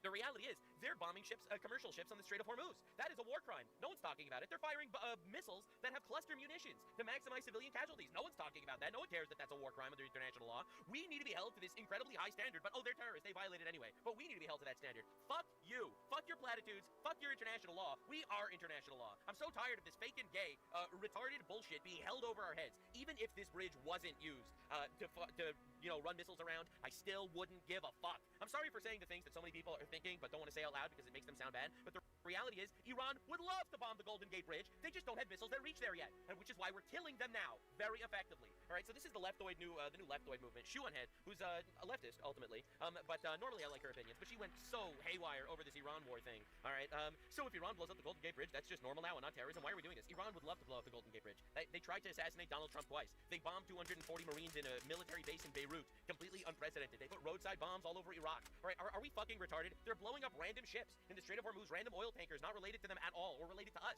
which again is also a war crime. Like, I love how this is some sort of even measured situation because we bombed them, and that's immoral, so now that gives them the goal to bomb us. They've been trying to kill us for as long as they've existed. This is a retarded, leftist platitude that doesn't exist. All right, so this guy says, the days of tying our hands behind our backs when fighting a war are over. We do not care for your false equivocations. We will continue until they capitulate. That is all. That is all, man. That's how it works. And apparently Sean had blocked him and then deleted this tweet, as far as I understand. So I am so tired of the platitudes. We're fighting a fucking war. I don't care if it upsets women online. I don't care if, Islamists that would love to have us killed anyway, all right, cry and wring their hands over this as like this fake emotional bullshit crybaby garbage. They would bomb the fuck out of the Golden Gate Bridge if they could. In fact, they've tried multiple times to bomb different areas in the United States and they failed because they're barbarians with an average IQ of 78. I think this tweet perfectly encapsulates why I don't care about any of these people's opinions. All right, 2 things happened in Iran today. 1, an 18-year-old was executed by the regime for protesting, and one of 650 executions that happened over the last couple of days in Iran. 2, a military bridge still under construction, not open to the public, was hit. It was also used to carry missiles. Do you know which got the sympathy outrage of the leftists and Islamists? The bridge, of course. They didn't fucking care about Irina Zarutska to the point that they're taking down her mural in different cities because it's divisive. They're crying over a non-operational bridge used for military shit. I am so fucking tired of these emotional platitudes and garbage. We're fighting a war to obliterate the enemy, and that's exactly what we're gonna fucking do. Whether you agree or disagree with the war, the objectives, why it started, what we're doing there, the reality is this is what's happening. So fucking cry about it. And to prove to you that playing hardball actually is working, Cuba is releasing more than 2,000 prisoners as U.S. pressures the island's government. It actually fucking works. You know that? All right, so the Cuban government was a communist regime. It was run by a dictator, essentially, that was just imprisoning anyone that, voices their opposition to communism, which is now Cuba has rolling blackouts. It's a complete shithole. Hassan Piker in shambles. But the reality is, these guys are fucking bowing down to Trump. We knocked off Venezuela, we knocked off Iran, all right, and essentially Cuba is left to its own devices. Communism cannot exist without getting funded by capitalists, ironically, right? So the entire government's collapsing, and now they're capitulating to all of Trump's demands, releasing all these political prisoners, right? So I don't give a fuck about a bridge, okay? We saved these 2,000 people from torture dungeons in Cuba, okay? I don't care about a bridge. I don't care about a bridge even a little bit. And I'm tired of making believe that I have to. Fuck you, and fuck your platitudes and equivocations. And yes, this will upset leftists online. And yes, Islamists will call this a war crime as they chant for the genocide of Christians and Jews around the world, burning churches and massacring Nigerian Christians by the tens of thousands, running massive pogroms against minorities like the Druze, Owlites, and Christians of Syria. All right, Hamas doing a genocidal terrorist attack against Jews in Israel. I'm fucking tired of your false equivocations. I'm tired of your moral grandstanding. Nothing you say fucking matters. Now go and fuck off. Anyway, the reality is, people agree with me. So, this is a little bit of leftist magic for you. Remember when you were hating on Trump that oil prices were up? Well, let's look at the average daily price per barrel of oil. All right, under Obama, it was $83. Under second Obama, it was $70. Under Trump 1, it was $50. Under Biden, it was $80. And under Trump 2, it's $65. Even though there's literally a war going on right now. Right, so it's just unbelievably ironic that every bit of the media is crying and screaming about oil. Oil is now the main topic. Trump started a war and now oil's going up because Iran is terrorists and they're doing war crimes and bombing ships in the Strait of Hormuz. Can you imagine how bad it would be if we needed to fight with Iran when they actually had ballistic missiles that were dangerous, if they actually had a nuke? Like, we would not be getting anything through the Strait of Hormuz, all right, if they had nuclear weapons. Not even close. Not even if they had another bajillion ballistic missiles. That is why we're fucking killing them now, and we're doing it effectively. And this will only take another 2-3 weeks. It's a side quest. It's an excursion. You go in there, you fuck them up really well, really very effectively. You shut your ears to the crying, screaming Mohammeds and libtards, and you just go on your merry way. And the left knows that, which is why, you know, people complain about Trump, right? People are complaining about Trump right now that he's doing something that's relatively unpopular, and he's right. I think only about 40% of America actually approves this Iran war. I think that the propaganda is absolutely insane. But the reality is, everyone hates the Democrats because no one is buying this bullshit. Just like yourself do to try to satisfy the demands of your voters. Just like yourself do. Yeah, so do congressional Democrats have the right priorities? Yes, 25%. No, 74%. 74%. This is why they're screaming and yelling and crying about how Donald Trump is immoral and bad and fascist, and the Democrats, they're fighting back. No one fucking is buying the shit for a second. I have plenty of complaints about Trump, and I voice them all the time. I want Trump to start locking up federal woke judges. I really do. I think that would be very nice. Mass deportations of 30 million people? Hell yeah, please give it to me. I have my Trump complaints. Bombing a fucking bridge in Iran? That is not one of them. No matter how many women are crying online, making false equivocations of, oh no, now the radical Muslims now have an excuse to do terror attacks on us. Yeah.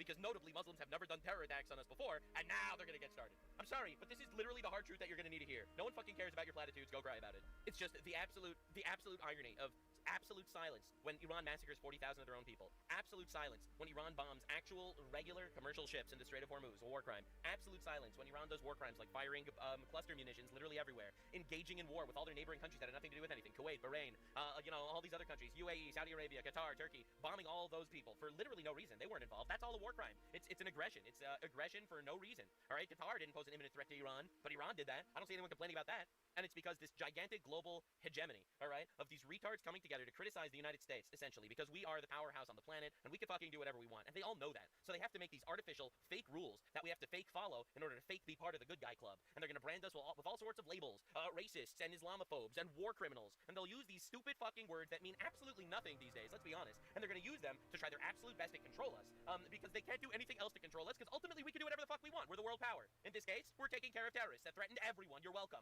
We're accepting thank you cards at 1 Pennsylvania Avenue. Me on vacation. Excuse me, honey, I have to go to the car and yell at retards for 2 hours. I wish other political commentators actually had the balls to say this, because I know some people think it, and it's just no one wants to put their balls on the line and drop a truth nuke like this.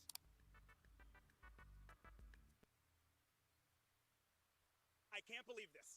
And no, it isn't an April Fool's joke. There is still snowcrete out in the wild after this January snowstorm. Okay, maybe BWI isn't in the wild, but it's still pretty wild that 67 days later, we are still seeing remnants of the snow. I'm no meteorologist, but this is still like solid ice. And we've had a number of 70 and even 80-degree days in recent weeks as spring has sprung. You know who is a meteorologist? Amelia Draper. Amelia, tell us why this is still out here. Okay, the snowcrete is still hanging around in spots because it takes a lot of energy to turn ice into water. Think of snow like a bunch of tiny ice cubes. Before those ice cubes can melt, they need a special kind of energy called latent heat, hidden heat. And here's the key. That energy doesn't make the snow warmer. Instead, it goes into changing it from ice into liquid water. So even when it's sunny, that energy is busy melting the snow, not warming it up. And with those big, compact piles, it just takes a lot of time to get the job done. Thanks, Amelia. Well, guess what? BWI isn't the only place where January's snow has yet to go. What's inside our snow? apparently everything. So remember when the city of Washington, D.C. finally plowed all of the streets? They loaded all the snow up into trucks and they dumped a lot of it right here, parking lots near the RFK Stadium. Well, as you can see, a lot of that snow, most of it has finally melted months later, but there was stuff, all kinds of things, lodged in those snow piles. And when the snow melted, this entire parking lot here was scattered with a bunch of stuff. So they came here and they plowed once again all the stuff that was inside of the snow. Look at this. There's a muffler. There are a bunch of parking blocks, those cement blocks at the end of parking spaces. Looks like even the entrance to a sewer over there. And check this out. There's even a Christmas tree. Well, a spokesperson for DC's Department of Public Works tells me the plan is to clear all of that debris within the next 2 weeks. I'm Joseph Omo, News 4. The CIA's involvement in the daring rescue of the missing airmen is becoming clearer. A senior U.S. official told Trey Yanks that the CIA leaked information meant to draw Iranians away from the search area. More on this, let's bring in Fox News contributor and former CIA station chief, Dan Hoffman. Dan, we've been told that this deception campaign was designed to trick the Iranians into thinking the U.S. had this guy. How do you do that? What does that look like? Yeah, this is like shades out of the Normandy invasion, where we would try to deceive the Iranians into thinking that we were exfiltrating them from someplace else, reportedly a maritime exfiltration, to throw them off the scent of what was really happening at the time. Look, I can tell you from my experience at the CIA, there's nothing more fulfilling than being involved in a sacred operation like this one to rescue one of our airmen from behind enemy lines. The CIA was there to track his location. Remember, he was out there for 36 hours, escape and evasion, putting into effect what he learned at SEER school. And then at the same time, the CIA is tracking Iranian security forces, their movements, their efforts to find and fix the location of our airmen. And then at the same time, running this deception operation, an extraordinary operation. I've heard it referred to as looking for a needle in a haystack. I think it's more like a needle in a stack of needles. Extraordinarily difficult, and I'm sure that we'll be learning more in the coming days. And how would it work for the CIA to spread a lie like this in a country where we know there is little to no internet connection right now? Yeah, so we know a lot about Iranian security forces. We know that they are still trying to collect information themselves. After all, we're fighting a war against Iran. And so the CIA would have looked to find those channels of communication that we know we can exploit, that the Iranian security forces are listening to. Iran has still a pretty developed cyber capability, and what we would have done is simply supplied some information there, some of it true, to establish the bona fides of the channel that we were using, and then this deception operation would have been run in that channel. And the U.S., if the U.S. can put SEAL Team 6 on the ground inside Iran to go and to go and rescue this missing airman, how much more complicated would it be for them just to go in, small footprint, and get Iran's uranium, or the stuff they're needing to build it? Yeah, well, even in this case, there was reportedly a firefight after all that we did, and again, the airmen reportedly had to climb a 7,000-foot ridge in a mountainous region. If you're trying to extract nuclear material, that's at a site that the Iranians are defending. Presumably, they have weapons and potentially drones or missiles and soldiers there to defend that particular site where the reportedly about 1,000 pounds of enriched uranium is located. You also need specialists who could handle that material as well, extract it safely, and take it out of Iran. So that's a very, very risky, challenging operation. But the one thing I learned at CIA, serving 3 years in war zones with the U.S. military, there is simply nothing that together we can't do. There are levels of risk, and sometimes our policymakers don't want to take that risk, but we can put a plan together for anything. And I would emphasize in this case, there was a plan off the shelf. Now, it had to be modified given the location in southern Iran, but there's plans on the shelf to do just about anything. We just modify it based on the situation at hand. And this was a huge risk with a great reward. It was a race, the U.S. versus Iran, for this missing airman, and thank goodness everything worked out. Dan Hoffman, thank you very much for sharing your insight. Thank you. Happy Easter, everyone. Hey everyone, I'm Emily Compagno. Catch me and my co-host Harris Faulkner and Katie McEnany on Outnumbered every weekday at 12 p.m. Eastern, or set your DVR. Also, don't forget to subscribe to the Fox News YouTube page for daily highlights. OPEC Plus members have agreed to boost oil production in May in a statement today. 8 countries, including Saudi Arabia, Russia, and Iraq, all agreed to raise their collective production by more than 200,000 barrels a day. That would put their combined output to about 33.7 million barrels per day. At the same time, the organization cautioned that any disruption to energy security increases market volatility. Drivers in Washington continue facing pain at the pump every day the war in Iran stretches longer. As the national average tops $4 a gallon for the first time since 2022, Washingtonians are paying even more. Come's Claire Weber heard how drivers are trying to cope. They're numbers. If I think in terms of money, then I'm going to want high blood pressure medication. Gas prices are climbing in Western Washington, where drivers are paying over $1 more per gallon than the rest of the country. I broke I think it was $110 the other day. per full tank, which is way more than normal. At the Point convenience store in North Seattle, customers can get a bottle of water and some food when they buy 8 gallons or more, an incentive to keep people coming. They're doing what they can, right? Still, many Seattle drivers say they're trying to avoid gas stations altogether. We catch the bus more. So my wife's a UW student, so she gets, she has her bus pass from UW, so she catches the bus primarily, and I work down in Soto, so I try and kind of split it. For those who have to hit the road, people say they're being more mindful before getting behind the wheel. You ask yourself, is this trip really necessary? And about half the time you come back with, nah, it can wait. You can combine a couple of trips at once. While threats to open the Strait of Hormuz increase from the U.S., fuel experts still warn it will take time before gas prices drop back down to more normal levels. They go up quickly. They drop slowly. And it's not just gas at risk. High fuel costs are expected to hit other industries soon, including the food found in grocery stores. It's our base energy, so it kind of impacts our entire economy. In Seattle, Claire Weber, Como News. We are now going to bring in California Congressman Darrell Issa. Congressman, President Trump is telling us that his patience is running thin. His latest post on Truth Social had some really bad words in it, so we're just going to give you the gist of it. He said, Tuesday will be Power Plant Day and Bridge Day, all wrapped up in one in Iran. There will be nothing like it. Open the F word straight, you crazy B words, or you'll be living in hell. Just watch. Praise be to Allah. Congressman, do you want to see the U.S. start hitting, like the President says, civilian infrastructure in Iran?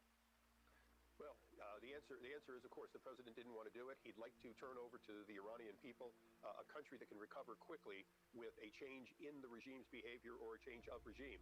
But from the beginning, the president's made it clear that the first hit was to stop the nuclear development when it was on the precipice of being used.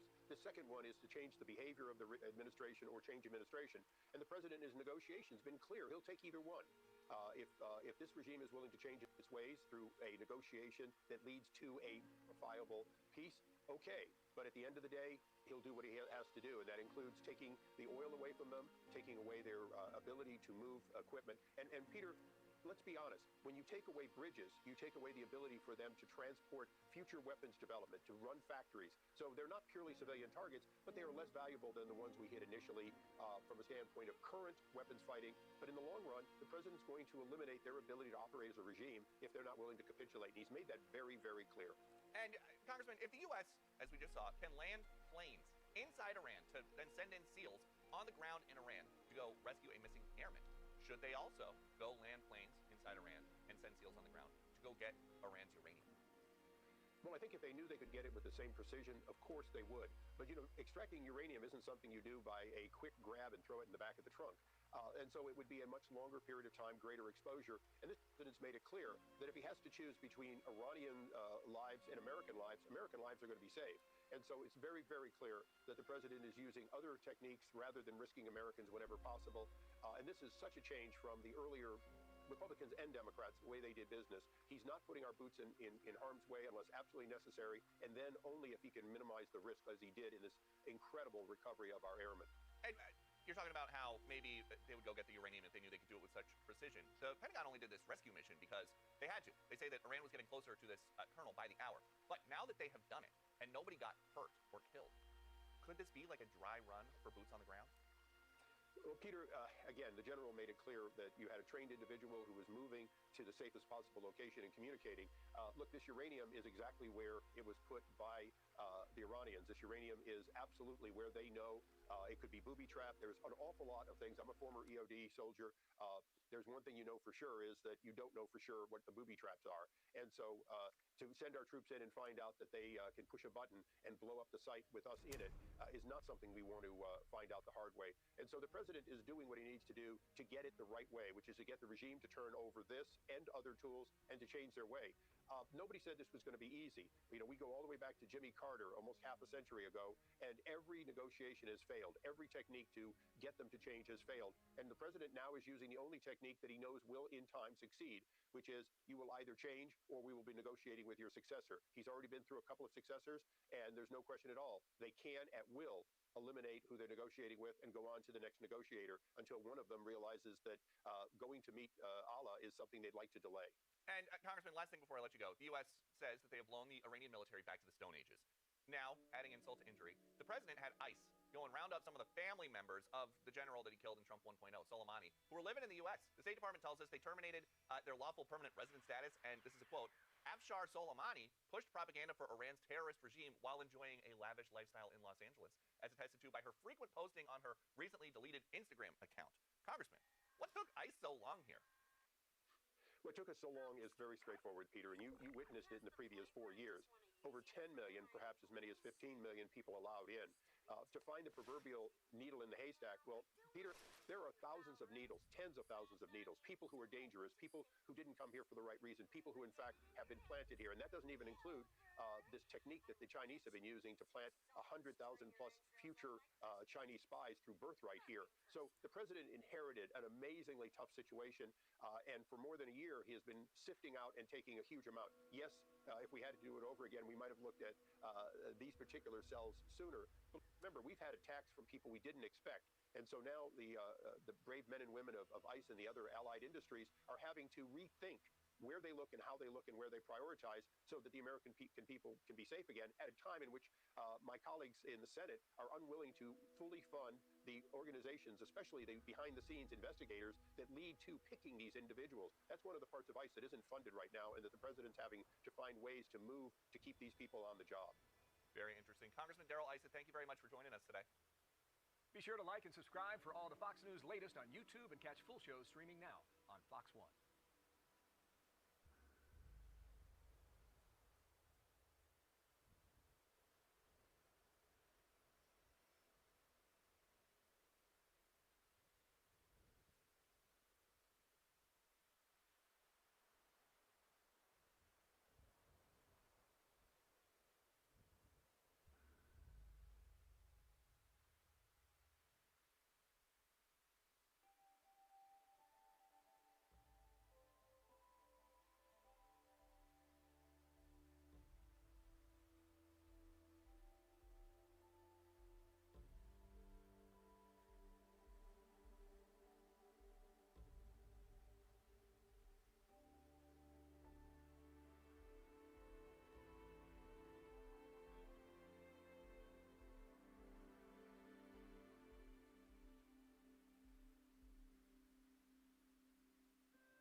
Let's skip straight to the good part. Once this video is done, I'm going to give you the legendary Cheshire Cat for free.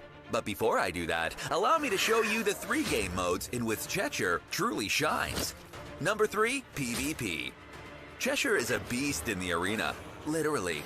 He buffs his own attack and hides under perfect veil before nuking. With defense ignore mechanics, an extra turn on kills, and a passive block damage cheat death safety net, he is a nightmare to target and harder to kill. Number 2, Hydra.